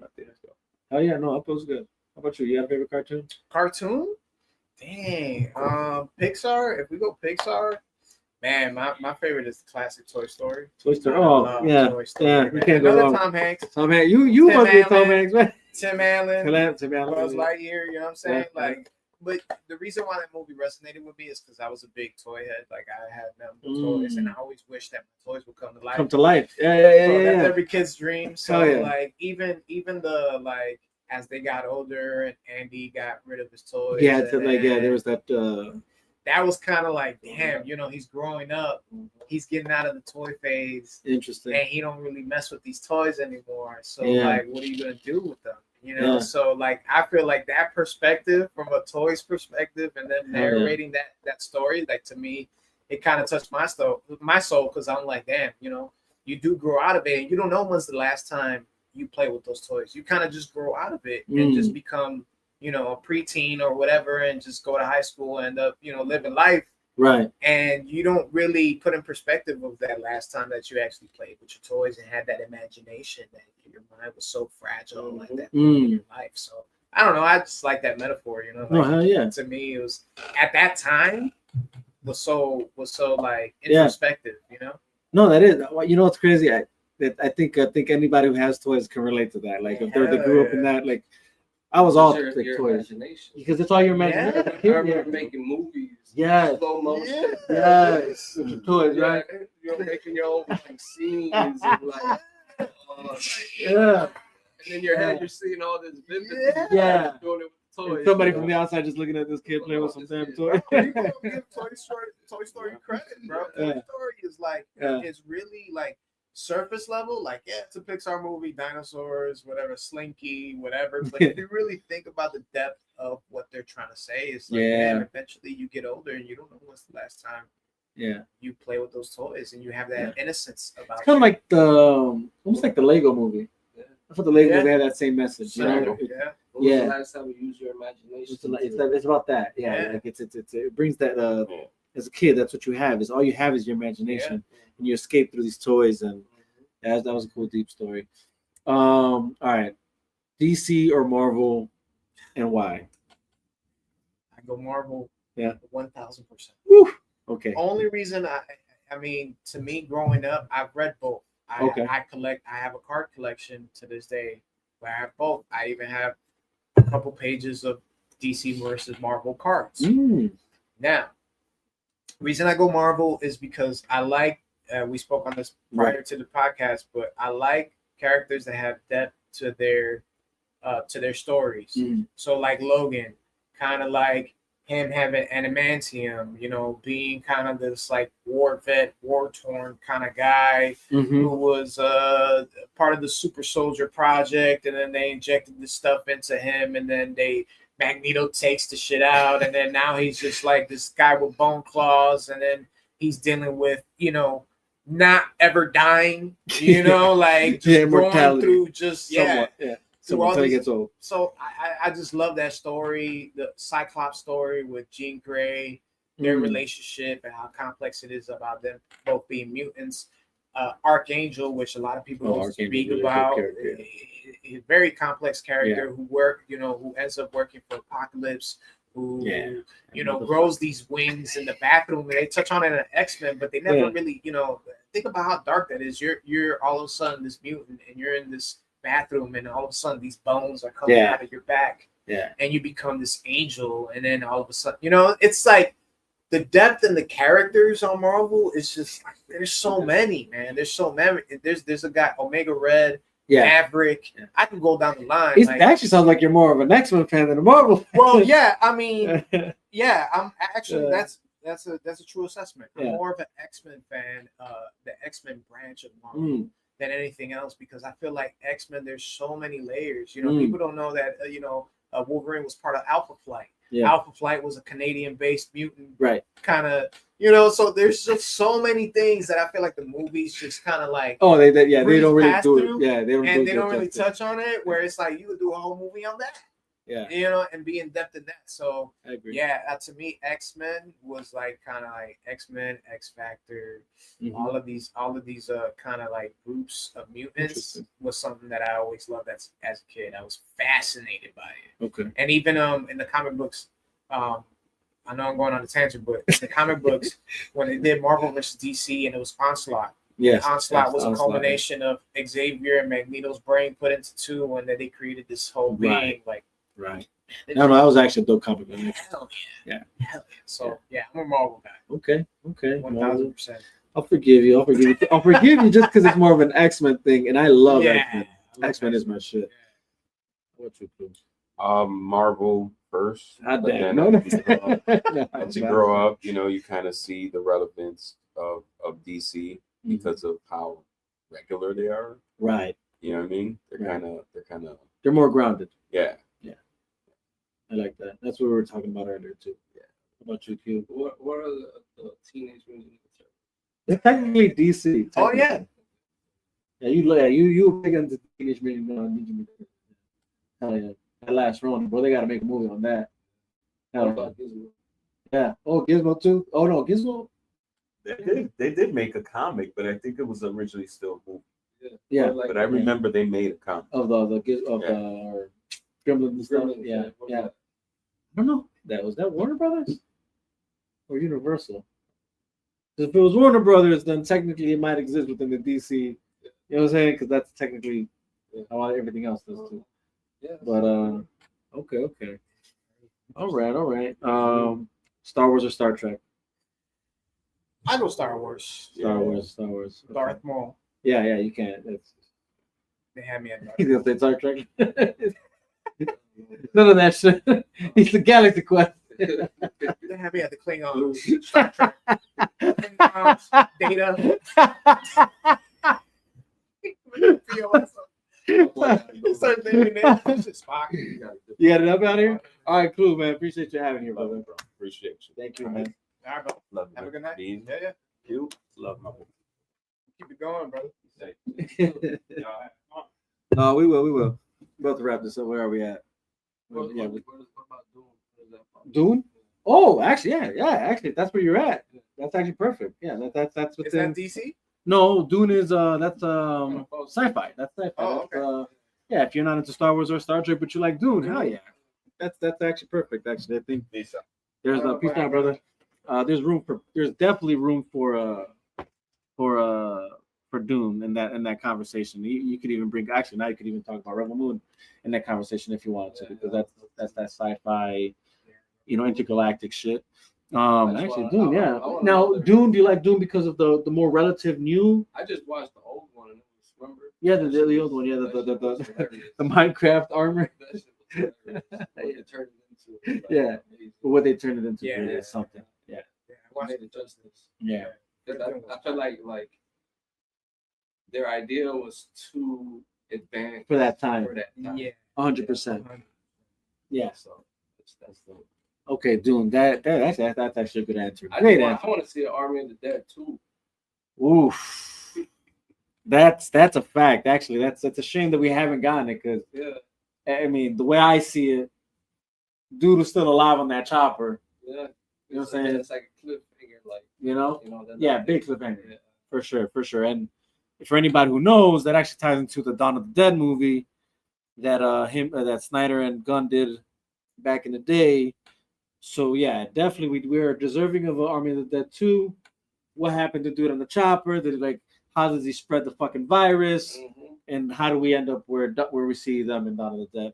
So that's actually a good point there.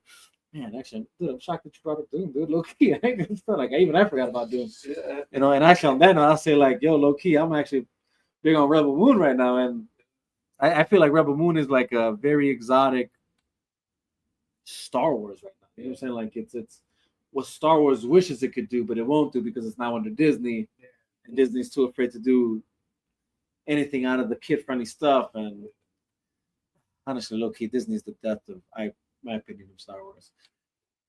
As much as I love Star Wars. Okay.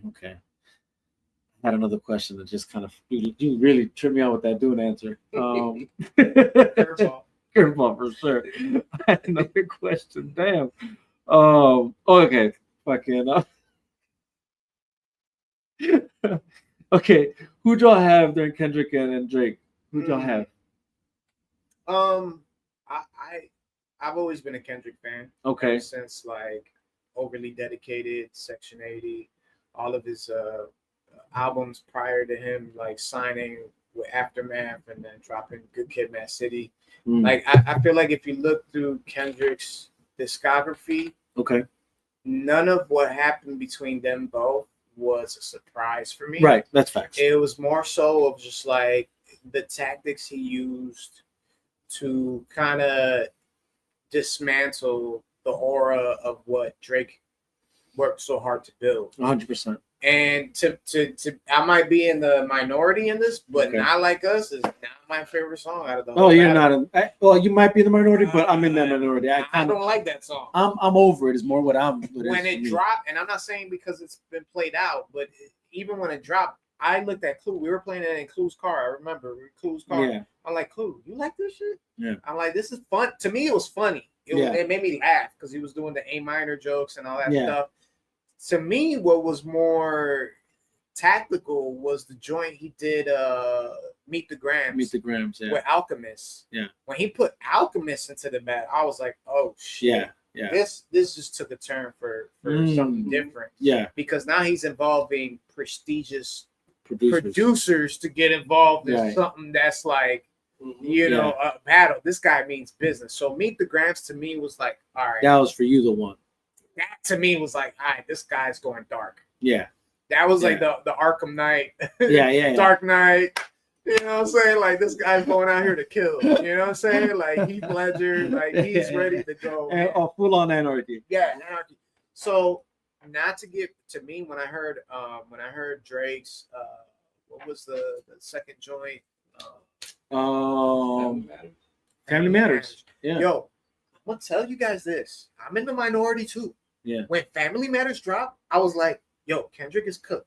The beat changes, the flows on that shit. Yeah. People got Drake fucked up. Yeah. That Family Matters has aged like fine wine. Oh, no. I could go back and listen to Family Matters and be like, yo, this guy. No. I think anybody who heard. No. I don't think. Actually, I think majority of people know that Family Matters Some of the best rapping was great. Family Matters, even you can't overlook it. Even the way he dropped it. Yeah. The only reason the video to it. The video. Yeah. That was a great chess move in the moment. I take of the that Good beast. City, the Good Kid, Mad City van and slide up. He's like, Yeah. I'll get it open and let the door slide or some shit like that, or we pull up and let the door slide. Yeah. Like that line alone, like taking the symbolism of the van and then crushing it, compounding it. Yeah. That whole shit, I'm like, No, God, that was deep. Damn. That was a deep cut. So when he did the Meet the Grams, when Kendrick did Meet the Grams, to me, That was appropriate. It was appropriate to respond to the on Family whatever Matters. momentum Family Matters had. Yeah. So that was the moment where I was like, oh shit, Kendrick is not fucking around. Yeah. So, you know, so to me, yeah, that's my perspective. But I don't take nothing away from Drake. I think Drake is a phenomenal artist. I think he does great music. He's gonna forever to make great music. I think nobody's gonna take that spot. That guy has reached heights that nobody is. That could reach. You could only bring him down so much. Yeah, that's how I feel. I feel like this beef kind of Kendrick was already like. Oh, I hear you. And this beef kind of like elevated his career again. Yeah. So they're not like us. Yeah. I don't like that song. Yeah. Because it's like, okay, now you're kind of like you're shooting at my boy because he's Jewish. Mm-hmm. Then what you mean by you're not like us is that like to me was kind of like racial undertone. He undertone. He definitely definitely you know what I mean? Like that's bullshit to me. No, That's another reason why I didn't like it. I didn't like the pedophile claims. Yeah. I don't, because it kind of validates the culture now of like this culture of like people accusing each other of doing things online. Yes, you know, I hear whether you. it's pedophile, whether it's an OnlyFans girl accusing a dude of sexually abusing her, or whatever this weird culture is about accusations and really not having full proof of what's really going on. Like it's so commonplace in social media right now and in society right now that I feel like him playing off of that, I hear you, was kind of a low blow for Drake. You know, and I feel like even the move that they made with the whole song thing, like it shows you the manipulation and the control that this industry has. Like if they want to shut you down and make you irrelevant, this is what we're gonna do. We're gonna make sure that our song is gonna get played when they look up your song. Like how fair is that? You know, like there was a strange how do you say sort of looking for it was like a parallel shift in the sense where or paradigm shift is what the word I was looking for. Paradigm shift, because and this goes back to what technically we were touching on a little earlier, right? And to fully encompass what I fully think with both of the points you're making, I would say I think lines were crossed way before that. I'll be honest. 100%. So like I'm not gonna just dish all the blame on Kendrick, like, oh yeah, you went a little too far. No, like technically Family Matters went already too far. Well, yeah, when he talked about his kid not being his, and then him being a white. You know what I'm saying? The moment you're bringing in family, like other people that are really not involved between the beef y'all are having, 100%. then you're already crossing lines, right? True. So that's a fact. So the only difference to why that didn't really matter as much as he wanted to make it matter is because Kendrick already kind of admitted to all that in his in that one what was it that one album Big Steppers. Is it Big Steppers where he admits to that the whole domestic shit? Right? So it's like you're kind of touching on things that kind of like already revealed. So like I think that's why they didn't have as much impact as it should have had. On the opposite end, when then you get to Meet the Grams, where it's like, oh shit, like this guy's throwing out dirt that we don't know. Yeah, and that's kind of like what was kind of fucking Drake up, is that people are putting shit out on you that kind of have been closed, or at the very least confirming things that we only thought due to just how we kind of see you move. But now other rappers are kind of coming out about it, and it's like, oh shit, okay, so you are kind of a piece of shit sometimes, right? When it comes to certain things. So to touch on that, like if you look at people many times make the argument of, he claimed that Kendrick was a woman beater, mentioned his kid, whatever, low, get it, cool, fine play. So he drops Meet the Grams, right? Meet the Grams is also making accusations and also claiming that Drake has a daughter that doesn't exist, that all of this. So to me, right there, that's an even playing field. You're claiming that he's a wife beater, and you're claiming that he's a daughter, is a piece of shit father, whatever. To me, that was even. Once Not Like Us came in, it was almost like. I guess I hear what you're saying. Overkill. I hear what you're saying, but I think for me, it's like the gloves are off. once you took out the gloves when you're bringing in my family, well, then gloves are on. I think gloves that's are what off. it is. But I feel there's like But I get you. Don't get me wrong. I do get you. I feel like there's an underlying morality Look to it all. Let me even say this, and I say this all the time, and a lot of people get blown away when I say this. Personally, my favorite track to come out of the whole beef was none of theirs, and it was actually J. Cole's 7 Minutes. Because I think he masterfully dissed somebody without getting personal. So disrespectful. You know, without getting so personal, without getting so disrespectful, but disrespectful enough that it was like, holy but like not in a bad way, but like, damn, he just like he barred up and he dissed your ass on some true shit.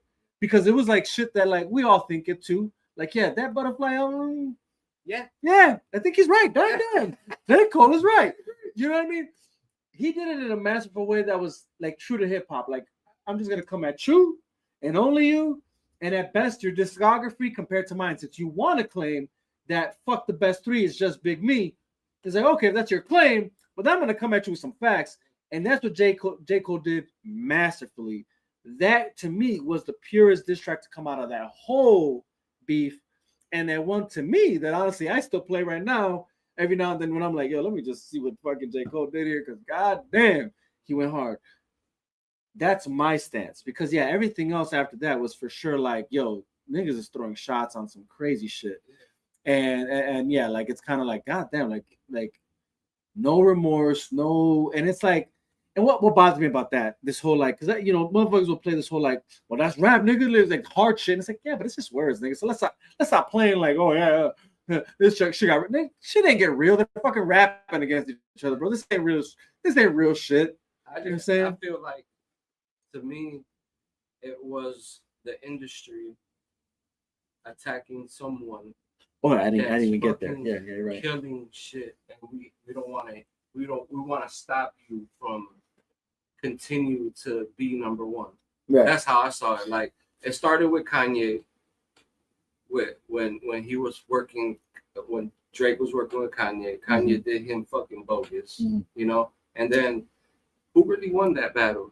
Because y'all niggas are all rap lyricists, hardcore rappers, and Drake, a singer that could rap, is fucking how skillful, you know, is Drake to be able to take that and compete and do that against these guys that are hardcore fucking lyricists. Yeah, no, I definitely hear that. Like, yeah, I definitely who really hear that. won that? You know what I mean? Like, I feel like even like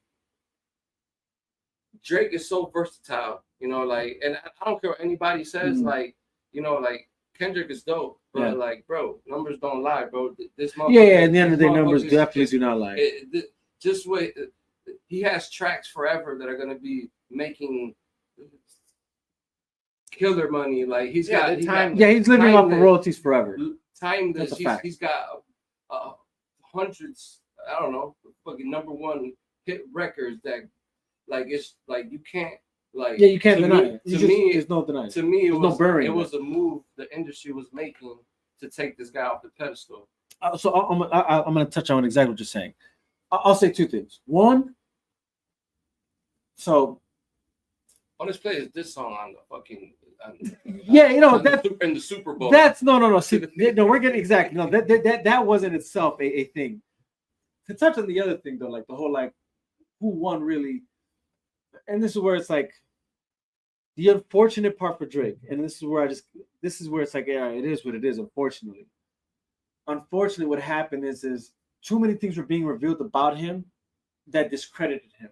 And then some of it is substantial. We don't really know how true it is because it's shit you're saying that you're connecting dots that for sure can like yeah, that is fishy. Like bro, like why are you messaging Millie Brown when she's still like under 18? That's just fucking weird. So like he shot himself in his foot like he did damage to himself there. You do damage to yourself when you're an artist, when you're allowing other artists to rap bars for you. He made creative decisions that kind of he allowed people to put him in a position to take shots at. That's what I'm trying to get at. So like, it's not like he didn't corner himself is what I'm trying to get at. It's not to discredit what he's achieved, But it's that, my nigga, like you did moves that low key like made this possible. You know what I'm saying? Like when you have ghostwriters, but when you have to be honest with you, everybody in the industry, maybe you could say that, but we really don't know how many though. You know what I mean? All these rappers got a camp, and all don't- these rappers and all these musicians got a camp of songwriters that sit in the studio and make sure, look, this is the best product that we need to replace this. I don't know if I can say that for everybody. Like I don't know if Jadakiss is going into the booth asking for gold. There's artists that we know for sure. Like no, we know this guy writes himself, especially because some of the bars that they write, they're recycled bars. Like you know, you said something similar. You said something similar. Wasn't like Kendrick and Drake like part of the same like label? No. Or there was some kind of conflict of interest. Or no, they're now under the same umbrella, UMG. Okay. They're under the same label now because UMG has kind of taken over everything. So they're under the same umbrella. So there's a conflict of interest there. There's a conflict of interest there for sure, which is why Drake started suing. Yeah. So, but to your point, to piggyback off of that, a lot of people don't talk about how Drake Ghost wrote for other people. Exactly. That's the thing that's true though. You know, that bothers me about the Drake conversation. And look, I'm not the biggest Drake fan. I'm not. I'm Team Kendrick all the way. But I'm also I'm very unbiased in regards to like battles because I've been in battles myself, and I've been in competitions, auditions, and all of that. But let's be honest though, like this also is different from battles. You know what I'm saying? Like it's whole, like diss tracks. This is diss tracks tracks back and forth. It's not the same. But I also come from the era where Nas and Jay-Z went at it for a long time as well. So I can be unbiased. People don't talk enough about Drake writing for so many people. That's also true. Drake wrote also true. for fucking Rick Ross. Aston Martin Music, that's a Drake song that Ross heard that he so happened to want to jump on. And then, there's songs that Lil Wayne heard where Drake is doing the hook and he's got some of a verse and Wayne jumps in. There's so many. You're 100% right.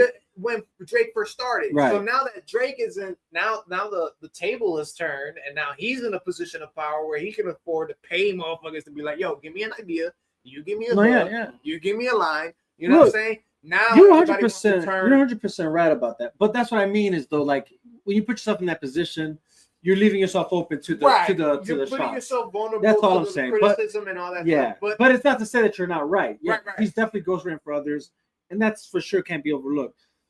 But in retrospect, if you can't say that about Kendrick, then you know what I'm saying? Like that's the guy you're facing. Right. Point now. Right. So you know that's what I'm saying. I'm Team Kendrick all the way because in regards unfortunately, to like, that's just how that works. In regards to like execution, lyricism, and just conceptually, I like the way Kendrick's mind works because that's how I would pick apart my opponent too. Yeah, I would mind fuck him all day. And look, and in all fairness, pause. In all fairness, also like the reality is, everybody kind of like went at Drake. I don't know. So to your point that you're making, I'm not so sure it was like a immediate industry thing.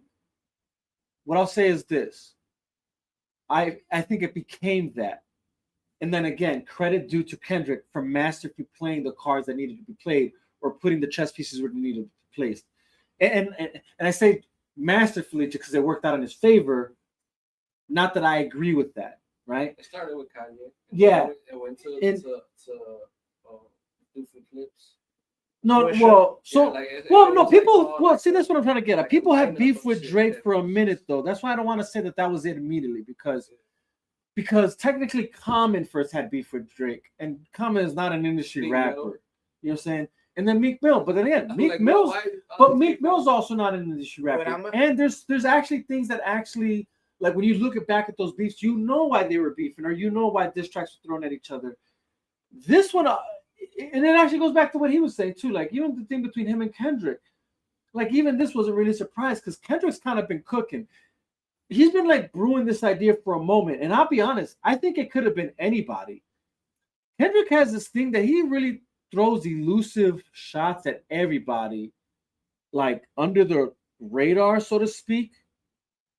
But like it's like he's poking everybody. Like, I want you guys to do this.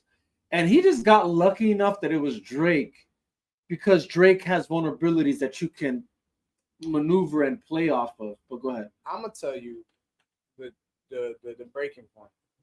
when Kendrick did the control verse on Big Sean's album. Yes. Yeah. When he did the control verse, he That was was taking it. shots at everybody, right? Mhm. Right? He was like, I don't care where you're from, but I'm trying to take all of your fans. That goes for Mac Mill. He just started going down the list, right? Drake did an interview with Elliot Wilson. Right. Probably later on, I want to say a couple months after that. Right. Elliot Wilson asked him, hey, how do you feel about that control verse? Drake got his panties in a bunch, right? And you can clearly tell that was bothering him because right. He goes, well, I saw him at the other day at the award show, and it was all love, and I kind of felt, this is verbatim, I kind of felt he should have kept that same energy because I was on that type of time, and so he should have been on that type of time, but he wasn't. So it kind of made me lose respect for him and blah, blah, blah. So you're already okay. Now you said a little too much, bro. Now you're puffing up your chest. You're puffing up your chest. And I wasn't even saying nothing crazy to you. Right. Right. So me as an MC who has an ego, I'm about to fuck this guy up now. Right. Now I could tell that bothers you. I could tell you feel some type of way, and I could tell you're threatened by what I have to say. Right. So as a lyricist, masterful lyricist that I am, now I'm gonna fuck you up. Now I'm gonna pick you apart. Now I'm gonna throw subliminal shots. Whether they're for you or they're not, you're gonna always think it's for you. Because you're Galactus. like under your skin. You're the eater of all planets. Ooh. Right? You're fucking Galactus. Damn. You're the eater of all planets. So you can take these shots. Yeah. Right? I'm gonna have to take out the big guy. So it's gonna happen over time. Yeah. And I'm gonna keep poking the bear until the bear starts to fucking bite. Right. And then that's when I strike. And that's what Kendrick did. And I don't feel like people really understand that this battle, it goes beyond those little 4 songs that they put out. This has been a plan for like years. Yes. Okay. And so, and Drake put Kendrick on. Yeah. Drake took him on tour. Yeah. Drake put him on the album. So these were 2 guys that were like, technically they were collaborating at one point. You know what I'm saying? So 100%. They were butt buddies for a little bit. Yes. But then, obviously. Yeah, but this goes back to the point of like, then somewhere along the line, the industry really, but I don't want to say industry because there's the industry, which is what ended up happening to your old this is playing at the Super Bowl, this is playing in all the like NBA games, football games. Yeah. Like somehow it's not being mainstreamed. That was industry. So I'm just trying to separate that, which was the industry making their move alongside Kendrick Lamar, but again, massively so because Kendrick made it the race thing, and now we are living in a time that you better choose the right side. So you better choose the right side. Are you gonna back up the black man, or are you gonna back up the white man? Right. You know what I'm saying? And well, the industry right now is for sure backing up the black man. You know what I'm saying? Because anything else is racist. So I feel they felt the need to like back up Kendrick Lamar and back him up on those things. I could be wrong. This is also all speculating, right? But that's the way it played out to me. You know what I'm saying? Because it wasn't until it's only Not Like Us that was played. You know what I'm saying? It's not like they were playing Meet the Grams or Euphoria or anything. It was like Not Like Us, which even to, again, Kendrick Lamar's credit, I think the reason it is what it is, despite the fact that you didn't like it, and I can see why you did it, but even when I heard it, out of all the songs that he came out with, that felt the most like, oh, that's Kendrick. Commercial, but commercial, why? Because it represents Kendrick and where he comes from. West Coast. It's got that bop. Yeah, you know what I'm saying? Like, I'm gonna crip walk, blood walk to this shit. But you know what I'm saying? And it had that vibe. You know what I'm saying? It the metaphor, the Marvel metaphor. Yeah. I feel like I love that Galactus. Yeah. That's what I'm touching back on. Insane. I feel like Drake became too big for his own good. I feel like he became Galactus, eater of all planets, and at some point he was gonna eat everybody up because he was just breaking Beatles records, Michael Jackson records. He was just surpassing everything. Yeah. So how do we stop this guy from fucking just taking over the industry? We're giving this guy $500 million just to have access to his catalog. You know what I'm saying? We're paying all this money. Eventually, like, when that transpire, a battle's a perfect time to fucking shit on this guy, especially if he's trying to renegotiate his contract. You're right, though. You're right about that, because even when you think about it, this beef didn't start with Kendrick. I mean, like, you know what I mean? On paper, it didn't start that way. It was technically Futures and the Weekends and Ross and no. Who's the other guy? A$AP No, not even him. The beat maker, Oh, Metro Boomin. Metro Boomin. It was their beef first. You know what I'm saying? Like with that We Don't Trust You shit. That album and that shit and BBL Drizzy. Yeah, you know what I'm saying? It was that shit. And then they featured Kendrick on their shit. And then Kendrick responded to the first shooter shit. Yeah. But all that to say, it was technically first The Weeknd, Future, and Metro Boomin. It was the Fantastic Four, bro. But you're convinced it was all them working together. It's the Fantastic Four killing Galactus. Yeah. Damn. Like to me, at the end of the day, it's just the industry. Yeah. Having this guy has got his own. He got power. He got control of his shit. He's got his own label now. Hold on. Let's get deeper He got into that. the money now to be able to do what the fuck he wants to X-Men do. versus the Apocalypse. That's how I feel. On, I seen it coming. X-Men versus Apocalypse. You seen it coming? I see through all that bullshit. Okay, hold on. Because this is kind of crazy. Not crazy, like break that down though. Like, is it just the power he was grabbing or amounting for himself in the control, or do you think it's deeper than that? And look, what I'm trying to get at is this, right? Like he even said he started like trying to negotiate his contract. He's got the So, leverage for okay, that now. because this is what you want to do. So you this? think it's All this right, guy? this is gonna happen. You're not gonna be successful no more because you're not with us. Okay. All right, hold That's on. how I see it. Okay, no, that's a valid point. I guess. All right, because again, we look at the timeline of rappers that definitely beefed against him, right? The first one I remember was Common.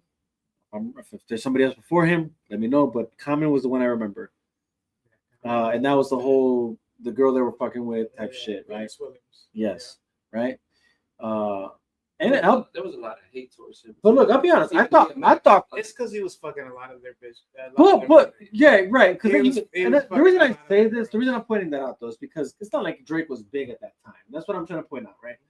It's about trying to figure out when does that happen, the move you're talking about.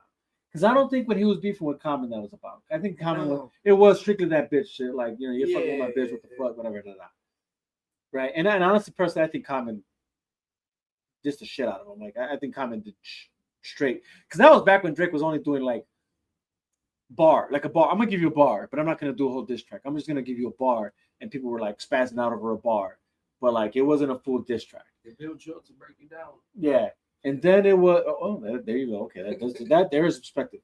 Then after Common, it was Meek Mill, and again that was the bitch shit, right? It was the whole Nicki Minaj shit, if I'm correct, right?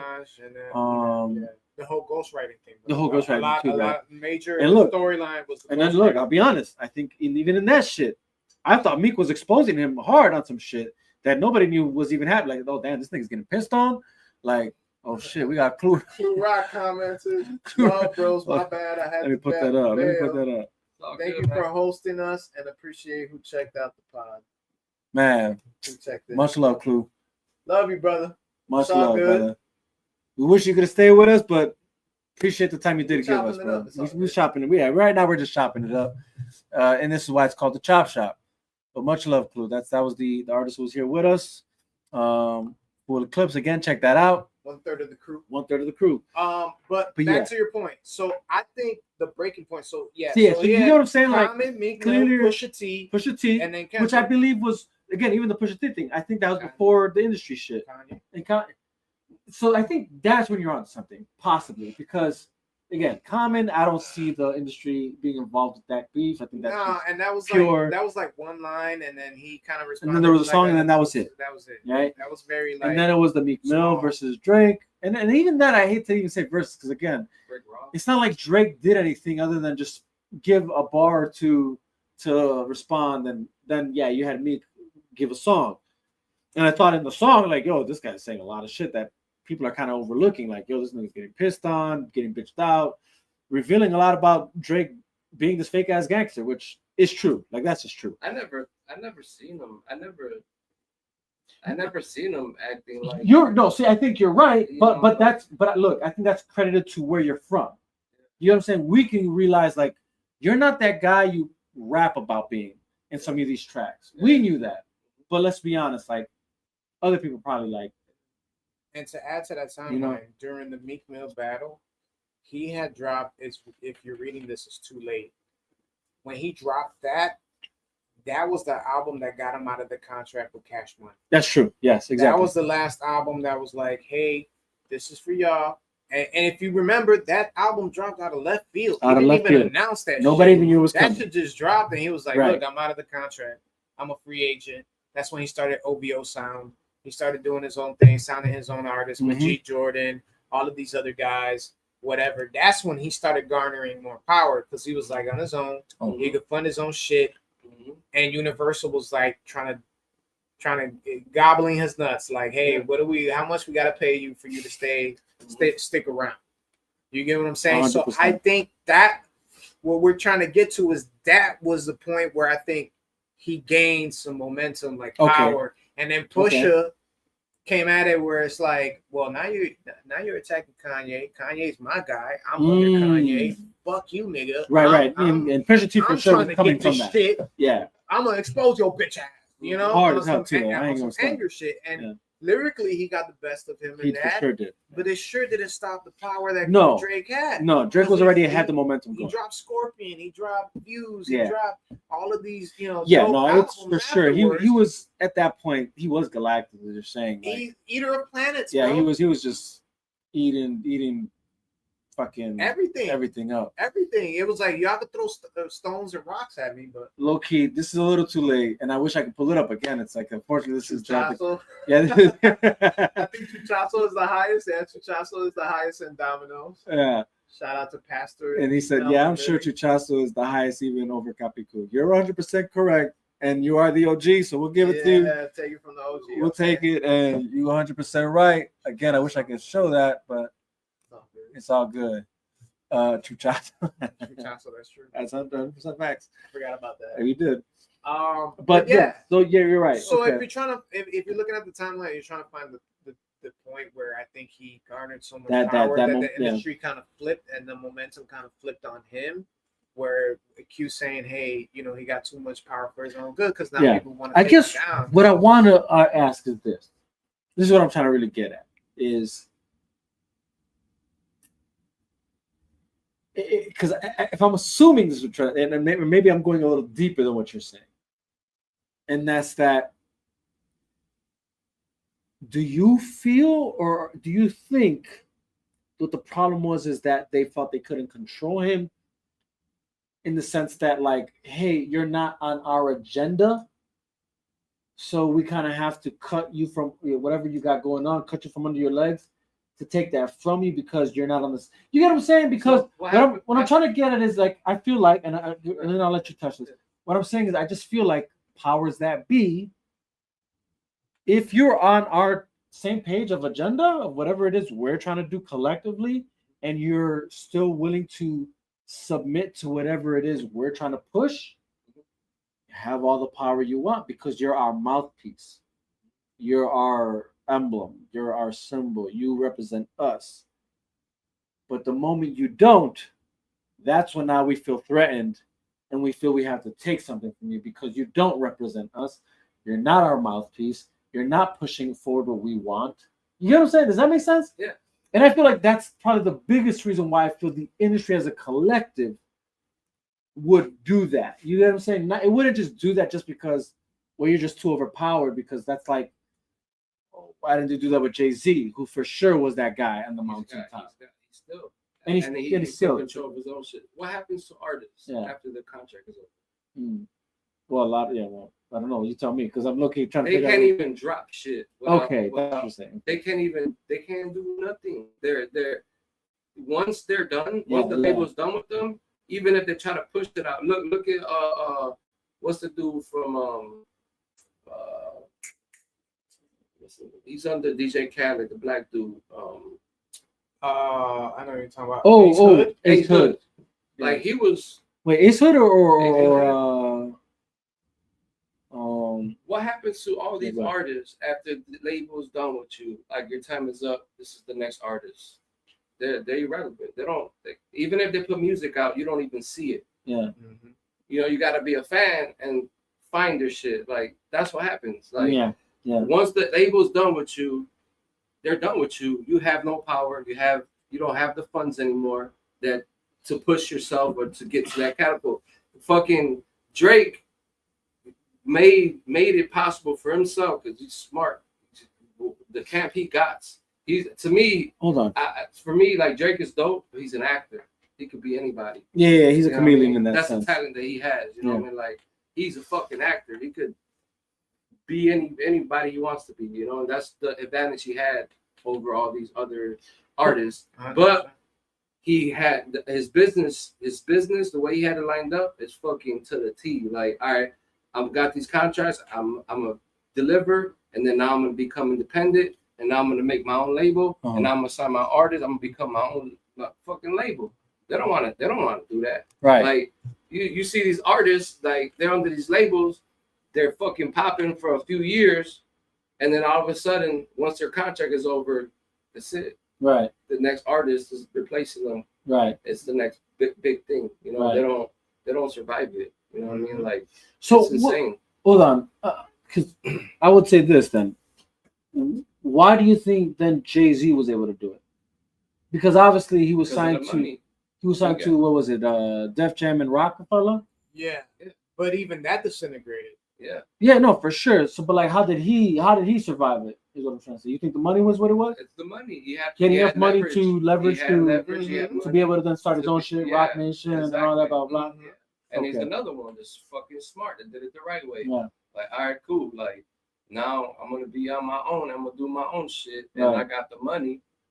The power is money. If you got the bank to do it, then you're able to do that. Yeah. You know, and it's just crazy to me. Like, Yeah, no, for sure. I get what you're saying. I didn't go that deep into it. For me, I did feel that I thought what it was to me was that Kendrick played the race card all of a sudden, and then all of a sudden that's when you see industry take involvement into it. You know what I mean? But you see all these artists that were attacking them were artists that weren't really active. And then they're like, besides Rick? No, the guy, Kendrick. The guy. Cole. J. Cole. Yeah. You know what I mean? Like, okay.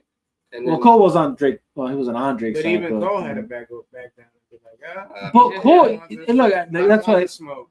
but like Kendrick was I already. would give mad respect to Cole for that though. What was the last thing Kendrick dropped before all this shit? You know what I mean? No, Like, yeah, I guess you're right. I don't look. Here's the thing. The thing is I don't know how. I don't want to. Perfect time. I just don't want to. I'm used to watch the No, for sure. Yeah, I'll say this. I feel like Kendrick is like Kanye in that regard, though. Like, it's not that he's dropping shit all the time, right? Kanye, and I say Kanye because Kanye's that kind of guy where he'll like. Kanye's another artist that's kind of like got the power. Yeah. And that's what they're doing to him now. They're shutting him down. Yeah. Like, the industry is shutting him down. Like, they don't Right. want him to do anything. Like, they're doing anything that they could to Yeah, try and cap him dismantle on. him. Yeah. Like, Well, he kind of and does that's to perfect. something. And that, yeah, true, but he be going wild. He be but wild. still, he would be wilding for a reason. Yeah. You know, like He knows how to get attention. He knows how. Yeah, to, but he's selling you and he's facts. also telling you fact. Like, well, He's telling you. you got to shit. know how to take the facts from. Like, you got to know when he's giving you something because he be Yeah. dropping gems, low key. Yeah. Sometimes he'll say some wild shit, but like you got to know how to like. Look, some wild shit he'll say because he's just trying to work the algorithms. He's trying to get that juice. He's trying to get the views. But he's But saying, then you gotta catch when he's saying some real shit. yeah, but he's Because he be saying a lot of like yeah, real it shit. got, it only escalated Yeah, through time because of the shit that he was going because he's through. what he goes through, right? You know what I mean? So it got more Mm. deeper and more into like the shit he's doing now because Right. of all the shit that's been happening to him, Right. like getting debanked and like all this bullshit that he has to deal with Right. the industry. Right. You know what I mean? This is the government fucking telling them like, no, bro, like Right. you reached your highest peak. Yeah. Can't go any Sorry, higher. dog, you- That's it. This is your. This It is can only be top. one of you guys, and Yeah. we're allowing Jay-Z to do it because he kind of outsmarted us the first time around. Uh-huh. We can't let many more of you guys Yeah. take too much control. Yeah. I get that. Yeah, that's the way I see it. That's the way I can see you saying. I can see that. I've always seen like the industry like as like just they got control of everything, man. Like, you know, No, they do. They do. They got the power to make you big. They got the power to build you up and to break you down. Like once they're done with you, and you've done whatever. Like who's been on the longest run here? Yeah. With their music, right? Fucking Drake's been. Well, but that's why I say Jay-Z. I brought up Jay-Z because I just feel too, like he's been in this for a long time and still in it. And then, I mean, technically, when you're looking at someone like Beyonce, that's a branch off of the Jay-Z brand, you know, whatever. Def, you know, that's that Def, not Def, Rock Nation. Actually, I think he does own Def Jam too. No, he doesn't own Def Jam. Yeah, but like I feel like that's the format that I've been seeing for years. Like, all right, who's the next young guy that we could, you know, replace this guy with? This guy's already like, yeah, you know, we're done with him. Yeah, for me, I guess I was just trying to see if there's something deeper, right? Because like deeper than just the control aspect of your music. I think, you know, I'm trying to figure out if it's something more also in line with like, well, you be saying shit we can't back up, or that's not us, so we're not going to support you anymore, right? Type of shit, you know, like, and that obviously for sure I think is something to happen with what happened with Kanye. And then I just wonder if that is something that happens with someone like Drake, you know, or anybody in that position where it's like, well, you're no longer our mouthpiece. You're no longer saying the things that you're not representing us. Yeah, represent what we believe. Yeah. So we're not making money off. We're not. Yeah. So we're through with you. You know what I'm saying? Yeah. So I just wonder if you're not making money with us, then you can't make money on your own. Right. It's just that type of like I feel like that's what it is. Interesting. For me, as fucking with music and dealing with music and seeing all the bullshit like and hearing it, I'm like, all right. This is what makes sense to me. Like, and like all these rappers and all this like bullshit of, you know, like even with Kendrick, like, oh, we're passing you down the crown and you're gonna be the fucking messiah of this shit. The savior. Yeah, the savior. Like I feel like that's all like but I feel like and not to take anything from Kendrick. No, because Kendrick is dope and he is talented. Fucking obvious. No, look, I guess the reason I'm saying what I'm saying is because I just feel like he, again, for me, it was that race shit. He played deep into that shit. Yeah. And that's kind of going to that whole, the dude we were just talking about earlier. You're a white guy. The DJ, what was it, DJ something Lamar? The guy we were just talking about. Who, DJ Khaled? No, the guy who was talking with Fat Joe or Crazy Legs. Clue brought him up. Lord Jamal. Or Jamal. The race card. It's a low hanging fruit because it's a controversial topic and it's easy to kind of like, you know what I mean, stir emotions in people. That's what I mean. People like to feel part of a group, so it's easy to be like, well, you're not this, and we're cool, and you're not. Right. And we created this, and you didn't. So right. now you feel some type of way. Now you feel you get what I'm saying. You feel like you have to vocalize how you feel over this topic, and it's what they call nowadays rage bait. Rage bait. That's the word I was looking for.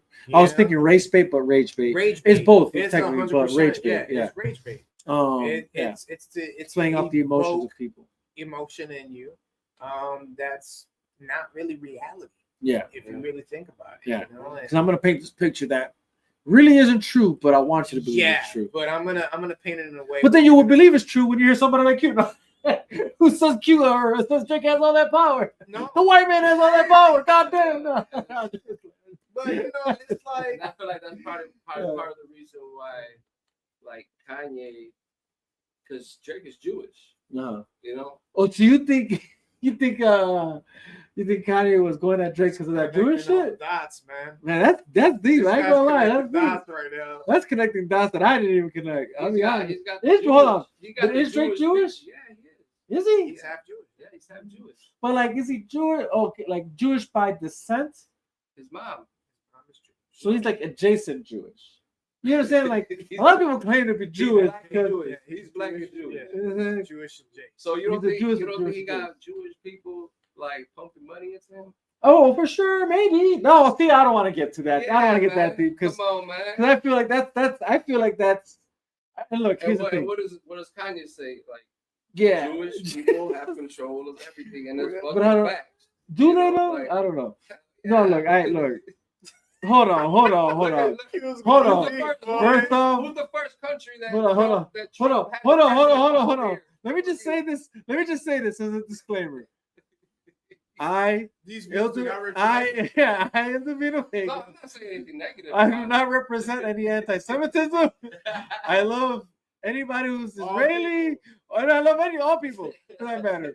No, so, I think I'm not saying anything bad about it. I think what Q's trying to say is there's a connecting Fact of the dots. hold on, no, There's a no. common denominator, 100%. right? Whether and the thing is, sort of common. if it's it's weird to address it because it's racially charged, right? Yeah. But why is it bad? Why is it a bad thing to bring up Jewish people? Right. Like, hold on. Y'all can say black this. No. You can't even say that either, though. No. Hold on. No. Look. Let me just say this. I'm all for freedom of speech, and I actually don't give a fuck if it's offensive or not. That's me personally. Right. But I understand we now live in a time where like censorship is everything, which is goddamn. I don't know how we got here, and it's a shame that we got here, considering that the very Constitution we're supposed to be living under should be granting us the freedom of speech. That being said, unfortunately, platforms are not all, and people that tune in are not coming from places that are able to abide by our same Constitution. Yeah. Hence why in their countries they censor shit. That being said, now I will say this, right? Like, I think there's a two-part reason to the whole anti-Semitism thing. Like, I understand it to a degree. Do I agree you should control the conversation around it? No, because that's now you're restricting freedom of speech, right? Yeah. But I can understand why you're concerned about it, right? Or maybe I'll give you some sort of credibility there why you're concerned, right? Because you guys have the past of what happened back, in the Holocaust and all that shit, and there was a sense of hate that was narrated towards you guys, and to a certain degree, you kind of still see it, right? When you're looking at how Jews are being treated now on college campuses, doing through the whole Gaza shit and things of that. So I get it to a certain degree. I still don't agree you should control speech because that's now an infringement on freedom of speech. But I can see why you're trying to make it seem like, oh, like you guys got to be concerned, and I get that. But at the same time, if you guys have some, but I don't even want to go down that rabbit hole because again, I'm very freedom of speech. I feel like, look, like people should be able to say what they want and what they want when they want. And I think the problem here is because you're trying to censor it so much, people are then afraid to talk to each other, even from opposite. And that's not even that. I think the divisive culture you guys have created has stopped us from being able to have these conversations in honest debate because you guys created such a divide between people that have opposite viewpoints that even when there is an opportunity of conversation to be had from opposite sides of that conversation, either side of that conversation is an enemy to somebody who subscribed to whatever side you subscribe to because of this divisive culture you guys have created. But go ahead. Also, criticism doesn't equal anti-Semitism. No, definitely not. Definitely not. And criticism doesn't mean you're racist and honestly, not even just criticism, observation. Yeah. Also, there's something that there's a streamer called Asmongold who said something that was very interesting in regards to like when people play the slavery card or when they play the Holocaust card. There's so many generations so far from that moment, far removed from that historical moment, that to hold an entire generation accountable for what happened, right? Freaking when your grandpa was alive or your ancestors, way way back, we're so far disconnected from that. It starts becoming resentment towards you playing that card all the time. Yeah, it's like we're no longer living in those times. We're no longer in that time. We're now trying to move forward, trying to move past that. 100%. So when I see those arguments being brought up, it's like, well, it doesn't hold a lot of weight because we're not there anymore. Yeah, we've grown so much as a civilization. Why are we still? No, I 100% agree with that. So and that's and that's in all aspects. I'm not just saying on the Jewish scale or on the Black African scale, anything like that. Even if there was like some sort of genocide or something that was wrong with Puerto Rican culture, because the Spaniards came and raped and pillaged all of our shit. You know what I'm saying? And that's something that, And we that's still some- trying to figure out. and that's You know, something that still we don't trying to. talk about in our We don't history talk books. about it enough, as a matter of fact. Yeah. So I think there's something to it in all aspects of races and the history of just civilization. We've Yes. all been some warmongers and just savages. So- Everybody's been the victim or the victor in yeah, throughout history, so and that's I just think where that's that the goes. common denominator on all parts. But we also can't turn a blind eye to certain things or certain aspects of society where you go, wait a minute, this certain group has a tendency of just like, hey, being a little bit more unified in regards to being in this field and really holding on to their own. Yes, And, no, I and agree. and I don't think that's a bad thing. I think that's admirable because I feel like we were just talking about that for Puerto Ricans, how we should be more unified. So yeah, I And- think and that's what you're saying is bond important, together. though. What you're Yeah. saying is important because that's, I think, the clarity that needs to be said. Yeah, right? So that's what should be stated. Mhm. I think when we're saying blanket statements like they control everything, and then without That's any, where you get kind of that's still in a gray area. Like, what do you mean by that? Like, are you saying that they You gotta specify. Are you saying that they nefariously own everything to the detriment of everybody else, or were they just smart enough to come collectively as a group and work together to amass some sort of success in their fields that they have success in? Yeah, And I think you could say that about many cultures, right? Like it's not just them. That's actually in many cultures. Just hey, don't give me back there.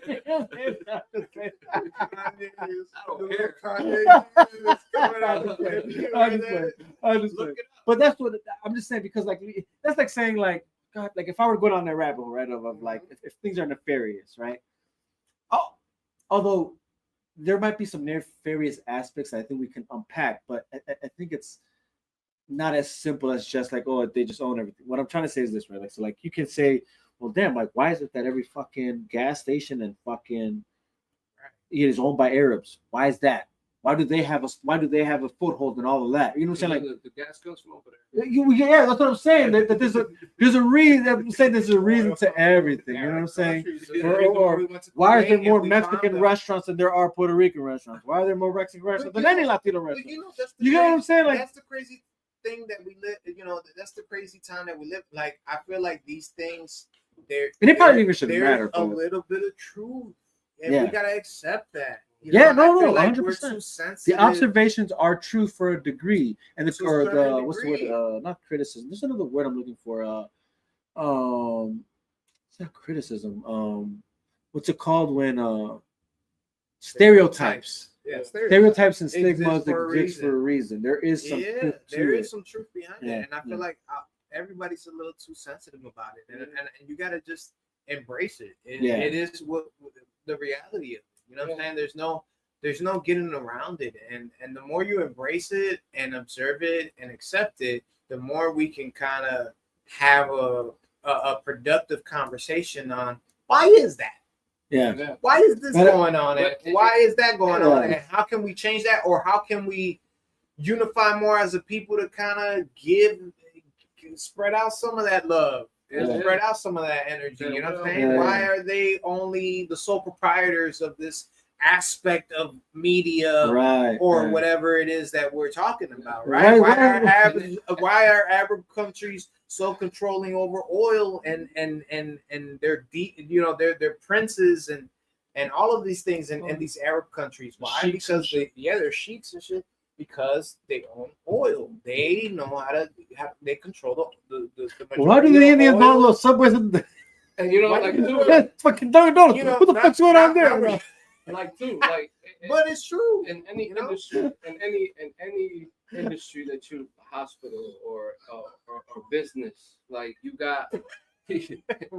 You work your way up the chain. This podcast you go up the chain, and once you get to the top, like to where you got to cross over. Yeah. Like for example, what happened to your brother? Right. Like right. once you get No, to that, you're right. once you get to the top, and you don't represent. There's not an image there that they want to. They don't want a Latino to be. There's not the image that we want. Yeah, and no, everybody look, at the top. You're right. Everybody yeah. at the top. You're is all white. Caucasian. Yeah.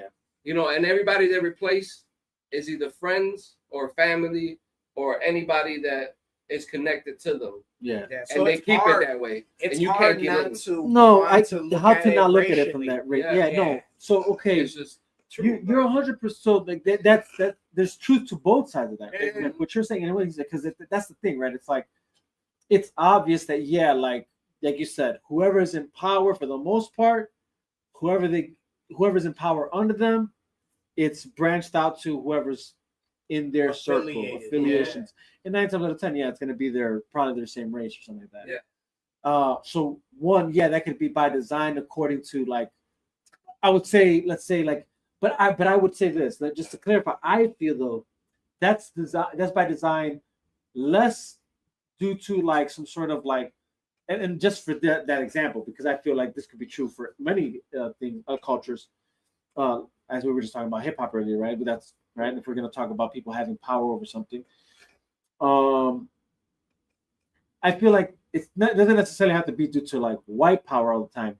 Sometimes it's that could appear that way because it just happened to work out that way because I'm just looking out for my own, and but I've seen that happen even again from a Latino standpoint where it was like I saw that the top dog was Mexican and everybody in power under him is Mexican and I'm Puerto Rican, so I got the short end of the stick. You know what I'm saying? So like that just happens naturally, I think. But I would say, in some scenarios, in some moments, it for sure is a I'm just loyal to my culture, or I'm just loyal to my race, or I'm just loyal to whoever my ethnicity. And then sometimes I think it's just like, well, these are my people, and you're not my people, and I think that happens out that way too. But I would say, no, I would say like don't for nobody to assume the worst immediately and think it's some racist that shit. It is. But it can definitely be that. I would say that. It's not nothing else. Because, I guess the reason I'm saying that is because is it racism when Mexicans are prejudiced towards Puerto Ricans? I don't think that's racism. I think that's discrimination to a certain degree. And you know what I'm saying? Like that's not racism technically. And that's happened to me. Or, I guess blacks towards Latinos would be racist. But you know what I'm saying? But you're right. It could be racism. I'm not trying to. I guess what I'm trying to say is I don't want to sweep that under. I'm not saying that doesn't exist or I'm sweeping that. What I'm trying to say is like it isn't always that, but I can see why we're always needed to think that, right? And I say that because, for instance, like even a company I worked for sure, every motherfucker at the top there was not one Latino motherfucker up there, right? But check it out, like okay. Let's say you went to school, right? Yeah. And you're working at this job. Yeah. And you know the job. Yeah. Like you're a fucking beast at it. Yeah.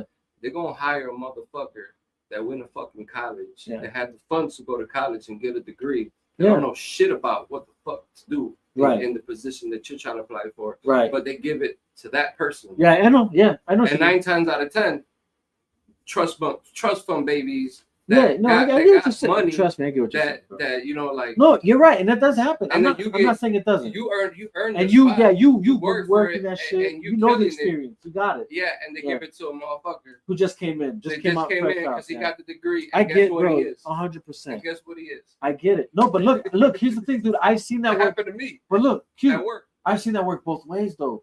Meaning, I've seen that happen. And when I say both ways, what I mean by that is like I've seen that happen with a white guy. And I've seen that, dude, I've worked many jobs, and I've seen that also happen with a black guy. You know what I mean? Like, and dude, when I tell you that this guy for sure knew nothing about the job, and they gave it to him just because I think he was a good con artist, to be honest with you, because I think he lied about half the shit he was experiencing. Well, how much is that a response to what happened in the workplace? Yeah. No, yeah. So that's another conversation. That's another conversation. No, yeah. Look, I'll give you the most recent example of it at my job. Yeah. I go to T5. I work pool. So pool meaning they put me anywhere where they're short staffed, right? Or they need help with. So T5 are international flights, right? I go to T5. There's nothing but Filipinos there. Okay. And I fuck with Filipinos. I got nothing, I love my Filipinos. Shout out Manny Pacquiao. Right? One of the greatest boxers. But I say that to say I'm not saying anything out the box here. But I go there and the crew chief of T5 goes, you know why you're here? And I go, no. He's like, you've been here since last night. And I go, what are you talking about? He's like, you've been on the list. I pick who I want over here. Yeah. This guy's Filipino. Yeah. You look at the rest of the crew, it's all Filipino. He's like, I take care of my people. I want my people to work here. Yeah. And they work with me. We've been together for 7 years. Right. Working the same crews, working the same flights, working the same thing. So I dictate who comes over here and who doesn't. Okay? Right. Blatant. So yeah, blatant. Yeah. But I respect that because it's blatant and he's telling me in my face, this is the reason you're here because one of the guys recommended you and that's why you're over here working with us. Right. Other than that, you wouldn't be here. Right, right. And I respect that. Right. Right. So there's not like I don't find anything wrong with that. If people are just honest about the conversation and have the conversation about like I'm looking over my people. I get what you're saying. You get what I'm saying? Like I don't find anything wrong with that. I think I find it wrong when it's kind of like when he says where it's kind of like we're doing it. You have many more really people that qualified for it, but now you chose this guy. Yeah, you're doing it, but you're really not doing it, and you're not telling me that you're doing it, and you're kind of like doing it in my face, and thinking I'm dumb enough to believe that this guy's more credible than me, on a job where clearly you hired him for a reason. 100%. You get what I'm saying? I don't respect that shit, and to me, that's more lowballing me. That's more humiliating. That's more disrespectful than 100%. just blatantly telling me, "Hey, I'm just looking out for my guy. My guy applied. It's my guy." No, doesn't you're mean you're 100% less, right. Doesn't mean you're less qualified. You're a great dude. I'm sure you're a great worker. But guess what? I'm gonna look out for my guy. No, how does that make you feel though? Like you put your all into this company. You put your everything. Right. What's gonna happen after that? Right. Right. Fuck this shit. Yeah. Yeah. You lose the ambition. Yeah, like you lose the drive. Like that's what they do to you. Yeah. They build you up. They make you think you gonna be the guy. Just keep working hard, and then you get there and it's like, and that's you down. But you know what? You know what's crazy? That's what schools don't teach you. Schools don't teach you that. Schools don't teach you what politics are within the industries you're going to be working in, and the education you get. That's actually another. You get what I'm saying? That's a whole nother ball game that you need to master on your own. Yeah. Where it's like, okay, I might have the degree or I might have the experience or whatever. Yeah. But school doesn't teach you how to navigate those social, political kind of structures that people build within these companies. If I'm gonna just again, I think the reason to why that is I think it's back to just that point of like it's hard to dictate who's doing that and why. You know what I mean? Because again, it's easy to assume, oh, you're doing it for the worst reasons. Right. Yeah, like a situation like his. Or is it just a scenario like yours where it's just like, no, I look out for those that I work with and who they recommend. Right. There's no way to dictate that. Right. There's no way to predict that. To predict that. But I think but schools can teach you like, hey man, like. But look, I'll be honest. Look, I agree with you, but I also disagree there. And I say that just because I feel like you're seeing some of that. You've kind of already seen some of that, and sometimes the whole and the issue there is I'm gonna tell you where the issue lies there for me personally. And this might sound like some sort of right-wing perspective, but this isn't really that because I'm very much an independent. I'm an independent thinker. But if what I hear makes sense, then it makes sense to me. And what I'm saying there is I'm more of like prepare me and give me the tools that I need to succeed, rather than have me go out into the field thinking I'm some sort of victim to some sort of hierarchy of structure, so that I think, oh, it's not about what I can bring, but it's about what I'm engaging because like, oh, woo me because goddamn, I'm no matter what I'm gonna be. I can't do it in this world. It's like, nah, nigga, like put in the work, like you know what I'm saying, like do that. So I'd rather like schools stay focused on that. Yeah. If there's a way to like introduce what you're saying, though, in the sense that like let's talk about real life structure, but not even just that, like because that's a good point. But this was somebody I was arguing, or not arguing, but talking with somebody else where it was like they don't prepare you for like financial shit, money, how taxes work, all that. Like, there's no classes for that really. You're just like, or our schools, right? You're just thrown into the real world once you graduate high school, if you even graduate, and then you just learn, and don't get me wrong, like maybe like this is like now this like there's so many things to this, and it could be like, well, shouldn't your parents teach you that? But yeah, but what if you live in a situation where both parents are working, and there is nobody to really teach you that? Now, don't get me wrong, like should parents teach kids that? Yes. Right. Do they? No, not really. Like at least, But I love my parents, but none of them taught me taxes, how to budget, how to, saying like that wasn't something I learned from my parents. But goddamn, schools don't teach that either. That's something that's left all on you. Who taught your parents? You know what I'm saying? Like, well, no, exactly. It's an endless cycle on that shit. But I think that's why it's important to like have these conversations, not just when you're going to high school. Like I feel like high school, when you're going through freshman and senior, like I think money literacy is important. Should be the focal point, or like a main staple or course where it's like, hey, we teach you how to manage your money, right? And I think when you get to college, that's where these complex conversations should probably come in regards to like, what's discrimination? What does it look like? What is racism? What does racism look in the workplace? The only reason I'd say no to that, I'll tell you the only reason I say no to that is because I have to pay for that shit. You know what I'm saying? You pay for college. You know what I'm saying? Like you pay for classes and courses. But if it's in community college, or if I'm have FAFSA and FAFSA's paying for my college for a couple I'll tell you what. Right? Some companies are doing that already. And that's what I'm saying. You know what I'm saying? So but I think more isn't that it, needs to be instilled. But don't you think by then it's too late?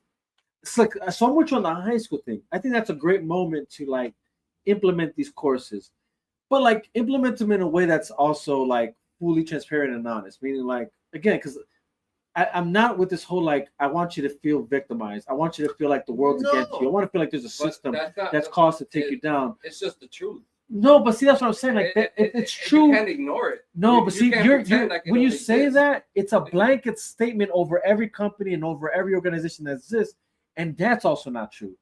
There's a sense of dishonesty when you want to make it a blanket statement as if that's the truth anywhere you go. Well, that's not true anywhere you go. But it's important to know that. No, that's true. I'm not arguing whether it exists. Now, that's why I said it has to be a true conversation of honesty. Right. Meaning, like, hey, some places you go, this might happen, but it's not going to happen every place you go. Some places it's like it's going to be on really what merit you can bring to the table, your work ethic. Okay, so you know what I'm saying? Let's put this in example. Yeah. What about women? What do you mean? What about women? What about women? Well, they don't get paid. They don't what get paid. about women? They don't get paid. What? That you could get a woman that's fucking boss that is qualified for the position, and they'll pay her less because she's a woman. But you think that's in every industry, though? You're convinced that's in every industry. Do you know that for a fact? I guarantee you don't. It has to be. What I'm trying to know, see, like that's what I'm trying to get at. When you actually look into like why do people fight for it then? Because of that narrative, the whole race narrative, the same thing. It's like it's become a narrative that makes you think like this is actually happening everywhere.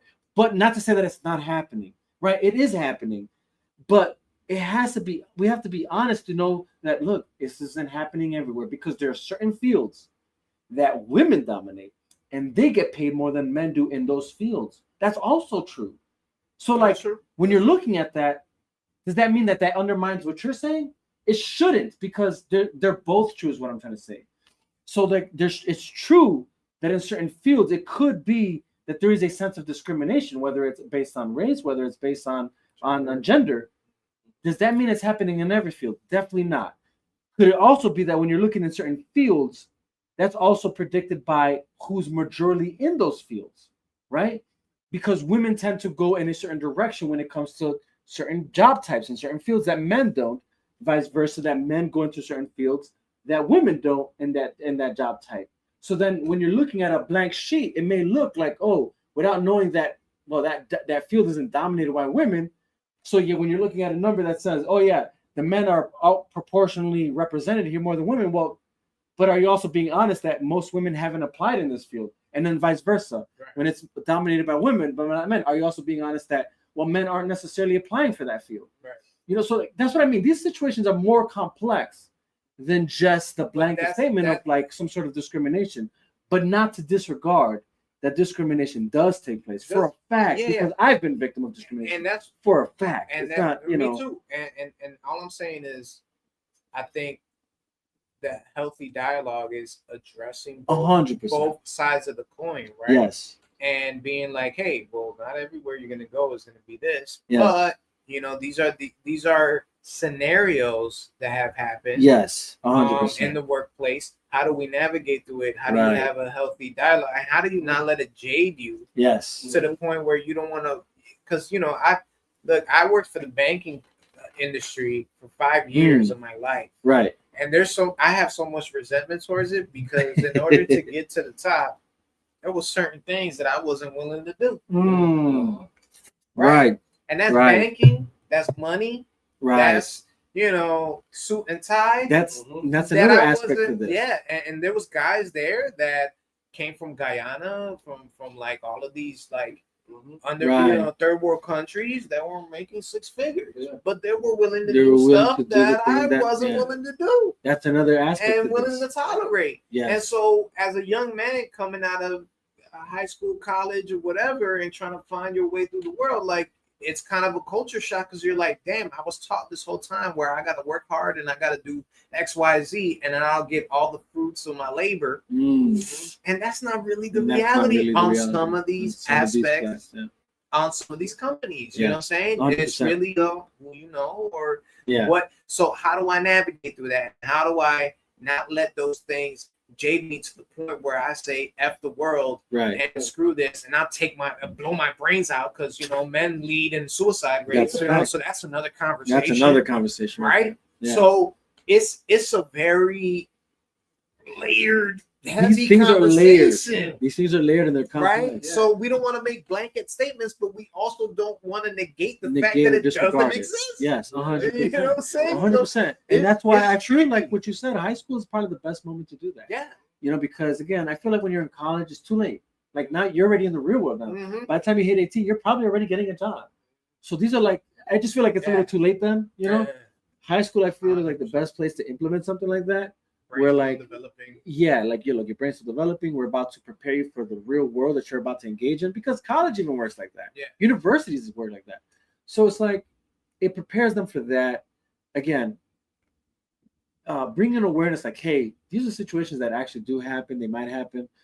And this is how you navigate that. Right.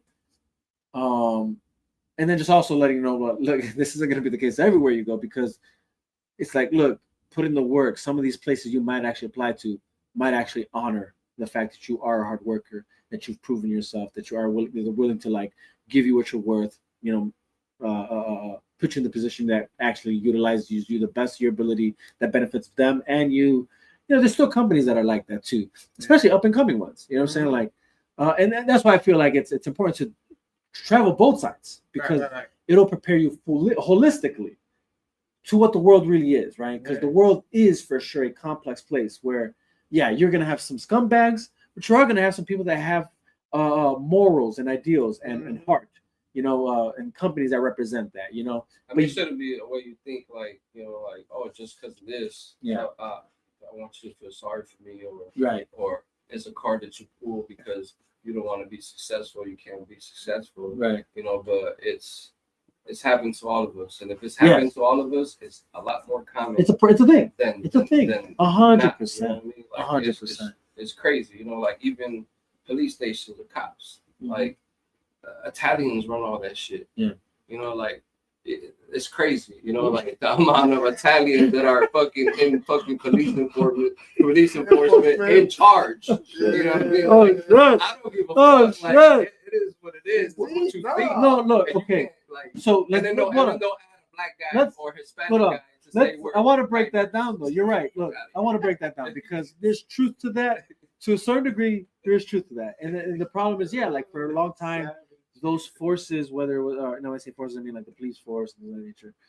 Yeah, they were definitely ran by either Italians or Irish and things of that nature.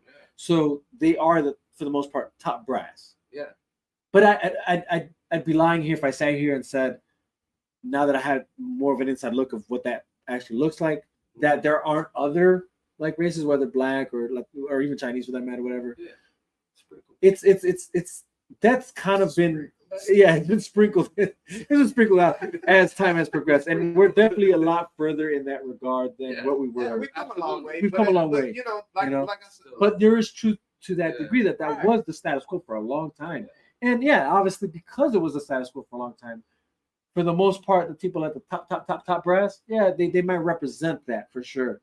And yeah, but it's like slowly but surely there's different races now that are definitely throughout the ranks. Yeah. And again, some are actually at the top brass. You know what I'm saying? But yeah, that was a thing, and it kind of is a thing in certain areas too. It depends what area you're in, and that's what I mean. Like that's the full complexity of that conversation, right? It's determined on where you're at, what town, what city, what district. It's all dependent on that too. You know, we're like the hugest like segregated city. Yeah. Like, no, and that's the thing. And actually, when you're looking at even how segregated we are, and I know this for a fact just because I have insight, is that most districts and most districts, according to the neighborhood, the police force or officers and sergeants and things of that nature that are designated for those areas are according to the geographical area. So on that note, and that's what I'm trying to say. That knowing that, it kind of does disregard the whole who's in charge thing. And I say that just because, like, well, now mostly who's in charge 9 times out of 10, or maybe 7 out of 10. I really don't know the number. I'm not gonna pretend like I know how to quantify that number. But I will say is like 9 times out of 10, or majority of the time, districts and neighborhoods are now overlooked by that which represents that neighborhood. So, like, if you let's just say if you are in a black neighborhood and you think that there's still an issue of like, oh, we're constantly being well now you're kind of like being arrested by those who actually represent you for that matter, I guess. You know what I'm saying? Like, so that's why when you're in a Puerto Rican neighborhood, Mexican, like, you see a lot of Latinos. You know what I'm saying? Well, you know what I'm saying? So, and then same thing with the black neighborhoods. Like, there's a lot of black officers in the neighborhoods now. I'm not saying that there aren't whites. There are, but I'm just saying, like, they clearly are trying to find a way to rectify that, in a sense, to kind of, like, I guess, go against, try and change that narrative, right? But that existed for a reason. Because again, it's not to disregard that. No, for a long time, for a while, there was a bunch of whites that were, and the whites, when I say whites, I mean they could, again, Irish, Italian, whatever, that were patrolling these neighborhoods and just not giving a damn about the culture and the people that were in those neighborhoods. You gonna have a bunch of suburban fucking guys that fucking come from the suburbs and are in a neighborhood where they don't even. Yeah, they don't even and know that was how an the issue for a streets moment. run. Like, that was an issue for a moment. You have now to have people that are actually grew up in these neighborhoods, have been in the community, know how to talk to the people, know how to be compassionate to the people to understand the situation. To understand the situation versus having some guy that came from the suburbs policing. Fucking 100%. Like, which is a thing now, though. If I'm correct, that is a thing now that they've changed and addressed within that, where they're trying to, like, all right, you have to live in the city. 2, like, they more likely prefer that you are from the city, but But to tie it back to the whole Drake thing, I think. Oh shit! To pretend like totally forgot. These things. No, but it goes back to pretend like these things weren't a factor within that battle. You'd be naive to think that that's not a factor. Yeah, 100%. And I think people are scared to touch it because it is racially charged, and it's a complex thing. We just went down a crazy rabbit hole, but trying to dissect everything. But to pretend like for hip hop, Hispanics that represent hip hop. I mean, that doesn't know. Like, why the fuck? But to tie it all this, it belongs to somebody. To bring it back, it's like to pretend like that wasn't a factor within the battle. I think what that proves, though, is that the Jews clearly don't own hip hop because Drake lost that battle. He's still winning. Everybody, he lost that battle. You feel me? Have you guys? So touching on that, have you guys seen like his new rollout with Iceman and like what he's been putting out on YouTube and shit? So I've caught a few of the things that he's dropped that I thought was actually pretty good. I won't pretend like I've heard it all, but I've heard some of it that I'm like. But again, I didn't expect. Here's the thing, bro. When the majority of the population thought that, when we all crowned Kendrick as the victor, it's not like I expected that was going to kill Drake's career. I think anybody who thought that was like ignorant. Because it's like dim it down a little bit. Yeah. I think that was like but consistency and keep working. Like everybody forgets about shit. Yeah, it just takes a little bit of time. Yeah, that's what I'm saying. And everything's like, all right. It really won't matter, you know what I'm saying? Like, I'm like, dude, he's still a talented guy. He's gonna drop shit. People are still gonna love it. The reality is what he's mostly known for isn't really his boom bap rap type hardcore lyricism. It's his chick shit, his commercial shit, which he can always drop. You know, so I'm like, so he's gonna be fine. I knew that from the jump. I'm like, he'll be fine. Yeah. I like the jacket he was wearing. On the promo run. It's cold. It's right. Cold. I give credit when credit's due. You know, I'm a lyricist to the core, and I'm always gonna be that guy that puts bars over artistry, just because that's where I come from. But I give him a lot of credit when it comes to like marketing, putting stuff together, songwriting. Like it's just, you know, some things are just. He's an artist. He's an artist. That, Look, you know, he's an artist over a lyricist any day, and that's what I always tell people. Like, I don't consider Drake a lyricist, but I do consider him an artist, and that's actually I'm giving him a badge of honor. That like an artist still is something to behold. It's still something to admire. And an artist has elements of all of that. Yeah. You know, it's not only tailored to one thing. No, it's yeah. An element of all. It's an element of you being able to actually, kind of like propels you to be a little different than the rest of the pack. 100%. You know, there's a book that I read. I forgot the author, but they speak about in the book where it's like two people could paint a Picasso painting, but for whatever reason, the Picasso is going to sell more than Joe Schmo who painted the same picture. That reminds me because of it's a Picasso. That reminds me You of get what I'm saying? So it's like Van Gogh. The reason why Van Gogh was fucking extraordinary is because, you know, it's Van Gogh. Somebody can paint the same picture, but it's not a Van Gogh. But it's not a Van Gogh. You know what I'm saying? Like somebody can make a Drake type song, but it's not Drake. Right. You know what I'm saying? It's not a Drake song. And there's a reason why Drake, you know, sells and is successful because he's an artist in his own right. You ever I'm trying to think about the movie is it American Hustle with Bradley Cooper? Oh yeah. Where he's all like, he's talking about like the painting and that which is the forger and the actual painter. But who's more talented?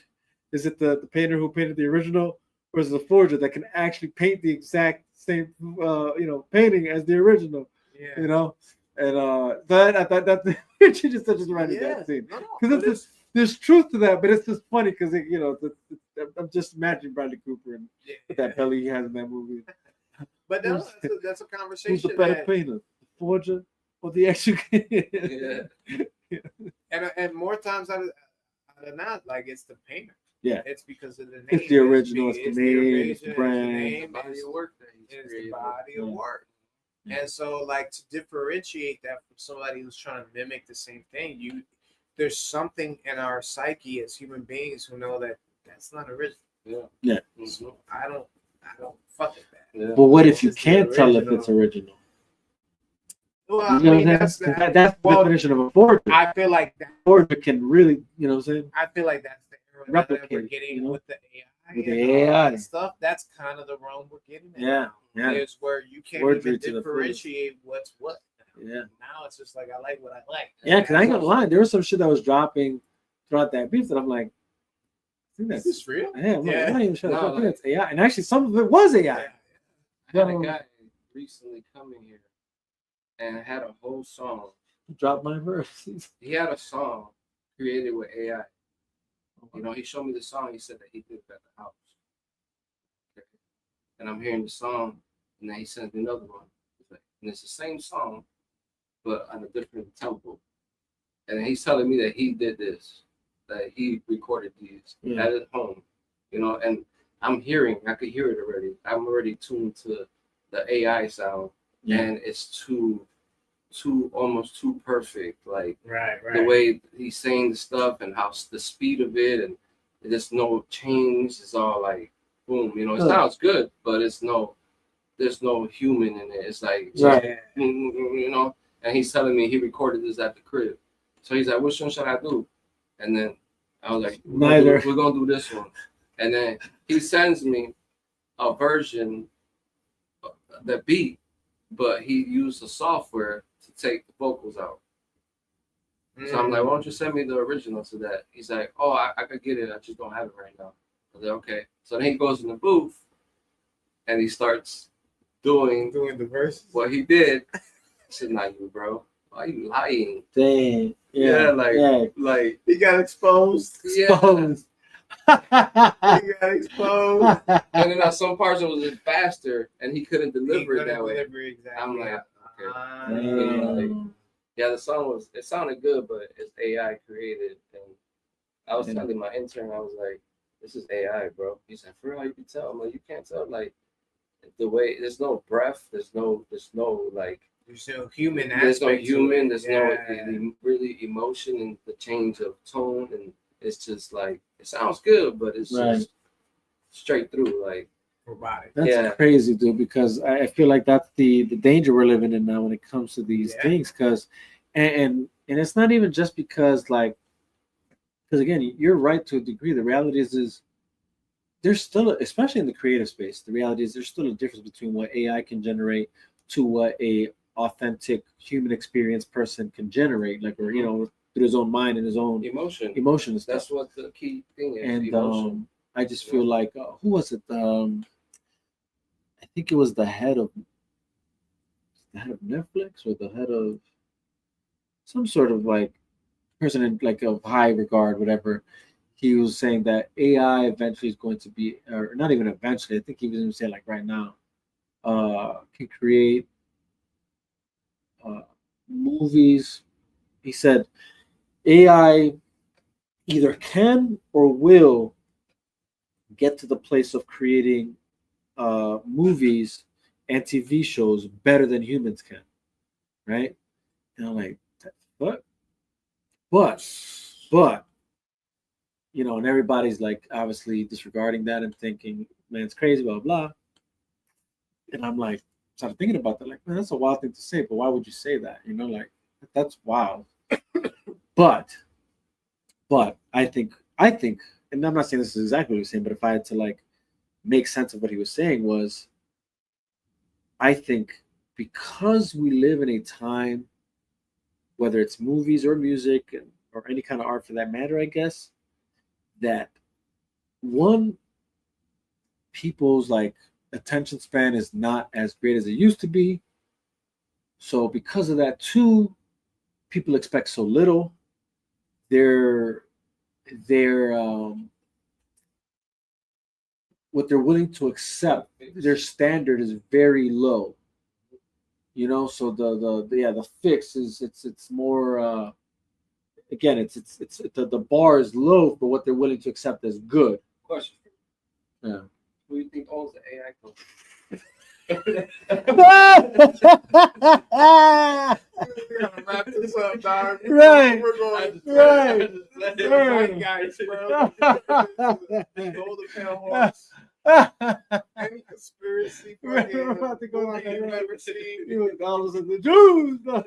This is what this conversation turned into. Oh my god. The AI shit is crazy because it's evolving. It is evolving. Quick, It is. And then who you think owns that fucking AI company? Now they're charging. You could do an AI song. Yeah. You could get it. Whatever, but you charges could release it. Yeah. But the company's taking 30% of that. Oh shit. It's crazy. So now you got these companies, these labels, replacing real people with AI. Like it's just the control of it. Okay, we're gonna be ahead of the curve. We don't need you artists anymore. We'll create music and it's crazy. Yeah, it is crazy. I mean, yeah, that's nuts, honestly. That's the way I see it going. Like, all right, well. No, you're right. That's why Timbaland is getting a lot of heat because Timbaland's been doing some shady ass shit, like with artists. Like there's this artist that he was gassing up, a girl, female. She did a song, and then he's like, man, we're gonna get together. I'm gonna make you, I'm gonna you gonna, you know, like make, like blow her up, we're gonna get together and this and that. Yeah. And then all of a sudden, this motherfucker sends her a version of her song created by AI with her voice. And then on top of that, he stole a sample from a beat of dude that be on Instagram that's like it's this black dude. He's dope as fuck. Right. I know. Yeah. I've seen that. Yeah, you seen that? Yeah, where he tried to make a beat. He invested in this company called Suno. Suno AI. Trying to get ahead of the curve, trying to create like artificial artists out of this AI company. And so he's like, oh, you can make dope production with this. And so while he's making this beat, it sounds very similar to another beat of this other producer that's been online just promoting his beats. Right. And the way they ended up finding out, and you know, there's a lot of like investigators online. Right. There's a vocal tag that this producer uses specifically on the beginning of his beat. Well, if you listen to the AI version of what Timbaland's playing on this little commercial for his AI company, they're like, wait a minute, that's the vocal tag, but it's kind of distorted, but you can still hear the vocal tag. And it goes to show that AI only takes things that are influenced, that are out there, in order to generate running through a beat. Yeah. And so they just literally just took his beat, scrambled it up, and like try to make it sound like it was an original beat when it wasn't.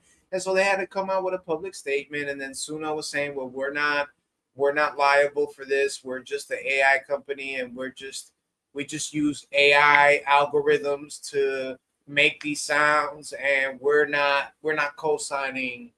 Well, that clearly tells me you can't do that. And then right after that is when that girl thing came out, and then she's like, bro, like I reached out to him after that, ghosted me, and she even put the whole interview of him gassing her up, telling her like just. What if that was AI? Well, no. A robot Timbaland AI. You're really cool. No, I mean, you work with you. You'd be surprised. So think about this though. See, like think about that app that you're able to take your face and place it on a movie scene. Oh no, for sure. So like your likeness for sure and your mannerisms for a fact can be manipulated by 100%. AI. That app proved that, which is a scary thing. And actually, I think we're in the infancy now with AI where we could tell the difference. I think it's gonna get to a point where we won't be able to tell the difference, and it's gonna be so good that it's like, fuck. 100%. How the fuck do we regulate this? How do we fight this? Yeah, Right now, 100%. we're in the Napster era. You of did AI. Napster. You know what I'm saying? LimeWire. Yeah, LimeWire, Kazaa. You know what I'm saying? Like we're still like. This is dial-up right now. You know what I'm saying? It's gonna get to a point where it's like five. I mean, but it's dial-up like damn near next to. Oh no, for sure. This is accelerating really fast. Because I mean, there's some videos out there that take off really quick because it really looks good, and it takes like a motherfucker to really like point some shit out to be like, look, this is where you could tell, boom, this was like AI and whatever that. Because if not, dude, some of this shit you believe like, oh, not even just videos. We're talking about audio recordings too. That's even where it's scary because it's like, well, you can't even look to see if it's actually the person, but it sounds like them because AI is able to replicate the voice. You know, so we're not. It's not like we're that far from that. That's around the corner. That's right around the corner, but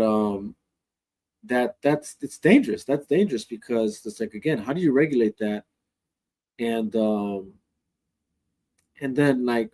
But then what does that say about us if we're willing to accept that? You know what I mean? And that's what I'm trying to get at. Because, again, that's what I thought to myself was like, when that guy said that statement, I'm like, well, yeah, damn, I feel like people we don't have the same, like, vigor and standards anymore. Like, you know, like, authenticity doesn't really matter anymore. Or the more raw emotion of something doesn't matter anymore. It's I don't know, like it just seems like simplicity is at an all-time high with disregard to that which is more complex and authentic. It could be a great tool. Like if you use it, like it could be a great tool.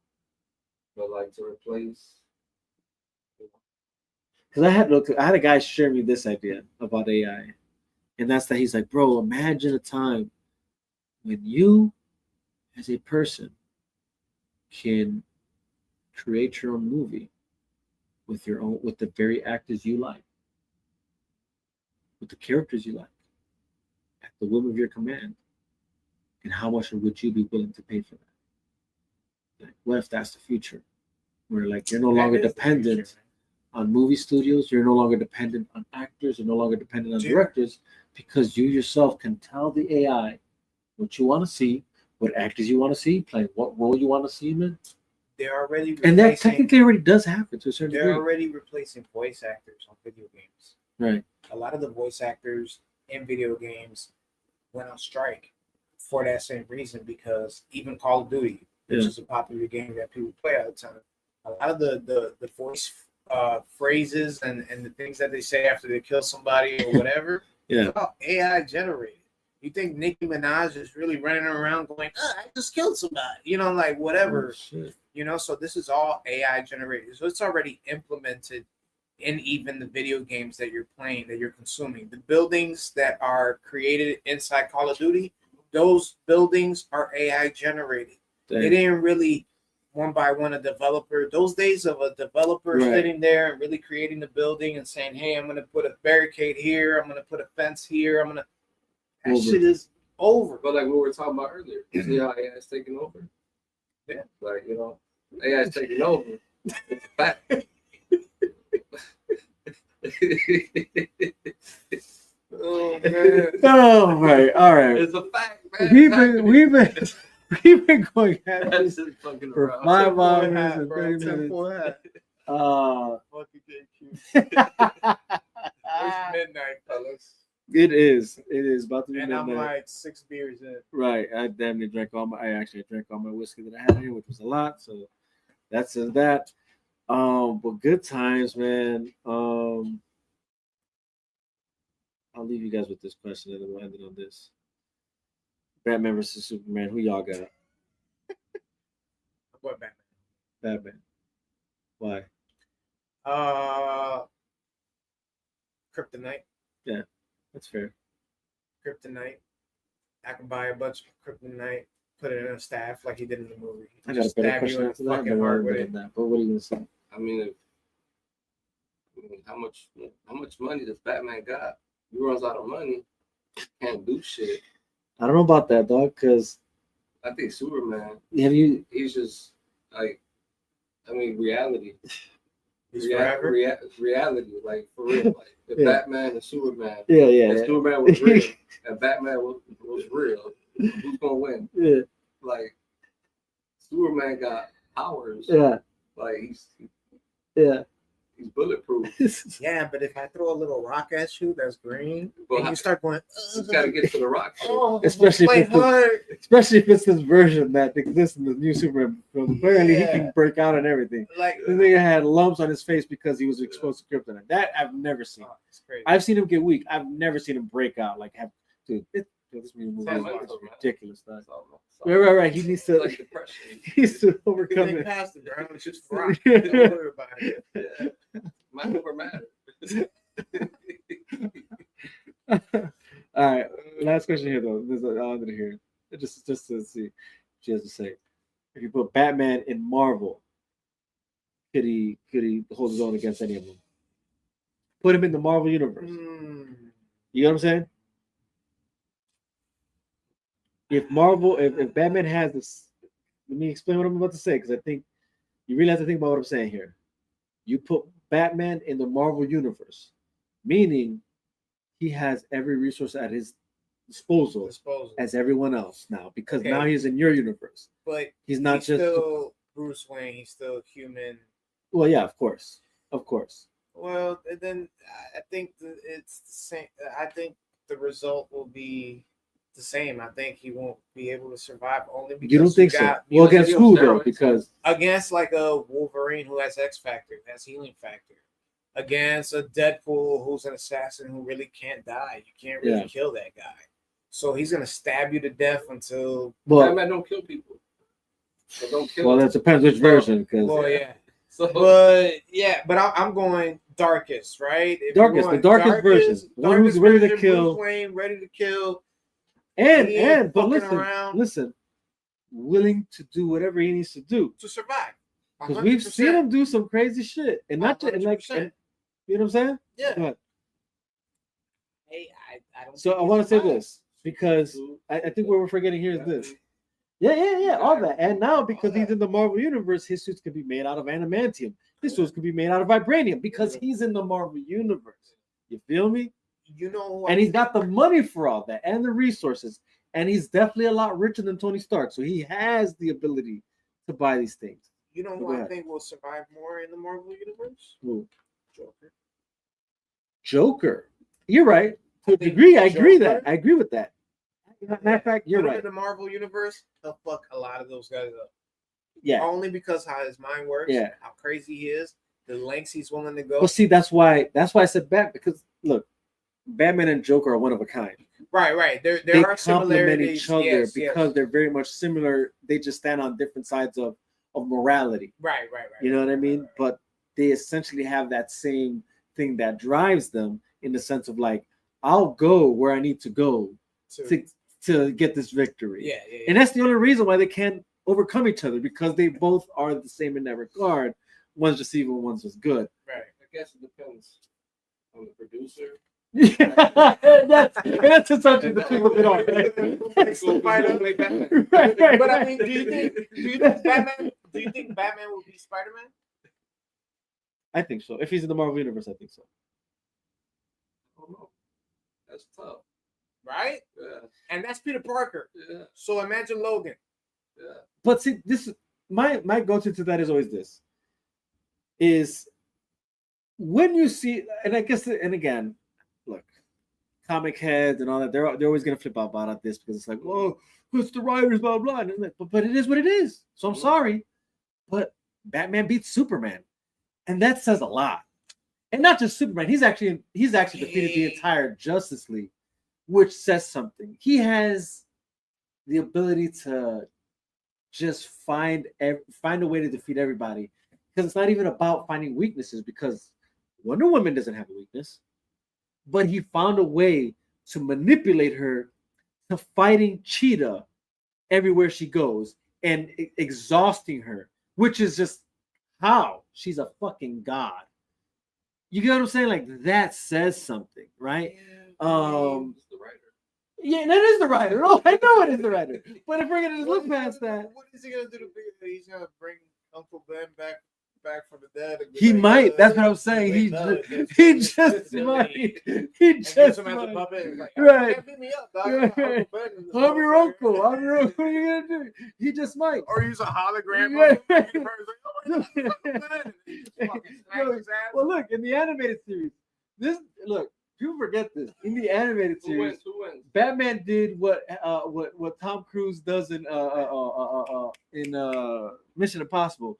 This motherfucker can somehow dress into costumes that make him look like a whole nother person.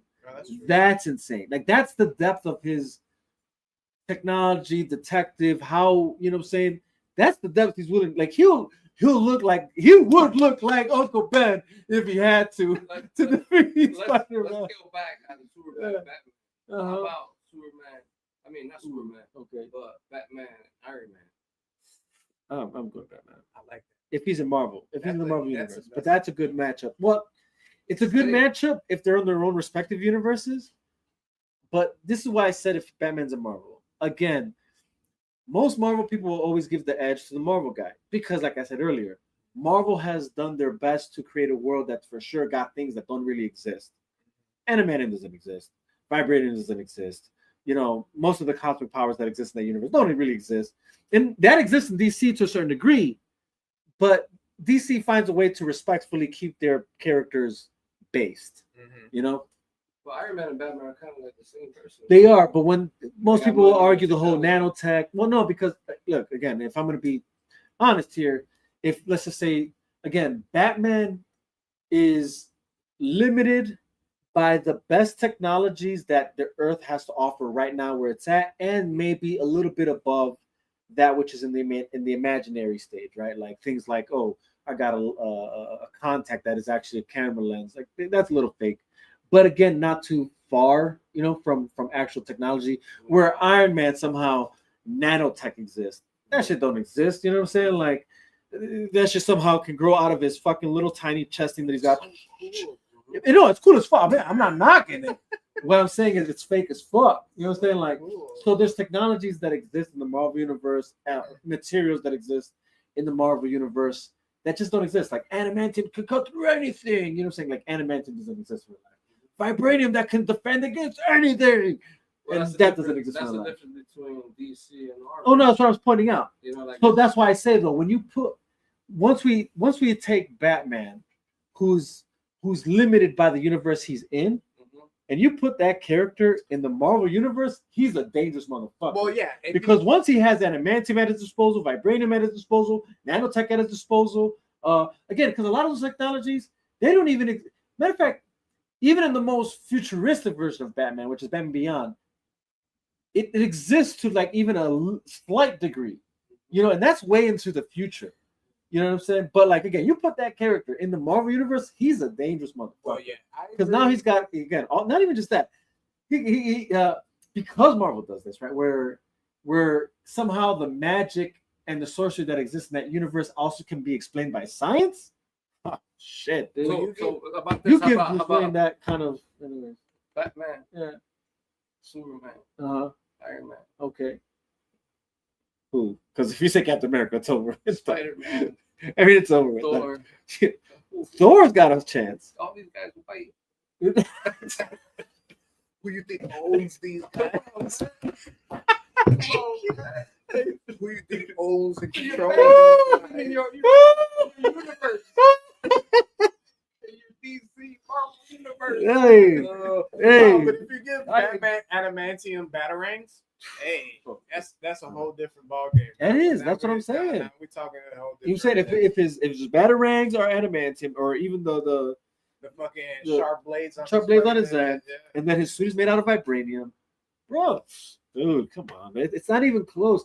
And his cape is like an invisible cloak. Yeah. And shit. Which honestly, low key, if y'all haven't read that Absolute Batman or even the Absolute series on DC right now, crazy. And actually to the point of like, oh, Batman's only who he is because he's a millionaire. In that comic line story, he is not a millionaire or billionaire. He's a regular Joe Schmo. His parents weren't even wealthy. His dad was a teacher. His mom was like a doctor, a nurse, or something. I forgot what she was. No, actually, she's still alive. She's actually still alive in that storyline. And he's just a construction worker, bro. Oh, shit. And this motherfucker fucking like still throwing down. His Batmobile's a fucking Tonka truck damn near. It's a Tonka truck, my nigga. It's a fucking construction truck, my nigga. Because he's a construction worker. So his Batmobile is a construction. It's a like that's the Batman shit. Oh man. I make nothing against that movie. Cadillac CTS. Fuck. Damn, what they do to my boy? No, but I was saying, like, even without money, they created the Batman that fucking kicks ass. But yeah, my whole point is you can put him in the Marvel universe, and it's over with. Because I always tell people like Batman is technically like he's Iron Man. He's Iron Man, Black Panther, and fucking he's like a ninja, more of a ninja than Black Panther. I feel like they need to dumb it down a little bit. Like he's them mixed together is my whole point. Like he's a genius, got all this money, but he knows all these fucking martial arts shit. He's a fucking ninja. He's got the technical skills, shit like that. Like I'm saying, like, and on top of that, like technology shit, like. But when you put him in that Marvel universe, the technology he's available to have, the materials he's in, like the minerals and shit like that, the bro, no, it's over with, my guy. It's over with. It's not even close. It's not even close, bro. Like he'll have whatever Tony Stark has and some, right? Because his Wayne Enterprise is a lot larger than Stark Industries. Matter of fact, like if he was in the Marvel universe, he'd probably buy out Stark Industries. Who knows? You know what I'm saying? Like Tony Stark would probably be actually part of the Bat family as fucking Batwing or some shit. Robin. You know what I mean? Tony Stark is Robin. Tony Stark is Robin. That's wild. No, I said Batwing. You said Robin. Holy shit. Damn. No, I'm talking shit. But I mean, I'm talking shit, but I'm talking real shit. I personally think that. I think you put Batman in that Marvel universe, it's a wrap. You know what I'm saying? Like, but anyways, I thought that was an I interesting think that should be the next idea. Yeah. Of these movies, like bringing in characters, Crossovers. Like, I think that is the idea. And like dumbing down a little bit, like making more like I don't know, realistic and. Well, I don't think we're going there anywhere anytime soon. This is too much, like too much. Yeah. Like I know, I agree. I'm like, dang, I agree. Like they watered that shit down, like too much. Like you can't too much going on, like. Also, I feel like with the Marvel movies, they try to pander to people too much. Yeah. A lot of the characters are not like realistic or based on the characters. How they were the way. Yeah. Like when they made not for nothing. I love Samuel Jackson, but Nick Fury was not black. Right. In the comic books, Nick Fury was a white dude. Yeah, that's true. Yeah, that's true. Hair. You know what I'm saying? Like Nick Fury. But I feel like if there is a character you could do that with, that probably was. I mean, that's fine because Nick Fury's not a like main character or whatever. But he's not a house thing. I grew up thinking Nick Fury was white. He's black. He's in black white this whole time. He's in whiteface this whole time. Yeah, which I don't mind, but it's little things like that. Yeah. For a fan, you're like, I know why you're doing this, and that's cool. Yeah. And I know you're trying to be all inclusive. This is kind of now you're kind of weird when Do you you, do that. but is there not a after comic movie line that exists where he's black, maybe? You have transgender fucking. When they or like when they made that is a thing actually. Really? It is. Like certain characters, they try to like Silver Surfer is a girl. Yeah, she's a girl now. Yeah, it's a girl now. Like that. No, I'm out. I'm out. I And agree. that's not disregarding women. Yeah. I just grew up watching Silver Surfer as a dude, Right. as an alien. Yeah. He's a dude. Yeah. And now you're clearly doing this. And now pander. you're clearly doing this to appeal to like a demographic, so women can be into it too. Right. And blah, As blah, the Sue Storm isn't enough. I thought. but it's like you're doing it blatantly in my face, and you're pandering. Yeah. And I now as a watcher, I'm turned off now. Yeah. As somebody who's an avid fan who knows how the comics are, Yeah. I'm turned off. I mean, I'll be honest. The only reason I'm watching is because of Galactus. Right. That's the only thing that got me. Right. It's like, fuck, I just want to see what Galactus looks like on the big screen. Right. You know, because obviously we haven't gotten him on the big screen, but they haven't really hit anything. Yeah. With Fantastic Four franchise. Yeah. I mean, apparently this one's it's getting a lot of good reviews. I don't know if it's that I good. heard the opposite. Okay, see, I haven't heard the opposite yet. I heard the opposite. But if I come across the I opposite, heard it was mediocre. okay. See, that's why I want to go watch it though, because personally I want to get my own, opinion on it. Yeah. You know, That's how I feel about the Deadpool Wolverine Yeah. movie. It's like, let me just go see it because I'm a big Deadpool. No, don't do that. Wolverine. No, honestly, hey, go watch it. If you want to watch it, go watch it. Personally, in my opinion, I just after watching it, I'm like, I could have waited. My whole point is I could have waited for it to get on Max because that's what it's going to be, obviously. Oh yeah. But I could have waited. Again, the only two reasons I didn't wait. One, my wife was like, "Bro, you're talking so much shit about this movie, you might as well watch it." So I was like, "All right, fair enough." And two, she was right because, like, personally, I like to get my own assessment on things. And yeah, I was for sure shitting on the movie based on the trailers. But here's a hardcore fact: is that my assessment off the trailers was only solidified when I watched it. I'm like, God damn, it was exactly what I saw in the trailers. Like exactly what this movie is. And even worse now because now I saw that it was just poorly put together in a larger format, which was just horrible. But if you guys want to see my actual full review of it, I got a video of that. It's called Super Chop 2. Check it out. But yeah, man. I have to say that what were we saying? God damn. We're just talking about Batman. We were just talking about Marvel, Batman, DC, Marvel, all that shit, and Batman over everything. Bruce Wayne over everything, motherfucker. Just like Bruce Wayne runs the world, bitch. Bitch. Take that. Fuck to the Tony grave. Stark. Bitch ass iron suit. That weak ass shit. That weak ass shit on his chest. No. I know you told me to watch it, but I haven't watched it. It's good. It's not. It's on. I know it's on Max now. Yeah, it's good. It's a good movie. I don't know. I was trying to pinpoint the part that Lou said he cried. Did he? He mentioned it. No. That movie made me cry. For real? Yeah, so I'm like, what part? I want him to tell me. I want to cry too. Yeah. It was a good movie, like overall musically, like. Actually, I had That's what somebody. I hear, I but had I somebody hear that tell me it's- that it was almost like a musical. It was, yeah. Somebody said, "Oh no!" At the Astonishingly Odd podcast, they said it took too long to get to the vampire part. Yeah. Oh, right, because that's essentially what it's about, right? That's essentially what it's about. Okay. They said that it took way too long to get to the point where you find out that they're vampires. Mhm. Like, damn, you did all this and they're vampires. Wow. I didn't like the whole like Yeah. clone, like Michael B. Jordan. Wait, Oh, what? yeah, two of them. Yeah, he's a It's twin. Is a twin. Yeah. I didn't. Oh shit, I didn't know that. So like, wait, but it's him still, right? Like, It's Yeah, him still, but playing he's another- Playing like two roles. Yeah. playing two okay. roles. And one of them is a vampire, and the other one's not, or they're both vampires. No, they're not vampires. Oh, they're not vampires. No, They're throwing a party. And they're that's when putting the a vampires party, come and out. that's when the party. Yeah, the party's when Oh, okay. because like it's just like a movie on like certain people have this special gift, musicians, that they could tap into the spirit world and bring the ancestors, Which were vampires. No. Well, they bring out these spirits that are good, Bloodsuckers. but the bad also come get in. intrigued. So the evil spirits come with Also. within that. You know what I mean? And then they overpower the good spirits. I mean, I just have to wonder how that works. If they're able to call But them the good spirits. Michael Keaton comes out of nowhere, old ass. Right. Michelle Pfeiffer. Right. Damn, that's still going on. You know? Oh shit. No, but it's pretty dope. Like I liked it, but I was like, Fucking hell. Arnold Schwarzenegger. Okay. Everyone freeze. Everyone freeze. I like the whole concept. What killed the dinosaurs? Yeah. The Ice Age.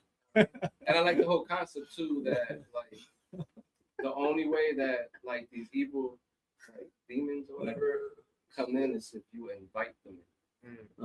Like they can't come in unless. So how are they invited in though?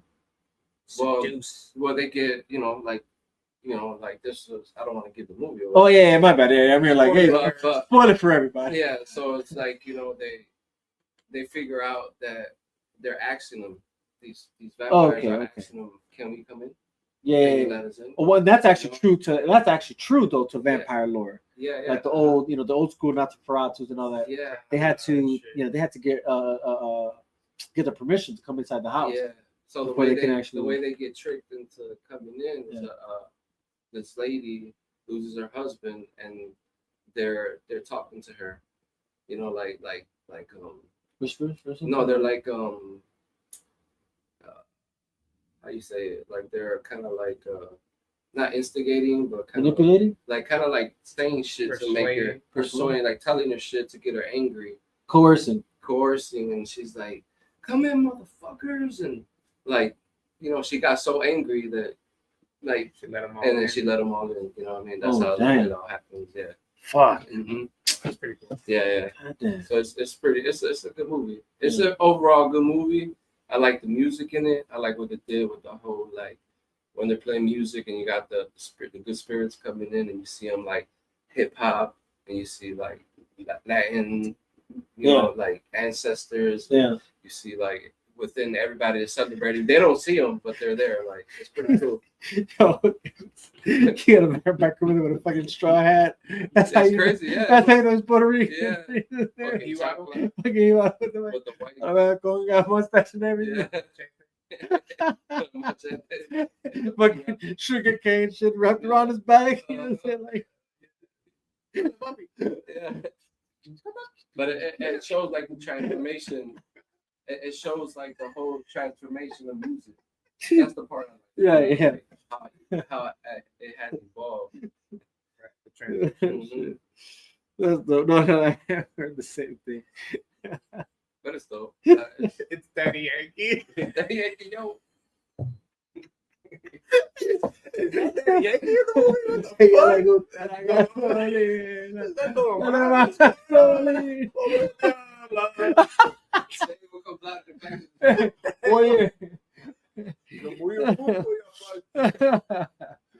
Oh Okay, guys. I think we covered enough ground here. Oh yeah. God, this definitely broke the record. Holy shit. Holy cow. About to be 6 And hours. we got 22 viewers. We got 22 viewers. In Shout out to 6 y'all. hours. Shout out to you guys, because I mean, shout out to you. y'all the real champs. Y'all the reason why we kept going. Hopefully y'all learned something. Or not. Or not, and just enjoyed it. Or just enjoyed the shit talking. Enjoyed the shit talking. But shout out to all y'all on X, YouTube, Facebook, and even to those who were on IG when that shit was still going. Rumble as well. Yeah. Appreciate y'all. That being said, again, Full Eclipse is out now. Yep. Go check that shit out. All platforms. All platforms. And make sure you follow Clue Rock. Make Yep. sure you follow appreciate AQ that. Thank you. at AQ Run It Back. So make sure you're following these guys. Where do I got it? Bam. Okay. Album Full Eclipse. Full Eclipse. Those who are on it. Spotify everywhere. Clue At Clue Rock. Rock. All social medias follow Clue Rock. Yep. We Great got music. Words Words One. One. That's my Instagram. So just follow me there. I'm active on there. Yep. On Facebook, it's just Words Santiago. So you can Right. find me on there. But yeah, just Words One. I'm active on there. Yep. Mainly. And then we got AQ Run It Back. AQ Run It Back. AQ dot Run It Back. You know what I'm saying? And mostly on IG is probably where you're like the most engaging and active, right? Yeah, I would say IG, Facebook. Facebook too, but Yeah, Facebook. I feel like IG is where you're really Yeah. like that's your stomping ground right Yeah, now. that's my stopping ground. IG. Okay. Yeah, and look him up. Look up his channel on YouTube because we drop videos on there all the time, or not all the time, but every now and then.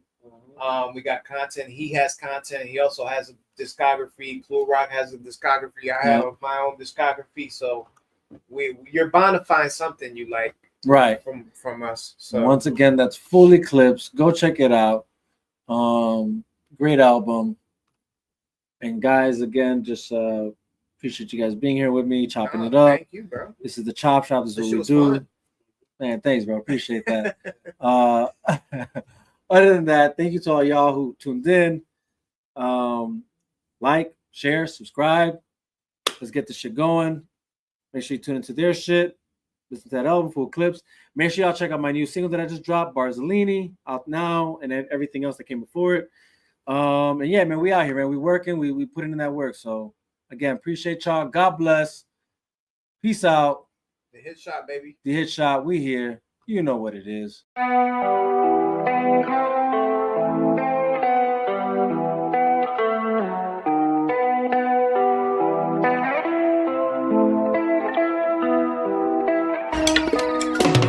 Martial arts, karate, I bust you down like Itachi, cause you legit me Hachi. Straight kamikaze, I'm talking to bodies as I go straight brawly. Y'all niggas could hardly be me, I'm not part of the sea. I'm part of the sea like Moses. No psychosis or hocus pocus. I put in poems to stay focused. Ignore all the BS on my timeline. I throw a lifeline for those thinking I ain't about mine. Hit you upside your head with a tie iron. Can't be your time if it's my time. The set to be patient, I'm patiently waiting. It's driving me crazy, cause lately the odds that I'm facing is basic and basically tragically hating. Anticipating my fall, they want it all. They want it all for themselves, so I made the call. No need to stall, I go and get them all off of the shelf. I take affirmative action, I'm blasting and laughing of how you reacting to my satisfaction of cashing injections and Benjis and Wilsons, the life that you always imagined. From the goal, yeah. If you ever see him go, it's Holocaust, the Holy Ghost, overcome or overflow. Yeah, either way it's overdose. Watch you walk or comatose, penetrating to your soul. Yeah, tit for tat and toe for toe, pound for pound and blow for blow. You would never see me fold. Claiming that what you don't know, that is how you get exposed. Left for dead with bullet holes.